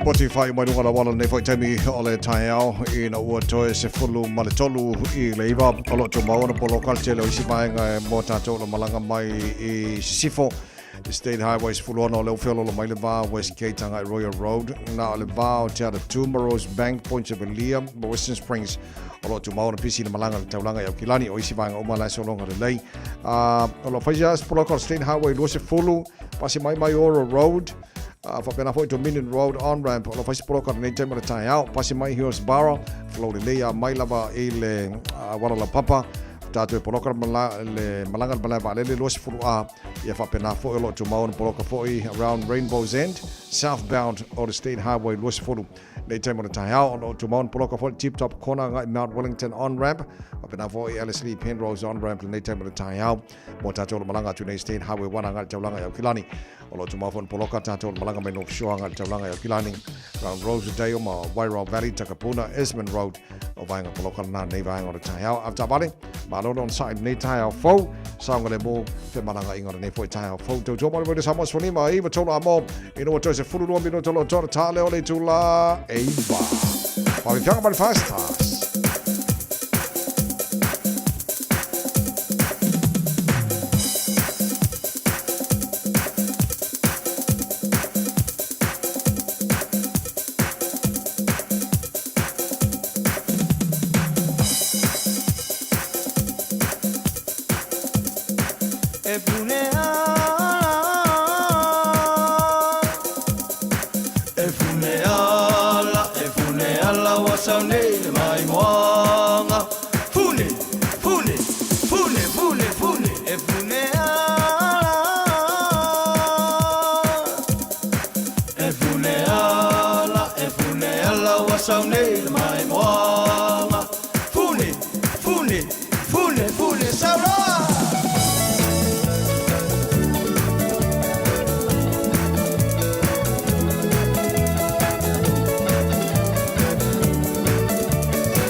song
tātou talafou le tāle iwa nei le tae au, o nisi nei o tala o leua whai ona whaalau tele e tātou talafou pia tāle iwa e le tae au nei. Tinga ina sauti sa au Quintalani, whapia New South Wales on a cyclone Alfred. Polenga le tau le tise, marasapalaya o loma tau malulu. Taria New Zealand fo mai o mai Korea I saute whapia Japani. Tapora to e whaiani afi no fuanga talalai Northland. Su e pēr te maitai, su whātau sanga, su kailai au kilani. O tala o mana leo wata pena mai saravau masimino whalau tele. Ia tātou talafou pe antara iwa e le tai au nei. Ia, ma wha mai atuai ma le pokalame mālu o le tai au. Mōre ne fwoi asonga fua, ma alo whawtai tele, lau te tala malau tāpua inga, nei tai au. Ia, a mai a talafou e le tau leiva, pe a saravau masimino. Kona pono tara whasalau ngana sunga te tia whaila tusti, tia man pokalame whiwhia mai. A wāl whawa wina tau tua Radio Samoa mo oe. E lona se fulu ai nei aso mati o tara whanau wale rua whe lua se fulu mana nei maa. Manuia nei aso. Fatu presele a mare soso my crew. Manuia to ona nei te vaina ni se fo mai a Manuia. La tātou tonga se io le oti. Au le tu ina nau ua mafua. Na lilo me amoni Vainga o mata Se tia itala Le mafua Se hani ea Mali e maia Ua o se ata Se hani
E whaatalo whātu talafo ala Radio Samoa le nei fo i tae au, ma lole soifua manuia, alo mai au talo le nei fo i asunga fua. I tala to mua tae au, whaatalo sanga mai leo leo i tangata lautele e fesoa soani atu. I le sa i lingo le tamaita i se fulu whaatau sanga na muli wa aia i le asu tofi talu ai i au kilani. O Skylar Cannon, se lau fitus for male 5 centimeter le umi ma e a onga kolisi ma walunga i Albany. O lea lava lo o tau sa i lia i le ngata i lona a inga, ai whaapele ofisa o leo leo. Ona o le umi e le ito e maa ua whaalia i le whaapapole ino le ofisa whaapele a inga i le tūlanga o Yei Skylar. O le taimi muli na wa ai, o le afo le valu i le tae au le aso tofi na tuuai i le a onga. Ma e whaape o lea na ia toe tu ua le a onga i le ita ina le iwa i le tae au lava lea. O loo mawhaiona whaafisa o ta i leo leo i le tasi o 5 po le anga i online pe a si la fia nisi whaamtalanga whaatatau ia Skylar. Ua iai le popo le ngai le alu i lungo le tau o le tise o le a totongi pe a o le tau malulu. Ai le ngata i leo le a fia o le sapalai pe a wha umi pe a tau mu ngā la. O le amatanga le masina fou leo le a si iai le tau e totongi mo laina i le tise. Tusa leo le a wha au popo le isi se fulu tala i le masina. Mo le tele o pili mo lia a inga, a o nisi o nuu e o atu i le 2.5 tā lai wha au popo. O le ua ripotia ua mai a wha ailo i le Mercury iana pa anga, e tā pena e lata i le se fulu pasene o le alua i lunga tau tutongi mo pili o mo li. Ai maina komisi wa tā ua le Electricity Commission, wa ia wha atusa ina e tusa ma le tolus fulma le 2% le tau leona o tutongi nei mo pili o mo li, o lea e uma aluanga i le tau e tā ua le wholesale price, le e toi whaasanga mai lava i tangata i to tase to tongia. Tu mai fo i le sapalai o le elitise, fua i le tau mawhanawhana o loo iai nei, e ono a fia le sapalai i taimi malulu. Ua aloa ia nei a pani mako rei saute i le lisi o atu nu e tali ton wina e ni usilai au nanga tau le soifua maloloina. O atu nu nei e lua o le ufa au popo i le lisi a le Media Council e mawhaiona o mai ei fo mai, ma e whaafai ngofie fo i o naloa ia lai sene whaafo mai e ngalulu e ai i ni usila nei. O se whaingo le a whaafai ngofie ai fo i ona si itia mai fo mai nei e ngalulu e i nei. Ma atu mai fo i le uti o le au whai ngalu e ngolo o iai. O le a fesoa soa ni tele fo i lea mo fo mai i nei. Paulea ia ingo lo ta ua mai le nei suinga wha au popo le tatau na ngā lulu e wa ai o i lātou nei mō sina taimi. Ma o se whainga e leo ato ai le fia o le Royal New Zealand College of GPs o no le to ngau le au whainga luenga. Ua whaia nei le sai Northland ato e tapu ai le to e whai o ni afi. Wa sa wai le whai unga le vaiaso le taimi ua mawhaia i nei e le tī nei muona wha amuta le sosolo le mute le manga kaya. Mule nei na amata le vaiaso tālu ai mai wha pea wa silia mal se fulu tasi eka lea ua wha lea ngai nai. O le sawa iai nei ua matua i le mawhaia i nei ona toi whaia se afi i whafo ona o le vave tele ona sosolo. O le silia ma le iwa se fulu o tangata o lo ngā lulu e nei le fui mua Northland. O i lātou nei o volunteers ma o le whaanati mai ai o le toa tele e le ngata o le a awhia ai o lātou pisinisi o ngā luenga masani ai whaapea fuanga whaale a inga a o lea e le o totongia.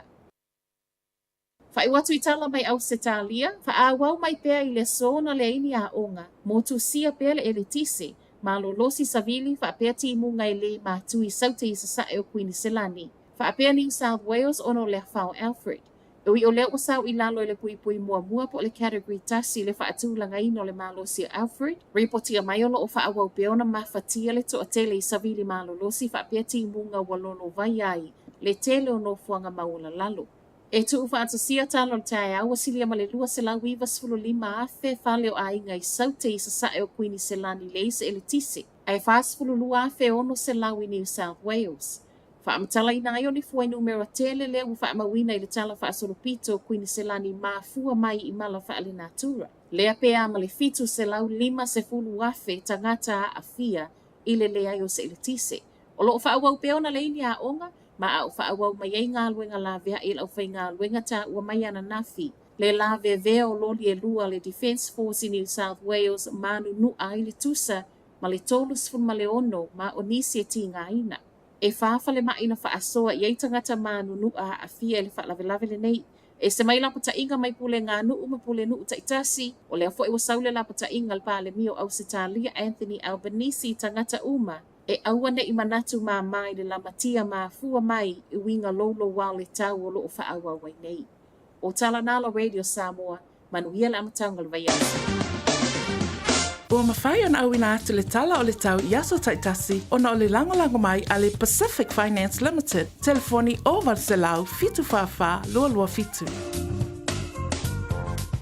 Ua loa le tautua le Pacific Finance in no ngā tupe mo so se wha moe moe. Ma liu, whai puiponga, aso whanau, sa whai whai ngā malolonga, ma so se wha lawe. Apa laine lo le pacificfinance.co.nz. Pea bala au le oval se lau fitu whawha lua lua fitu. E talo sanga sauna no ngā tupe i le bao le 5 se lau tala, ma le lua se furu hawhi tala. E lua minute whai lau talo sanga online, www.pacificfinance.co.nz. Ai tasi le tu lai whatali e se tali. E iai, ai inga whabitoa. Bala au lo le Pacific Finance Limited ile oval salau fitu fafa lua lua fitu oval salau fitu fafa lua lua fitu.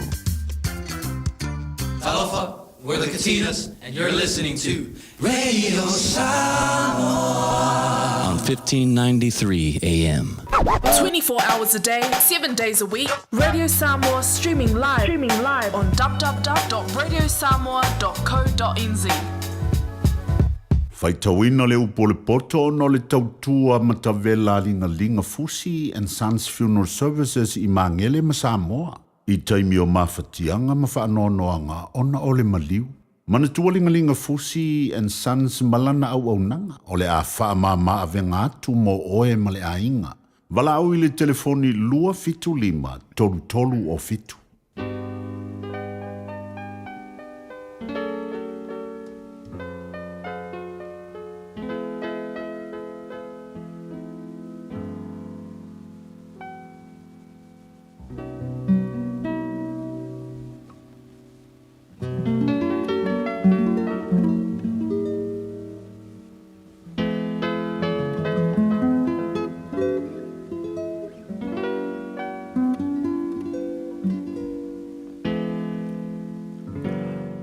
Wina rau pole poto le nei tae au.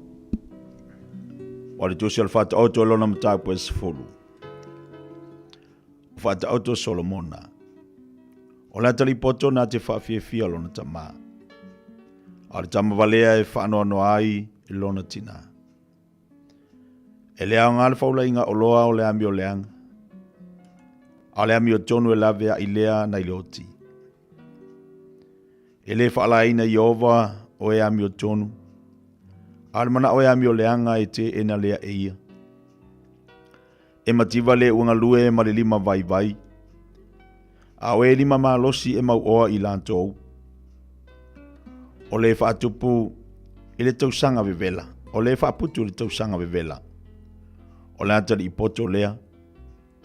A o le mo ngase le tausanga e sele saito. O le atari I le tupu ai le maa. O whaamanuia ua I lunga o le ulu o le ami o tonu. A ngutu e ami o le anga ua ufitia ia I le whaasawa. O le whaamanatuina o le ami o tonu. E vi I ala valea. A o ingoa e ami o le anga e pala ia. O le ua potolo na loto. Na te taria polo inga. A o le ungutu vale e lafo tuina ia. O le savali le ami o tonu. Ua savali ma le saonga le mu o ia. A o le whapiopi o nala. E whaalia o ia. O le wangeno na mata. Na te whatupuina le ti ngā. O le ungotu vale foi. Ua lafo tuina ia. O le ngutu o le ami o tonu. O le puno o le ola lea. A ngutu e ami o le anga ua ufitia ia I le whaasawa. O le ino e whaatupu ai misa. A o le alofa e ufi ai sori tula fono malava. O ilo le poto I lau ngutu o le maa faufau. A o le sasa e te tau lea I le tua o le ua le aiso na maa faufau. O e popoto la atu te ua le poto. A o le ngutu o le vale ua lata I ai le malaia. O le oloa o le mau oa. O lona olo malosi lea. A o le mativa o e matitiva. O lo latu malaia lea. O le ngaluenga a le ami o tonu. e ulea i le ola. A o mea e maua e le ua mioleanga e ulea i le sala. O i le ala o le ola o le tausi i mea e a o ina. A o le ua tu ua le o inga ua se se lea. O le ua ufiufi le ino ino. O ia te ia lau ngutu pepelo. Ma le ua faitala le anga. O le vale lava ia. O le tele o upu o le ongi solitu la fono ia. A o le ua ta ofi o na lau ngutu o le tangata poto lea. O le laulo faiva o le ami o tonu o le ario e sili o na le leilea. O loto e ami o leanga e tusa ia ma se mea fatawaa. O lau ngutu o le ami o tonu e whanga ina ai le to'atele. Au e vale lea e oti i lantou ina ua le ai se mafaufau. O le whamanuia i ova. O lea e whaatamau ainga ina ai. Na te le whaapopo i ai se ti ngā. E pei ona whaima mea e ata ata i le vale. Ina ua whai mea leanga. E whaapea fo i le poto le tangata ua mafaufau. O le mea e matau i ai la mio leanga. E o lava lea i ante ia. A le mana o e ami o tonu e foa ina mai lava lea. E pei ona mawai antu o le asi o sio. U whapea fo i le ua ami o leanga o na le ai. A o le ami o tonu ua i ai whaavae e whaavavau. E pei o le vineta i nifo. E pei o le asu fo i manta. E whaapea le pai e ua auina o ia. O le matau ia iova. E whaalewa le vai aso. A o tau sanga o ia mi o leanga. E whaititi ina ia. O le whaamoe moe ia mi o tonu o le oli lea. O le whaatua tuanga o ia mi o leanga e uvale lea. O le alo iova, o le malosi lea i e ua sa o lanto wa mi o.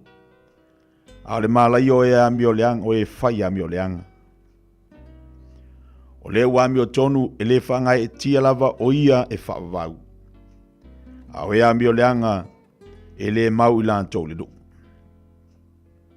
O le nguto le ami o tonu e fua mai ai le poto. A o le laulau whaiva whapio pio e wa vai e se ina lea. O lau nguto le ami o tonu o iloa ia o mea malie. A o nguto e ami o leanga e wha pio pio ia.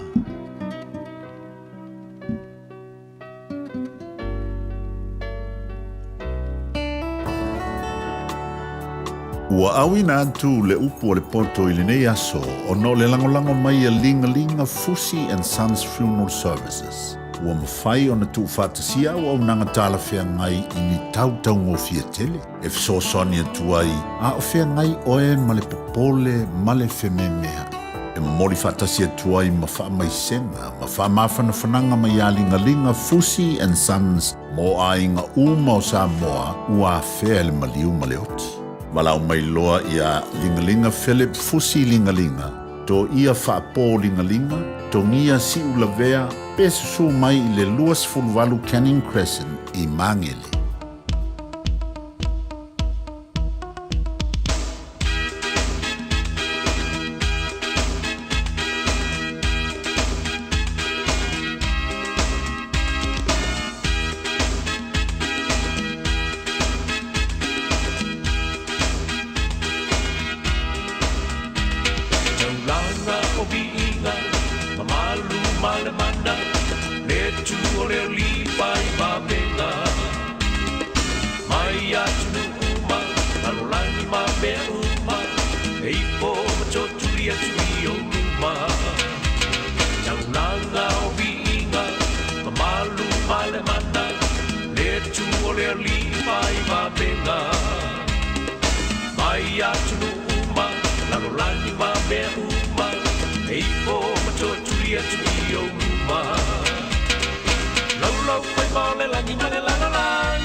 Suapa, olo malo.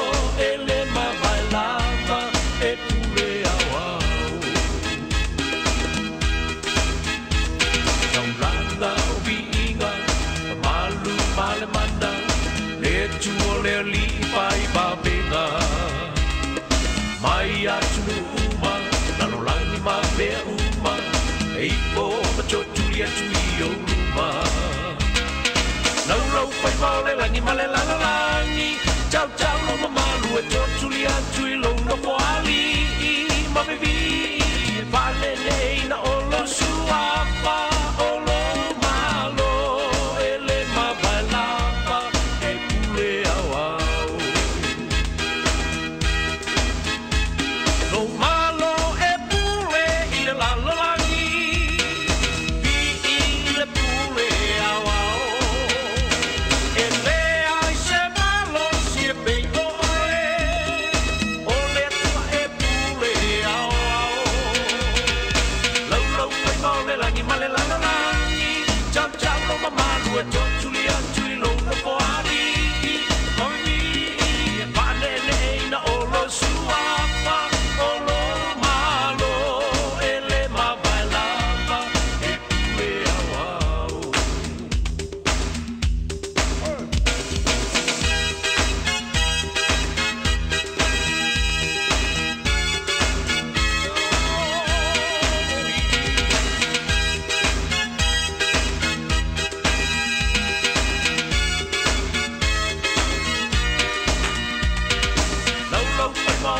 male langi ciao ciao lo mamalu e chotulia tui lo no poari ma baby pane nei na olo suapa olo malo e le ma bailava e pule awao e pule awao e pule awao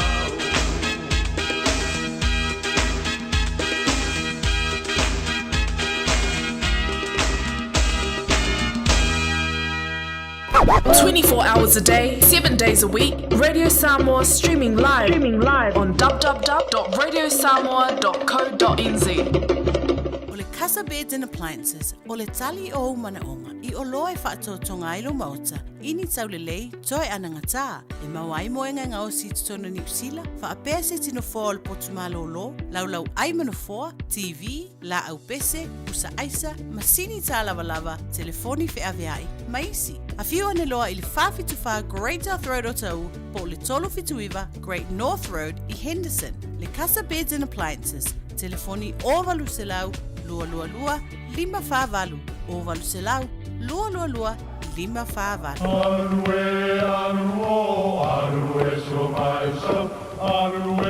O Samoa o le atunu ua mai au na tofi. O le la au ua mai au ngā tātulanga. E le to e tau au whangaina. O le vai fo I ua malili, ua mai au na saiki. A o lau polo kalame o le vau filifili. Ua na o se toi wha manatu. Ua na o se toi whangu ia ua nganuu Samoa. Mau upu ta oto, mau upu tu. E ala lea I ala ngā upu ma muanga ngana, ma le vau ngana. A wane I emisia le tātou polo kalame. Iafi o aso lua ta itasi le itu la e valu. I lunga o le Radio Samoa. Ia manu ia tele, lau mai moanga, ma lau whaasaunga Samoa. E te mana oi maua se lumana I manuia o la wātali I polo wā whawhine. Wa se fulu nei tau sanga o whaatino le Pacific Advanced Secondary School lea au aunanga. Na whaavai le nei a onga e Sir Michael Jones. E whaonga I nai ngangana ale Pasifika I le NCEA, STEAM ma le waka ama. Ma ua fua o fua onga, toi le aini pili a onga. Ua uti a wanoa mo le lua o lua lima. Mo nisi whamtalanga wala au loa le pas I le o valu se lau valu o fitu lua fitu fitu. O valu se lau valu o fitu lua fitu fitu.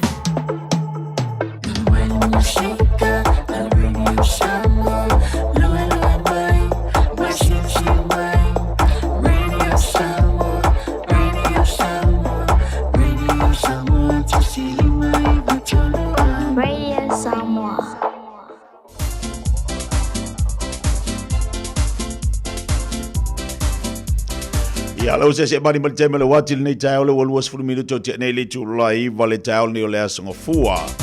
Le aso se fulu le tātu masina ni o mati pe ona tātu wa iai ia masina lona tolo nei tausaga ia le alii i lona alofa ma lona agalelei ne ia aso matagofia ma lenei aso aulelei ua aumai e le atua mo tatou le ua mai atu pokalame amatu on leva yaso ma le amataina fo ina pokalame le tatu tautua le reda Samoa suma lima vitolo amo vi ona ile tautua la unanga masani ya le sunga la o ya tapaimeni ia fa pe fo ia le fatua na taso vai lua amatari e pokalame mo tatou le neva yaso ia a ole o se mai lo ma le pokalame le fifia mai mo tatou e fa o wina tatu fa salau mo pokalame pe ona ia ile aso mo le aso nganga la fifia le tai au o le vi inga mo fa ile tua ina o to em fai ona to mo ni la mo le ia vanoa tatu te whaasoa ma tatu te mafuta i runga le tautua masani al rida Samoa. Ia ma pokala me le fifia mai. Watalo whatu aila le tai au te whapopo whawhiroa. Ia le sunga lea o le tai au. Ia tawai meni le tai au. Ia toi whatalo whatu ai ate oile le tai au fau. Ne ia so matango fie ne ia so mana. Aso au le leiwa. Tatu wala whai mai ai. Tatu tilo le matango fio le lanu moana mai o le langi la tau. A o le mana i o le so mai o le la. Te vava ai atu le fere le o manu fere le la tu le vatetea le vangi mongimo te vava ai atu le ngaso loa i le tatu atu nui titu mangalu nga masani ia ai ala la vava ai le mana i o le lanu mea mata mai o la wala au o nei vai nga uma wa tola o le atu ono le matango fie le lofo le tua ua mawhai ai ona te au mailu soifua maso uola fai unga le vai aso leo tatu te mafuta nei aso nga fua mana ia matalo fatu ai le ate o tauta mamtina matu nei tai au ma lo le soifua manuia soifua lau le lei aso wa atapena ina le atua ma le tali tonunga le pokalame le tai au ia olo o manuia o tau matua olo o manuia le tau tapo inga i aso taitasi fa malo fa avitai mo le tapo inga ia fo ia le vi inga i le li fa talo fatu ai le ate o tau le lei tai au fa felo ia tu lau finga luenga le tua fa malo fo lau malo no sai malo le tawa tai mal fa malo lo si vala awina ni le finga o fia lo to tiu te mo to favor le anga o to o lupe fa lele ia mai ainga po afi anga foi o lo to fa fa le malu i to tono fa ta fa tau langa isi awa lava ia le tamu fa mo moli le fi awa tala lele wani nganga mo le tua malona malo fatalo fatu ile ya te oto sunga fa fenga malava le tayao fi lava na te mawo mali po kalame fi fia mali tayao malo le soifu ala le malo le ondo sa inga luenga le tua malo le fa malo lo ele se me fa le nga ina le tatu tautinga ile atua malona finangalo lo tatu watu no nei tayao yoe o fi lava na te mafu tama yai ma wa mal pokala mel fifia mal nei tau fa talo fatia oi o fele atunu una tiang mawai wa ta se fia ya to o a mai wing o le tau o a mai ni me o tupu le na tunu o lo no foi ia matau se do ainga fa talo fatua ile ya te o le nei tau fo mal ia so matango fie ia e wi foi na tatu va ai matatu tilo i me o lo tupu i tono tatu watu ai mai se wing o le tau pe na mai to win fa ingol va yaso e wina tatu vava ai wingo le tau ai whawhetai le li. Whawhetai le atu e lau te talo. Tai le atu e lau te talo. Ia whaingora vai aso na tatu vava ai rungo penga te whailangi ma tatu tilo. Ma lo losi o savili ma matangi ma tiimunga lolo vaia tatu watunu. Maua tala le tau neua toa fi maalie me uma. Ia fo i arivi inga i le atua. Wa tatu tilo o olo le teimia ngai mai ai i angaruenga mamana le atua. I le nei lalangi. Ia na le tatu no nofu ama tatu toe te talo i le ali. Toe au mai se avano. Toe fe soa soa ni. Ia ole ngā. Tari le au nanga matau tua fo e sunga ia ato tai te Victoria pena mase nei tatu whatata noanga. Mo tatu sota inga fo ima le whiunga le maru se mustiti mo le ototoina o tatu tale talonga le tau nei. Tale tu la esfolu to e vatu to e fasalawino o tatu tale vai fanua le mtanga le vaiaso. O tua mo le unanga ale fatua salva masimino. Ia ona tariu mai fo ilea mo le fa malastino mo tatu sumpa au ni ngalo tatu sumpa tai au nei asonga fu a mata ngaluenga le vaiaso. Ia i tono lo farfinga luenga o fe lava te mafuta mai sumpa i tatu pa te ali tu la sfolu. Ia vai le manga ia ai la tariu mai vasi fa fianga mo tatu le nei tai au fe lava nei te fatasi mai ai. O le pese le wolo fatu ai mo to malava malo nga lue malo sin nei tai au tatu wasi sia tu koriso vai maunga. Luas 45 minuto te nele Julai va.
sila sila Sama isa utau mawhainga O te whaatoe toea ina Kainga tāla utakua ina O te alo male ono sai E ui ina lamatia i ita Ae mala mala ma Samoa I o uinga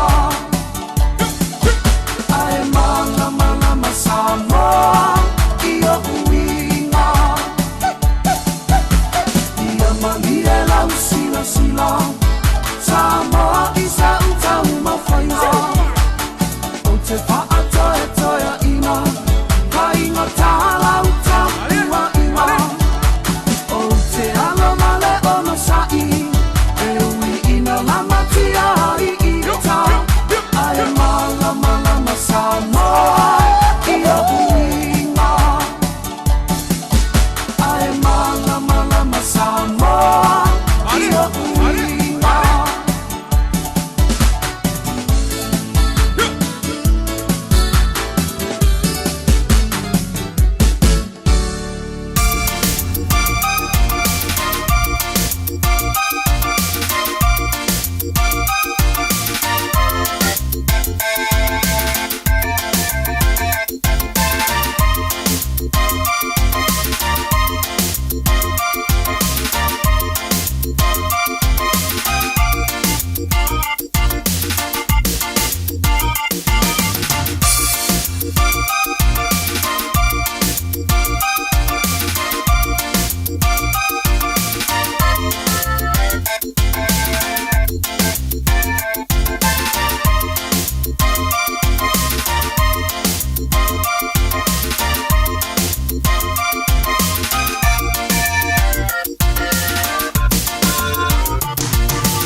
Ya, whamaruru atu tātu atunu o le mwhana pau mai lea whionga whamuina atu atai te Victua mo tātu pakalamel tau nei ona te lolo i eina i tutuangia fo lea whionga ia whamuina mo tātu o le mosi awanoa ia tatanoa i niso vaenga o lo iai i al tātu community ia pa mea fo isa tupu wha ingal vea so la tau te wale wate leo te aluas fu 5 minuta talo le tulas furu pa via whianga ma nai musika so i whiwhiloi a mataile vai aso la tau ia o whianga i au tito mga luenga i o aso ngafua aso whatutunga tā malo lava longo sai malo losu tali watu tatu pakame tatu tale talonga tau nei leo fatisi mai le fionga le malu semos titis tamati able legere ya ole am fai fo ona na tuai tatu tale talonga le tau nei ia pe ona mafuto mai tau telo tatu ia ba tatu tiro e se fo ma tau tio talonga sai fai ngola vayaso ia ole am fai ona fa so mai le fionga le malu semos titis mo tatu le nei tau tale fo le malo si fo mani le tau ma na ia man le tau au le pi o le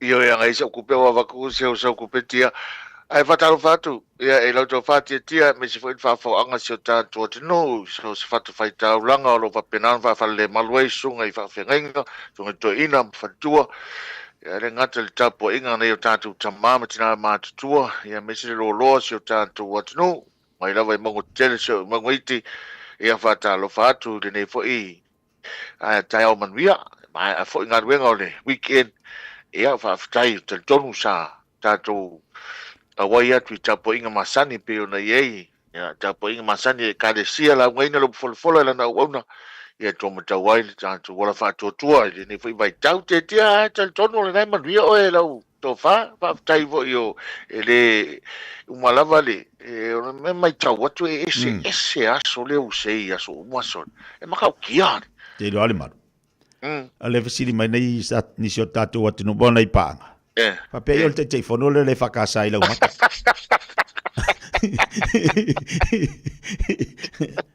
Sorry, qualche idea va kala. Ole va pe ya ka sorry. Va pe ka por ka fongo le o le kalisia so. Ai so lo fomuri. Se lo fomule i le vainga nga so le. Ia man si pe wa tala fe nga le wa fa le tonu fo i la va ni va te mia.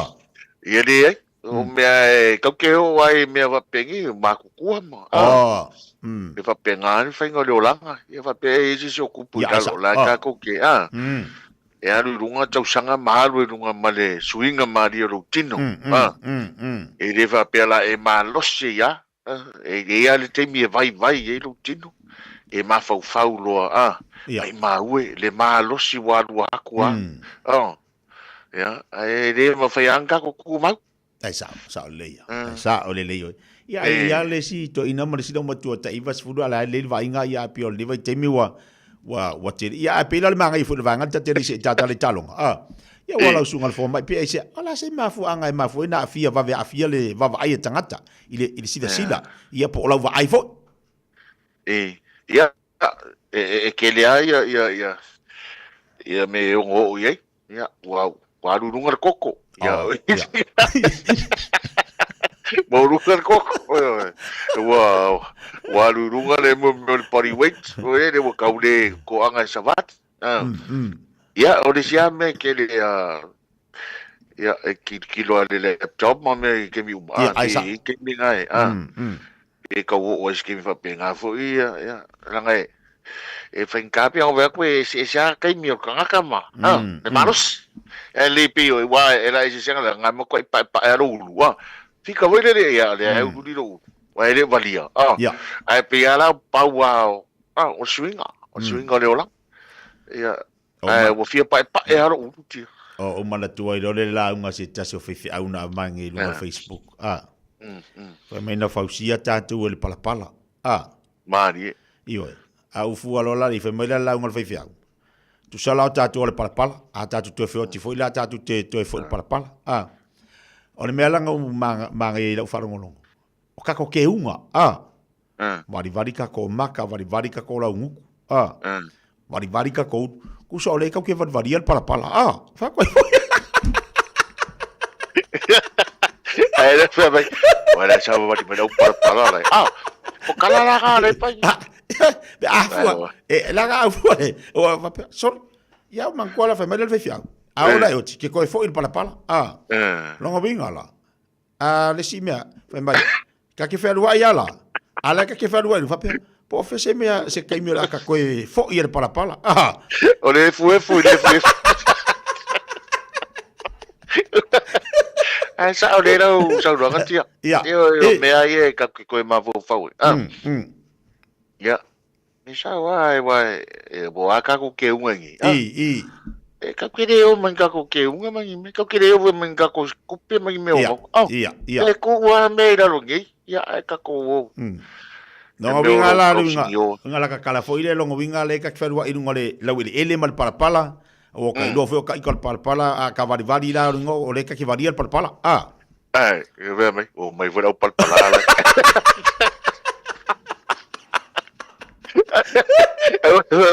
ai dei ora pensa le vari pala ya o lo kala ko mala ka vari la gukubu wala gubu pala ai wa fela ka ka voi ile lang pa enga fa ko fo va be sol wala pa di pala ia vai lo ingo wa pure pa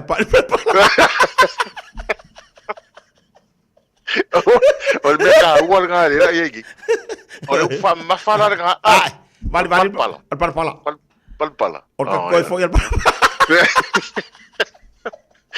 pala o le fu vale e za oi vau o le ena ele afa bai ena Kau pe kaile. E a mele weekend. Manguya nga ya le par udu la ko kalonga pe nga tu pe nga malo le pru. Ke o ku ro lo sumpare ngo fai e uma mai ka ape mai ro ko liu mai ro ba. Ka lo fai a eso. Masa anga yo ko mo ki ngwa ke la kwa e malo si la ka u fes kon fikinga ya ka usanga po fe o. Wa ka fu mala ure ri ga. Wa ka fu nga pala. Se a le o mako ka de se fai mako de leo fiku ka ya ya o ura ia fa mo le lo ya mai o le se kai mi lao le fai sing sa ba Ale makango fia lo ngai. Kaura mua me lau whikarenga te tia ne. Iyo, e longo o tatu watunu e ngi vai kaimi wa le waama. Le waama. Mai. Ia, iyo ka koe fai ama fai singa kongo fikinga la ko le faku. Sko fikinga o ngai vai, ma ngai lima vaku whafonga la tunu. Iyo. E was kele al swinga pastanga wei a. Ah, tori. Kere. Kere. Wa sa o voi ale le a voi le ko pi o kis fai fiau iau. O me ko ve fiau so ko I. Sumpar ko I ngam ko I malos. On me voi pi a dunga lima pe kau ya. So da ko vai ko di alu dunga va pengere di mal ko. Wa furi fai fiau. Wa furi. Salamu salamu. Kere ave ngam ma. Usual vai fiau pese wele la kamik. Chule ese. Ese a de kamata. Ese le ya. Teki. Ta o ba jatale talong le jayao. Ia, chole. Ona le banga kupulu. Okay do, ngabanga ya makabanga chole. Ai koi fa ya inga kwar ngai pulu sol ai kasi sol el plus sole. La sa to titilo ile le malo talong le fa ngol va ya sol el plus mo le prompis. Ama ko vara u falong o su lu pe su ko e ka usanga fa ko fa inga do le plus Eden Park. Ia. Ja. Le singa. El vai so mo. Le saka alo le Chiefs male prompis ya so okay lo ngali le au le prompis ale lang ko ifa ma le kali mai ole ele kiliki ya ka ko yo ko ifo iko le me vo de sa ya ile isa u coach le e pe ya le me ka ko ai ye vo de ne anu ne ale afo ya le pulu ke miringi ya wala ole iva mal se fonu ya o poren pa di la o kamasa o kamai ya le ile driving positions le la ko driving al kalo ya ale pe de o kiriki ya o me ai o set pieces pe o line out mas kalam ya ma me rocks ai si la tia polea de keleo meu move so me uma yefa ale le ya menga o le pskalam line out ya ma meu le rock akidia ma wa kamanga le continuity o le kalong le foi alwa ko pa ul polo nga ya pe ko ai fao le disi au le polo le rock ya ele ven ko ka ko line out ya ko nge ko le polo ko ngole mo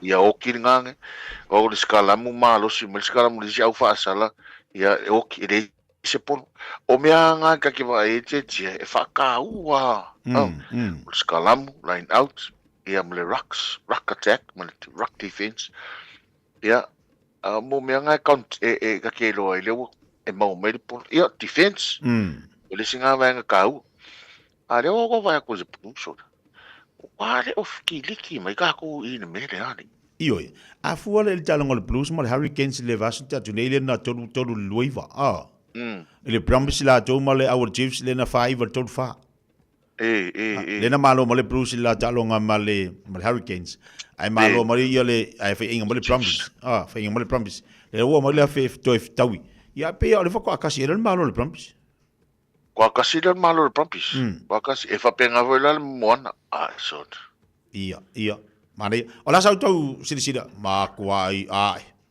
ke vai ko ma kwai ko lo pulo de awol mona so ola unga la tala fo ilia o ta longa ia na umatu ne ia mona le na fa ina e ka nga malo ko nga malo le ia ka ilo ila o sida ia ila fianga le malu ile fatino ina le mona ia po ani vai nga lena e sida e mai mo ye wa ausia ia le moana le tulanga mawa e o la talonga mo le Hurricanes o talonga ina uma to le moana de sa ka ko e perkalonga mo mo le Western Force le sa la ko fa inga pe fa di mai fa le ko sko mo le Western Force e fa pe nga vo ila ka longa le nga longa lua o le ka aloi male afo male Reds ya so mai le male ka longa ma Highlanders e lua i vale korkas le ko malo ve Highlanders o kai mi e ma wai ai au dia ile e moana o le se furu lima mingu ke mudi o le afa mua e ke le ai nga mo so ai o ole menga le mangai ai. Ole kalunga le ngau makungi. So sau male first min sau e mo inga ka winga ke min ko le Hurricanes. Ai fa fi kai ole sa male kalu. Ke ole me ka ole le swinga ko le mon. Ka kalenga first 5 so. Ya, swinga in sa. Ole ka muanga le nga ke lele ke lele le Patrick Pellegrini kakale pia le konga ia fa penga foi la mal junga Jonathan Tamotin le ko duala le nga makwai ke le o minga la kala e kiki ale polo me ka unga ka aloi play territory kona Piccolo Hurricanes ka aloi le wa ka al malo sia ku I maile de malo si le Piccolo ko ai o ke me ka unga fucking way le Piccolo Hurricanes ia api wole lava ale manga ia le le manga ia combination el ko luanga ai ale me ka unga ku ia le polo yo ko ele au ko seki ati tiro foi le balu to le au tafars kala mo o le numero ono le fitu le var ya ma ngai o fo to luna o le si swinga le leina na mana ia le puinga mai o le numero leiva ma le numero sfuru ia le sunga ya miracle ai la o ka mikele wole vango ka vai esele le malo si male ka mai vo e fa ki ngol ka no so songi maari ia mas ka miki konga ngai val ia mangai ane mangai la ko combination ia o foi lá i loka ko kiki mangai la ko loka ko kiki na o ke mo mingi se tafo le kongu ngale me ai so ia la ua ki mo mai ale me ai o koe au mana yo telo ai ali ai telo ai le na la tu manu malu ai to second half len killing of ai o le mon ya len ko wa ko le weekend e wa ko la ko kama o le ya okay o ke e ko ya o le ya se me la wo ki diki a ko le awal mona so le malo fa kai nga yuso ai alo foi fa now ma nei le results for imolato e tong fa imol lumana ole talong ole Chiefs mole awofiti so o la o a malo ma fo fauna yai e le toi pa ole awole Chiefs la uia na tonunga sa yai le tamsanga ni pitai o kai makau ki al polenga lenga pole e fiki la komalai ai ki sile fie foi la ole le angol kau ngai ki munga ia lolo vai ia fa popo e mal kau le vela ia ma ko ese ale kau fiki ese kau ni moi le u vela ka ko a ko fiki ese ale de bi ma ku foi le vela ka kire ma kau ma nga vai ia ai ke vai ia ke le fa pera o vai ko se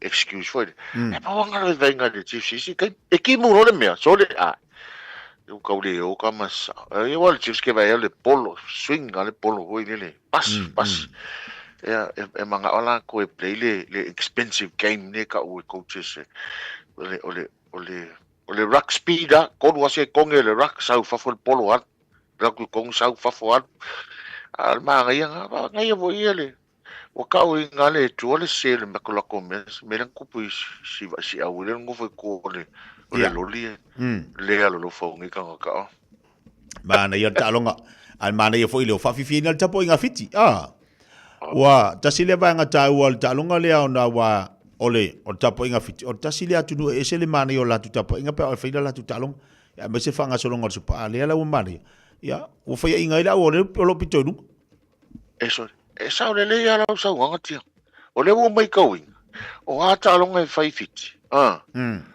o kasi kum o querido pe fie ka o le ticket ai sa ia ai o ia ka ku samo ser ka lunga le super rugby nga ma ku le plus e ma le nga ba ku so le ai mangis o querido o le me ka nga ka ticket io bole ia wale ku le vango e o ko ka ka maka promote le ka pisa ai fa kai le o fiki ma le to fangale tato o Crusaders ya wale wa fasu tolu le namba balo Crusaders na fila file awol Reds Sumaliva. Ja, ka leo even plekara tengo si ocean. Makauki.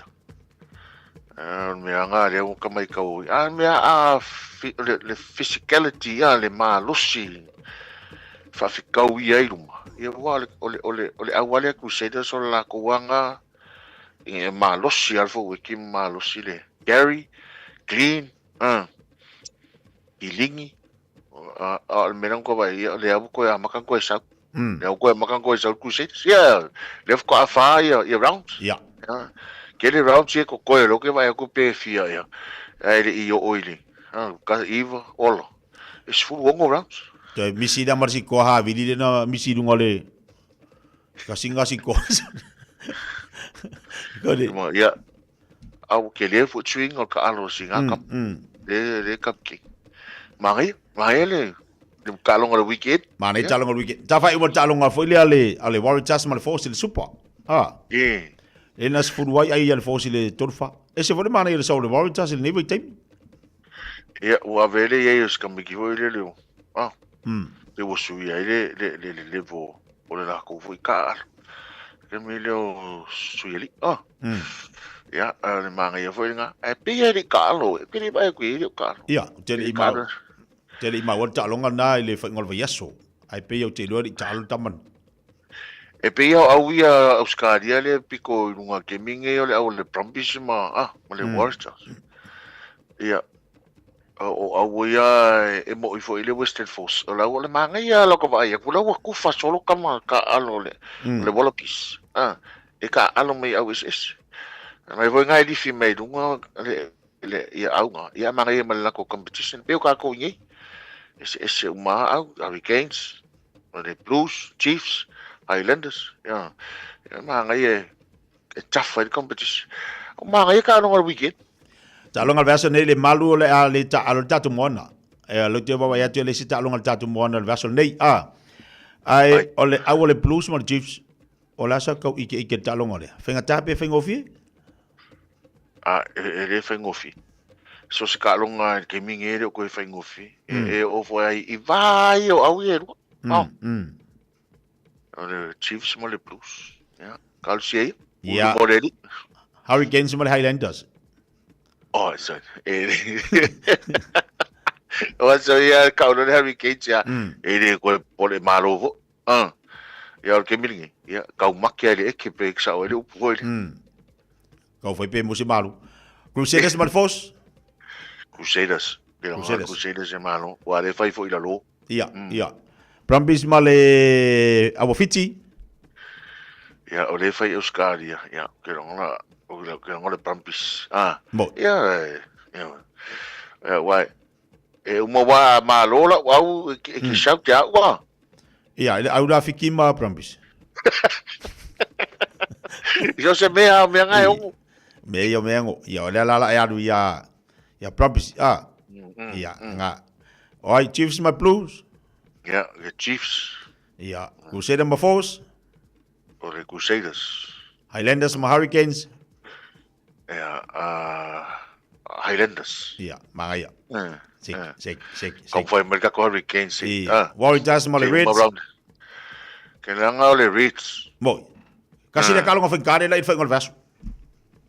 Oi. Ole Warriors my Reds. Ai, ele feng ofi.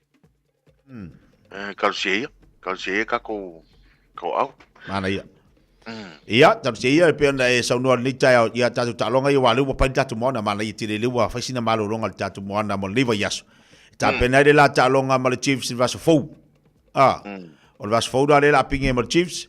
Ia o talonga na de la pinge verso fo. Le la ka ko kilo dola le por asef tawing al mona mal Chiefs. Ia walu tasil fa inga Chiefs. Ia e loala le talonga le fa ingol verso nei le Blues mal Chiefs. Por la tulanga la iai. Ia ona tapena lo le mo tatu mona al verso fo. Ia ai malo fa inisi da tatu talonga. O tele ma u al tatu tai to fitu. Tele ma ua ia tatu tai to fitu. Au tele lo pena e ma ua la ua stemi de malu ia ai. Fa ba e ma tatu talonga pe pena e ma ua tatu talonga tatu tai to fitu fa ingol verso. Io sa le ngana o vai ko ai si fa un talonga ia i lungo Facebook. E vole mansa mo sevens le. e pe e lai ai ka ko ka longa vo nga malo ia ai le manino la sa u kilo aku tia ai pe nga e ka longa nga fo nga malo si ka ko kalo pe nga ia manguia fa mo nga kama ale leia i tournament ia ko e mawala vangoe ko e fo i lunga le HSBC sevens. Well, te loa fa pe o tamsanga le vai nga muli lia. Lena to fa longa tape na ia fa pe manu malo ma ia ina. No winga le amo lo na vanua e alo de to of ile fa fo ile pito ilunga. Mo le se furulu au ia le langi. Ia ale fa le pito ila lo le ale furulu ala me ese mai. Ia ai ala mo ia tarsia ia pe a fa pe ni te wa lo mo se vanua na ia tatu. So ia me se tatu man sal mo te to fitu. Ola si la mosi ka kala ile va yasu. Mangaya.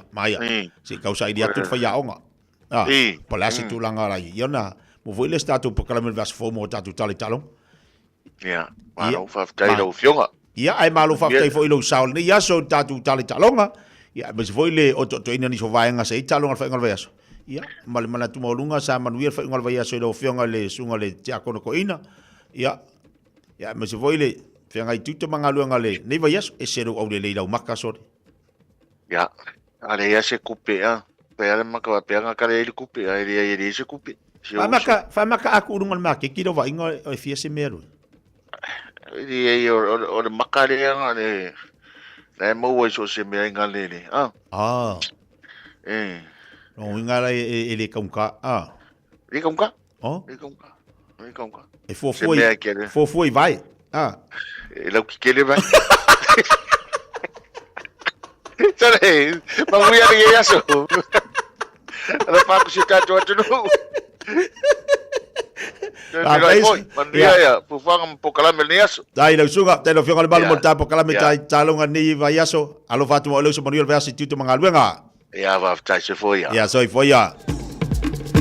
Ya le ba to bali tatu atu nei talo o to Louis fu se kone on talo le tu lies fulu o to ina tatu talo talo ngal nei talo ma to bali tatu atu malo lava pale malo fulu sai fai malo fulima poi ona yele talo la songa fu fai le mu fai mali el talo tiu te mangaluenga lo e fianga ia ia ma fai me fifia fai me ata asonga fu a fa tutungata ata ya la tatu no le tu lies fulu ia datu tari watu to fa salawina o tantu tala i vai fanua ile tau nei le tu al fatua salva Massimino.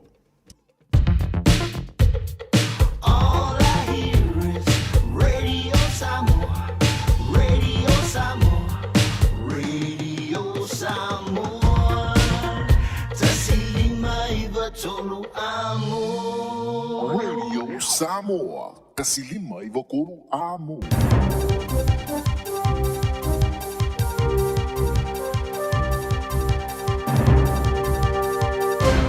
E whaatalo whātu tala whawala Radio Samoa le nei fo i tae au, ma lole soifua manuia, alo mai au talo le nei fo i asunga fua.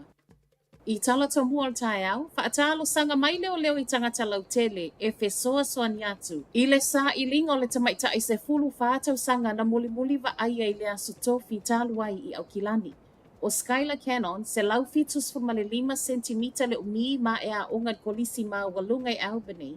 O lea lava o lo tau sa i lia i le ngata i lona a inga, ai whaapele ofisa o leo. Ona o le umi e le ito e maa ua whaalia i le whaapapole ino le ofisa whaapele a inga i le tūlanga o Yei Skylar. O le taimi muli na vaai ai, o le afo le valu i le tae au le aso tofi na tuuai i le a onga. Ma e whaapea o lea na ia toe tu ua le a onga i le ita ina le iwa i le tae au lava lea. O lo o mawhai ona whaafso ta i leo i le tasi o 5 po le anga i online pe a si la fia nisi whaamtalanga whaatatau ia Skylar. Ua iai le popo le ngai le alu i lungo le tau le ele tise o le a totongi pe au o le tau malulu. Ai le ngata i leo le a fi o le sapalai pe a wha umi pe a tau mu ngā la. O le amatanga le masina fou leo le a si iai le tau e totongi mo laina ele tise. Tusa leo le a wha au popo le isi se fulu tala i le masina. Mo le tele o pili mo lia a inga, a o nisi o nuu e o atu i le 2.5 tā lai wha au popo. O le awa ripotia wa mai a whaailo i le Mercury iana pa anga, e tā pena e lata i le 10% o le alua i lunga tau totongi mo pili o mo li. Ai mai na komisi wa ta ua le Electricity Commission wa ia fa atu sai na tu sa male tolus fulma le lua pasene le tau le ono o totongi nei mo pili o moli o le e uma aluanga i le tau e ta ua le wholesale price le e toi fa asanga mai lava i tangata ta ito o tase e totongia. Tu umai fo i le sapalai o le eletise fua i le tau mawhanawhana o loo iai nei e ono a afia le sapalai i taimi malulu. Ua aloa ia nei a pani mako rei saute le lisi o atu nuu e tali ton wina e ni usilai au nanga tau le soifua maloloina. O atu nuu nei e lua o le ufa au popo i le lisi a le Media Council e mawhaiona o mai eifo mai ma e whaafai ngofie fo i o na aloa ia lai sene whaafo mai e ngālu loe ai i ni usila nei. O se whaingo le a whaafai ngofie ai fo i ona si itia mai fo mai nei e ngālu loe i nei. Ma atu mai fo i le uti o le au whai ngālu e ngō loo iai o le a fesoa soa ni tele fo i lea mo fo mai i nei. Paulea ia i ngolo ta ua mai le nei suinga wha au popo le tatau na ngā lulu e va ai o i lātou nei mō sina taimi. Ma o se whainga i leo ato ai le fia o le Royal New Zealand College of GPs o no le to a ngau le au whai ngā luenga. Ua whaia nei le sai Northland ato e tapu ai le to e whai o ni afi. Wa sa waile whai unga le vaiaso le taimi wa mawhai ai nei e le ti nei muona wha amuta le sosolo le mute le manga kaya. Mule nei na amata le vaiaso tālu ai mai wha pea wa silia mal se fulu tasi eka lea ua wha lea ngai nai. O le sa wa iai nei wa matua i le mawhai ai nei ona toi whaia se afi i whafo ona o le vave tele ona sosolo. O le silia ma le iwa sa fulu o tangata o lo ngā lulu e nei le fui mua Northland. O i lātou nei o volunteers ma o le whaanati mai ai o le toa tele e le ngata o le a awhia ai o lātou pisinisi o ngā luenga masani ai whaapea fuafuanga wha le a inga a o lea e le o totongia. Whai watu i tala mai au se talia, wha a wau mai pea i le sona le ini a onga, mo tu sia pea le elitise, ma lo losi savili whaapea ti munga i le ma tu i saute i sa e o Queen Selani. Whaapea New South Wales ono le whao Alfred. Ui o leo wasau i lalo le pui mua po le category tasi le whaatulanga ino le malosi Alfred. Reportia mai ono o whaawau peona mawhatia le toa tele i savili malolosi whaapea ti munga walono vai ai le tele ono fuanga maula lalo. E tu whaatasia talo le tae au wasilia ma le lua se lau iwa sfulu lima afe whale o ainga i saute i sa sae o Queen Selani leise e le tise. Ai whaasfulu lua afe ono se lau i New South Wales. Whaamatala i nai o ni fuai numero tele lea u whaamawina i le tala whaasolopito Queen Selani mafua mai i mala whaale natura. Lea pea ma le fitu se lau lima se fulu afe tangata a afia i le lea i o se elitise. O loo whaawau peona le ini a onga, ma au whaawau mai ei ngā luenga la vea i lau whai ngā luenga ta ua mai ana nafi. Le la vea o loli e lua le Defence Force i New South Wales manu nu ai le tusa ma le tolus fun ma le ono ma o nisi e ti ngā ina. E whaafa le maina whaasoa i eitangata manu nu a afia le whaalawelawe le nei. E se mai lapata inga mai pule ngā nuu ma pule nuu taitasi, o lea fo e wasaule lapata inga le pāle mio au se tālia Anthony Albanese tangata uma, e awane i manatu mā mai le lamatia mā fua mai i winga lolo wau le tau o loo whaawawai nei. O Tala Nala Radio Samoa, manuia le amatanga le vaiaso. Tasi lima i watolu amo. Radio Samoa. E te fuma pale ina le pale auro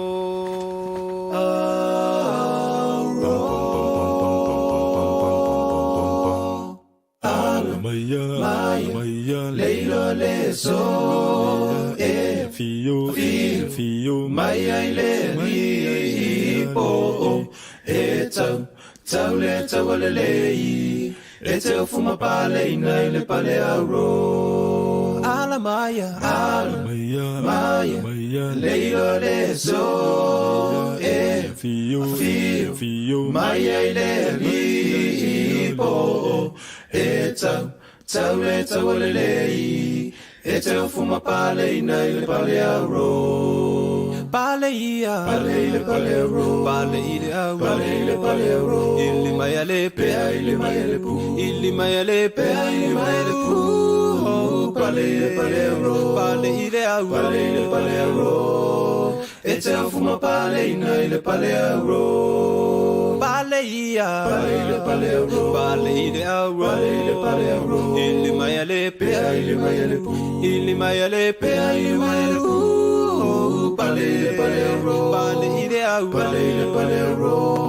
Atu oai, siona matu say no, avenga ma ofuile ofue, sisina mata uta ulau, sala yo Yesu olofa, aola o mafatia nama, avenga ya ofuile ofue, sisina mata uta ulau, sala yo ete fuma pale ina pale aro. Alamaya, Alamaya, Maya, Leiro Leso, Fio, Maya Lipo, Eta, Taule, Tawale, Eta Fuma Pale, Naile Palearo, Paleia, Pale, Palearo, Pale, Palearo, Ile Maya Lepe, Ile Maya Lepe, Ile Maya Lepe. Palele palero, palele palero, etel fuma pale naile palero, paleia, palele palero, peaile mayale pu, palele palero, peaile mayale pu, palele palero, palero.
Minuto le chat le chula si fulu nei tai au lungo le tautua mala unanga si fonga radio Samoa to si lima tolo amo tato pokalamba le tai au nei le go tape le le sunga fa fenga nga ya pau ya bole tato fa Palestino la bana ti fa si mai au ngari anti ori tato fa Palestino nei tai au se atul fa fe lo edisio tato panga umala bale ma futo bai lungo tato Facebook le tai au nei babalo atu se fo monuia se fo laude lei Max so farani malo se fua Oria le sina te vai fatalo fatu nei tai au fo.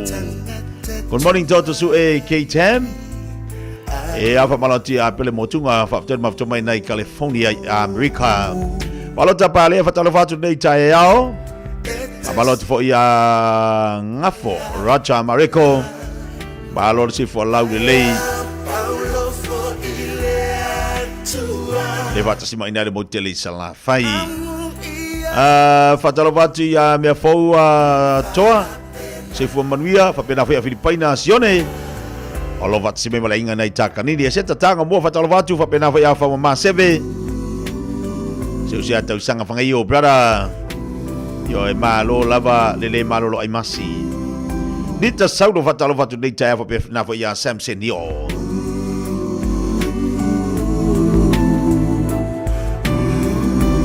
Talo watu lesia maltino malfatjo malno falo mafto bai manrewa. Ina ua se bari maltebel watis maltasi minuta u tene leitu la se fulu. Alieo ufa alongoanga Ua maona Ianga sala Ya, tali mai tātou whamarastino nei tai au. Whamalo atu i Peu. Paulua, le sa tele lo mafuto mai nai sa tau al motele sa whai. Mexico, lo vats mai, Porto Vio. Pinati Willem, alo fatu brother. Manuia fo ia fo fuanga mga ngaluenga lo vaiaso i lausunga malainga. Wanene te vanga Yosefo. Patalo fatu mai siri au Italia. Pena fo ia ne yafu a Finunuti. Malo ngā lulue. Talo pati a sa morungia. Io fai fali e fai le mu le tai au. Ia e se la to umala lo fenga tito manga luenga le nei a so fou.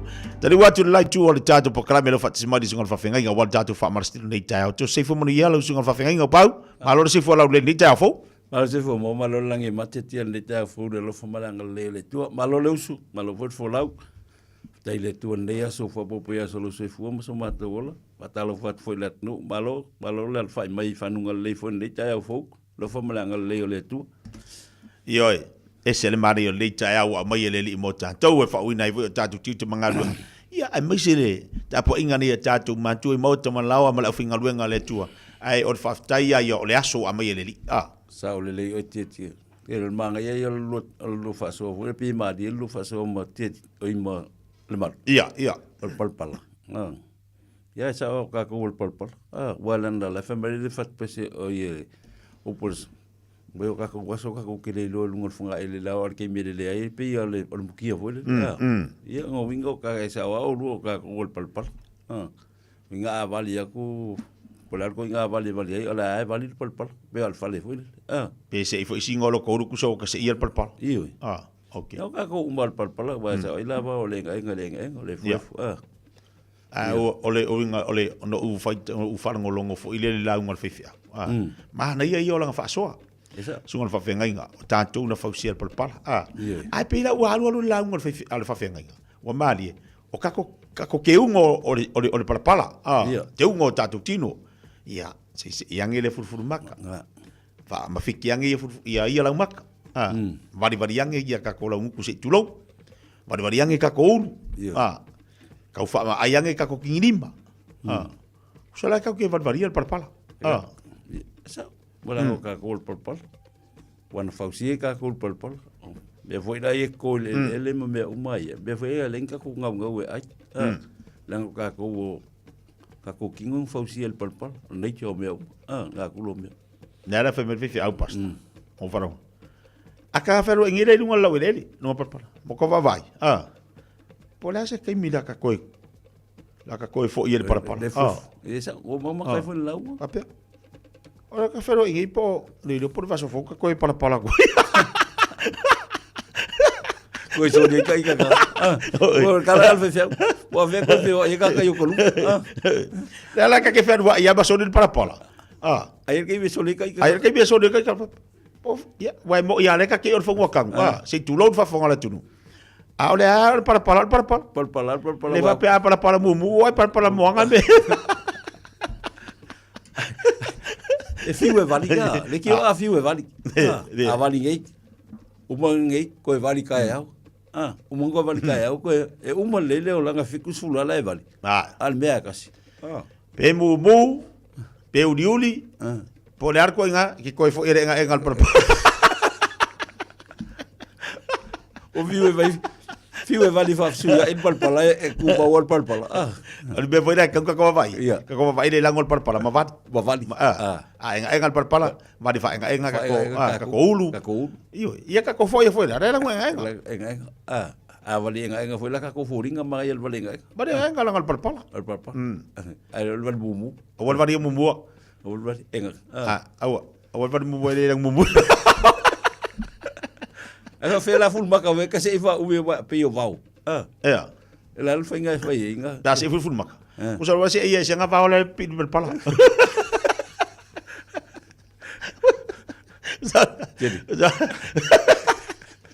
Ali biar ka. Jadi ke fero dengan pel pala ke. Que eu vou mol vau, bo fa. Pe umi.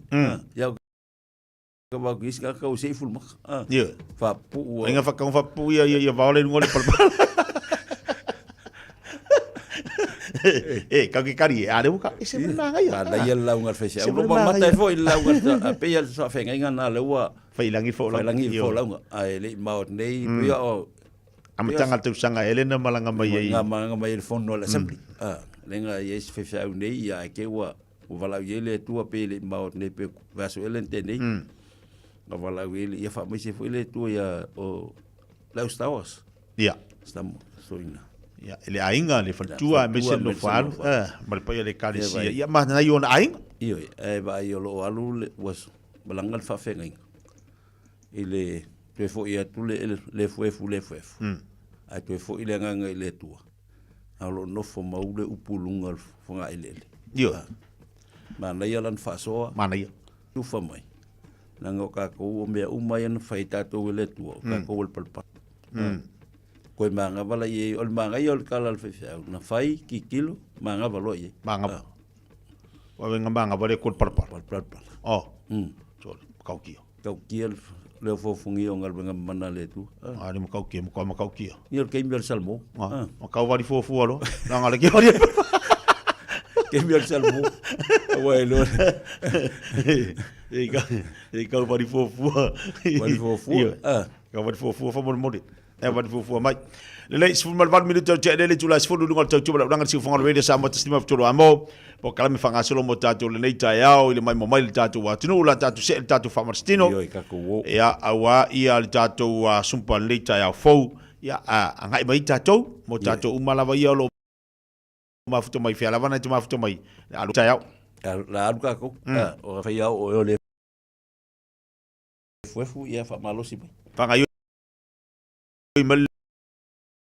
le pala fanga yo mal pala fanga yo mai ya bolo balo si wa si fe au mais mungal bang ya palu si o ka au yo na ga wole bang kakao na le po gas lua kol fa lima ya lunga gas lua kol fa lima ya gas lua kol fa lima pe fa ka bilo gas lua kol fa lima ya koso va pe gas lua kol fa lima ya lunga ka lua kol fa lima ya lunga manalo gas lua kol fa lima ya tau lunga gas lua kol fa lima ya lunga gas lua kol fa lima ya au gas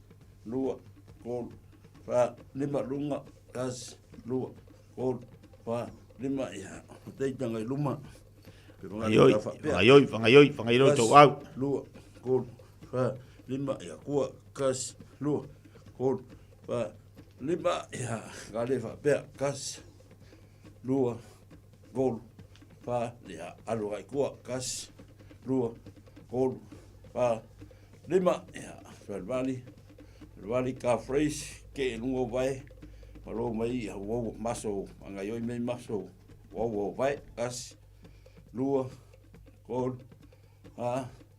lima ya faro ka maso asa or vai de ku ko ya gas ya luma le si vai ya lo ya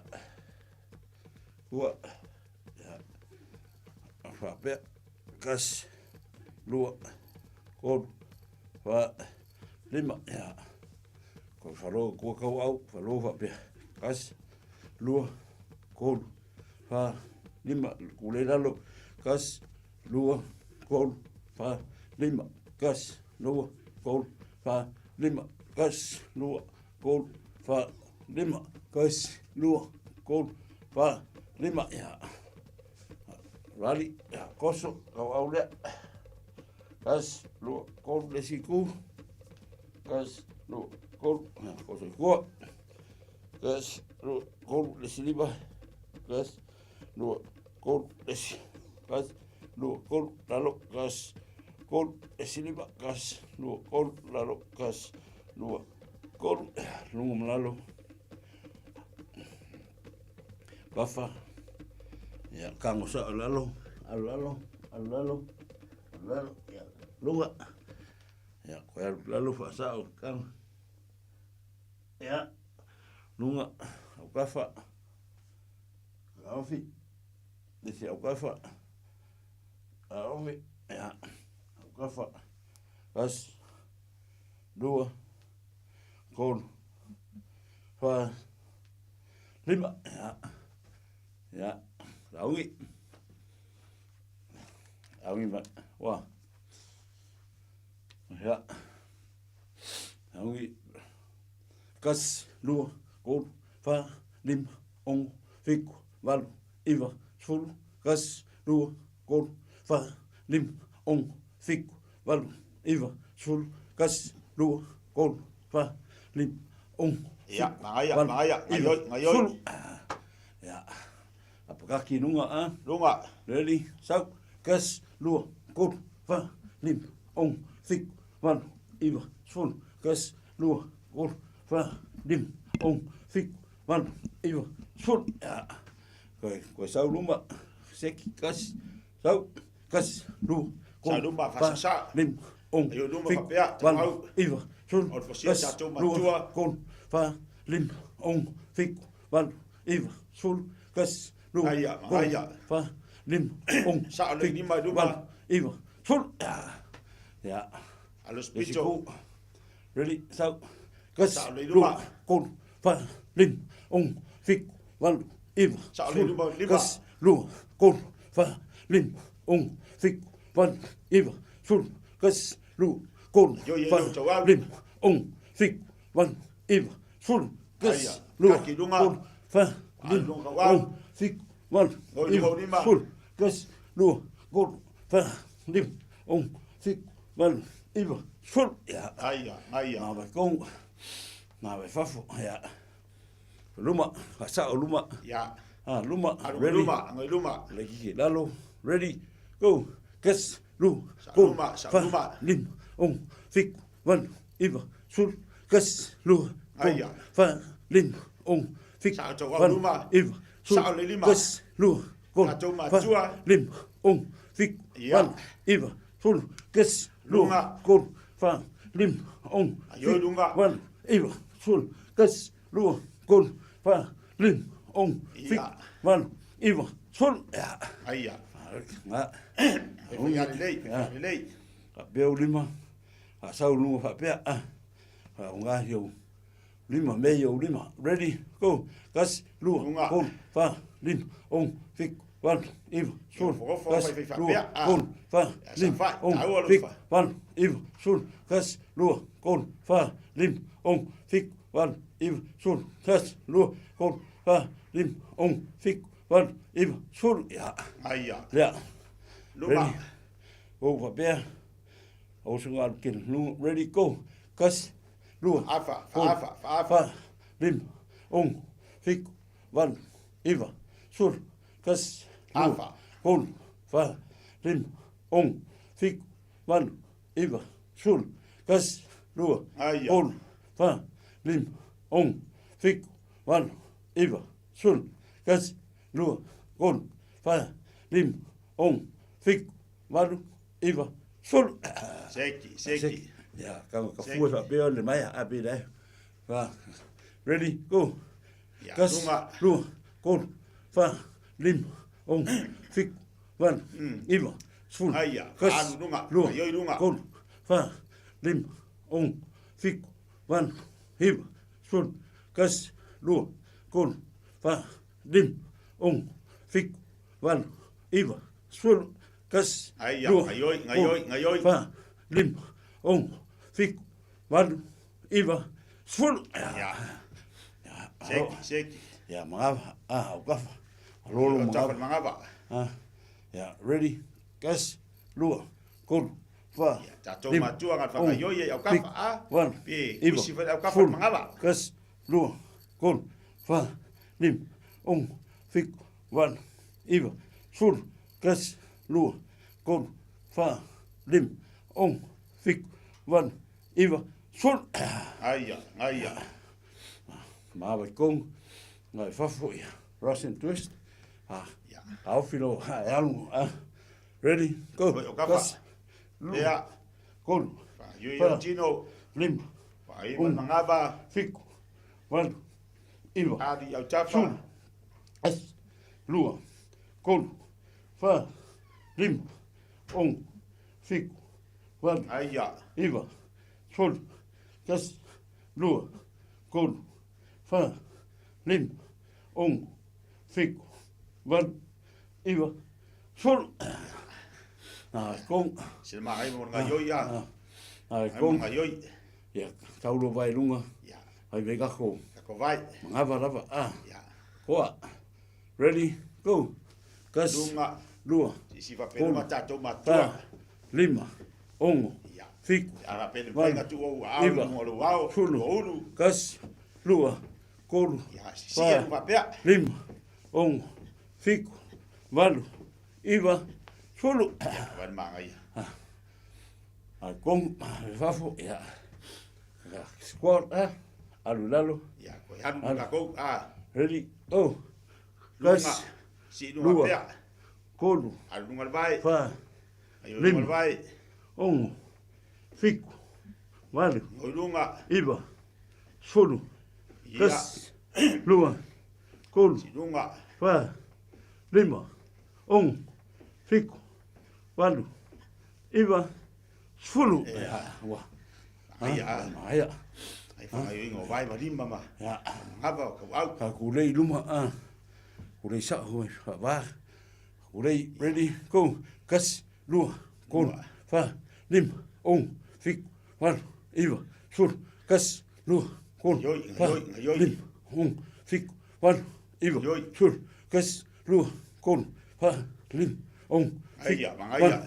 Iwa. Fulu. Gas. Lua. Kolu. Fa. Lima. Ongo. Aya, kayoi. Walu. Iwa. Fulu. Ya. Ya. Ulei lalo Lalo. Fa pea. Fa pea mo ka kulei lalo. Ready? Go. Gas. Lua. Kolu. Fa. Lima. Ongo. Lalo. Lunga. Iwa. Fulu. Gas. Lunga. Lua. Lalo. Kolu. Lunga. Fa. Lima. Ongo. Fiku. Walu. Iwa. Fulu. Gas. Lua. Kolu. Fa. Lima. Ongo. Fiku. Walu. Iwa. Fulu. Gas. Lua. Kolu. Fa. Lima. Ongo. Fiku. Walu. Iwa. Fulu. Gas. Lua. Kolu. Fa. Lima. Alu lunga. Lalo. Walu. Iwa. Fulu. Ya. Ya. Kau swing ko au. Swingi no ka wa. Ai ale lelo mama. Mangava. Swingi umalunga ka wa. Ya. Ready? Go. Gas. Lua. Kolu. Fa. Lima. Ongo. Fiku. Walu. Iwa. Fulu. Gas. Lua. Kolu. Fa. Lima. Ongo. Fiku. Walu. Iwa. Fulu. Gas. Lua. Kolu. Fa. Lima. Ongo. Fiku. Walu. Iwa. Fulu. Ya. Lau ka kopesi. Lau ka kopesi. Lau ka kopesi.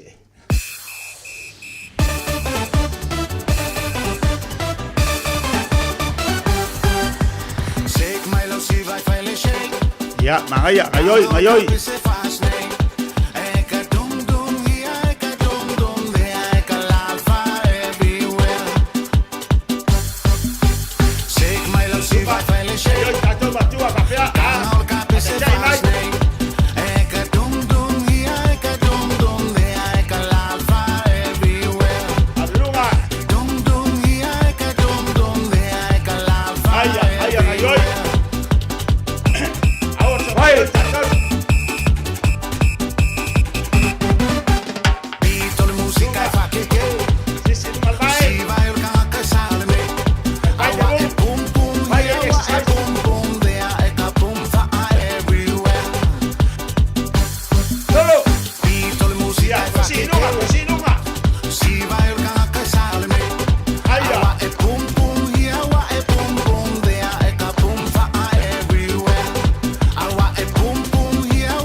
Alo, mangaya ia nga wa ba ka we vela ba ya ka kokingo ia mangaya fa vela ayo dai dalo mau dalo ka ko ako la ilo mangaba dalo ayo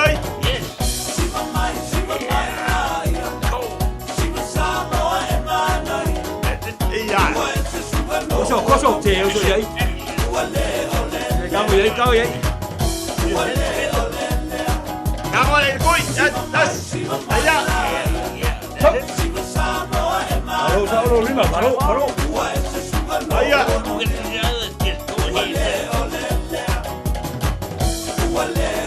apa kaki rumah yes ya mangaya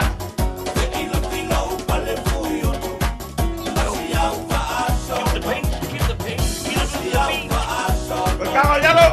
Yes. Jalo. Lunga. Ayah. Kau jalo.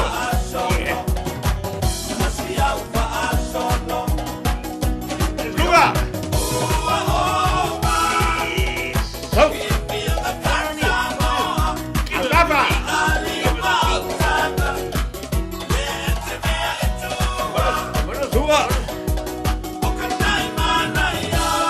Lunga.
Haya.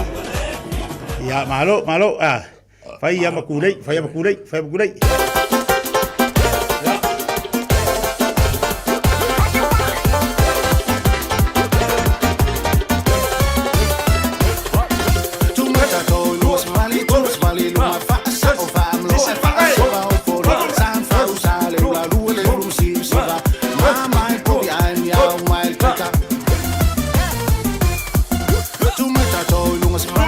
Vale, luma fa sa o fam lo ai fa se pa o por san fa usale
Kona yoya.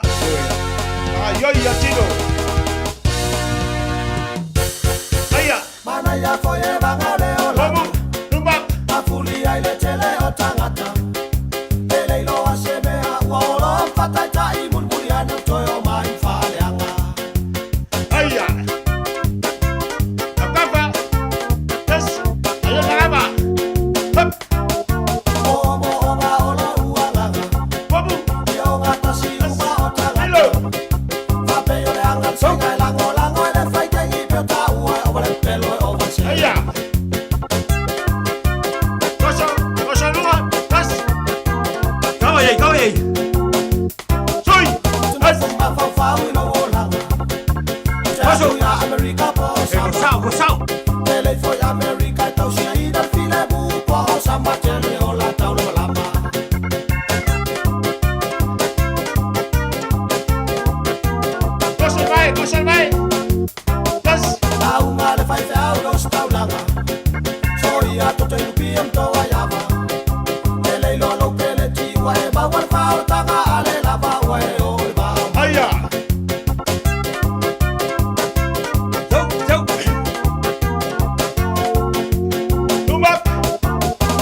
Ya, aku pesebut mulia.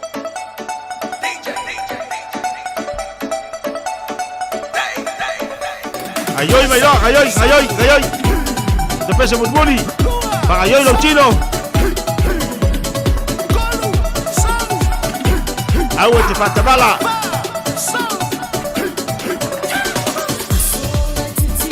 Goso, goso.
Solo ya, más tiro. Lalu. La upele. Ahí para ver si con ni callao. Como lalu. Ya. Fai ngocho le lai le sama. Ya. Aquí kafa. Oje jojo. Besiku. Selili sama-sama yo bacaf. Rumba. Sao. Rumba. Fai le maba. Kau sa lalu. Oleh alof. Apai. Olene yola. Apa ya elo. Banganga. Rumba na fai. Wajah wajala. Cha selili sama sama yom cefa kalau apa ilah foyele caya ame olela nama chala lona funga wa ulena baleshinga shinga so uma depois leo leo ma a utofa ya okay alo fa tai tato atiru mo tato fa martino nei taiao o kasi au le lei male manaia ia vi ia leli fa tai le tu ole lava e mai le malosi a tato ia mai fo le poto e tawai ona tatu faatine o tatu fofuanga ia ma tatu pokalame le aso ma le aso ia pe ona ia tatu faapastino le tai ma lo faftai atu tatu watiru io e mai lava nei tua ama tua po tu asinsina si o lava i se pito titi na sumpa ma le tai ia o le tau ngolongo le ama so sani tele mo tatu la matanga le vai aso ma fa ngol vai aso faftai le sunga fafenga mo tatu faapastino le tai wa mo fo ile fasilinga malosi ia mo tatu umalawa e ma se tatu watiru ia te tia ia o le pokalame ai e lan tu ko au kafa tau longo ai se me lei a fai te lo ia nga mo ia ave a fai te silfia le nga ia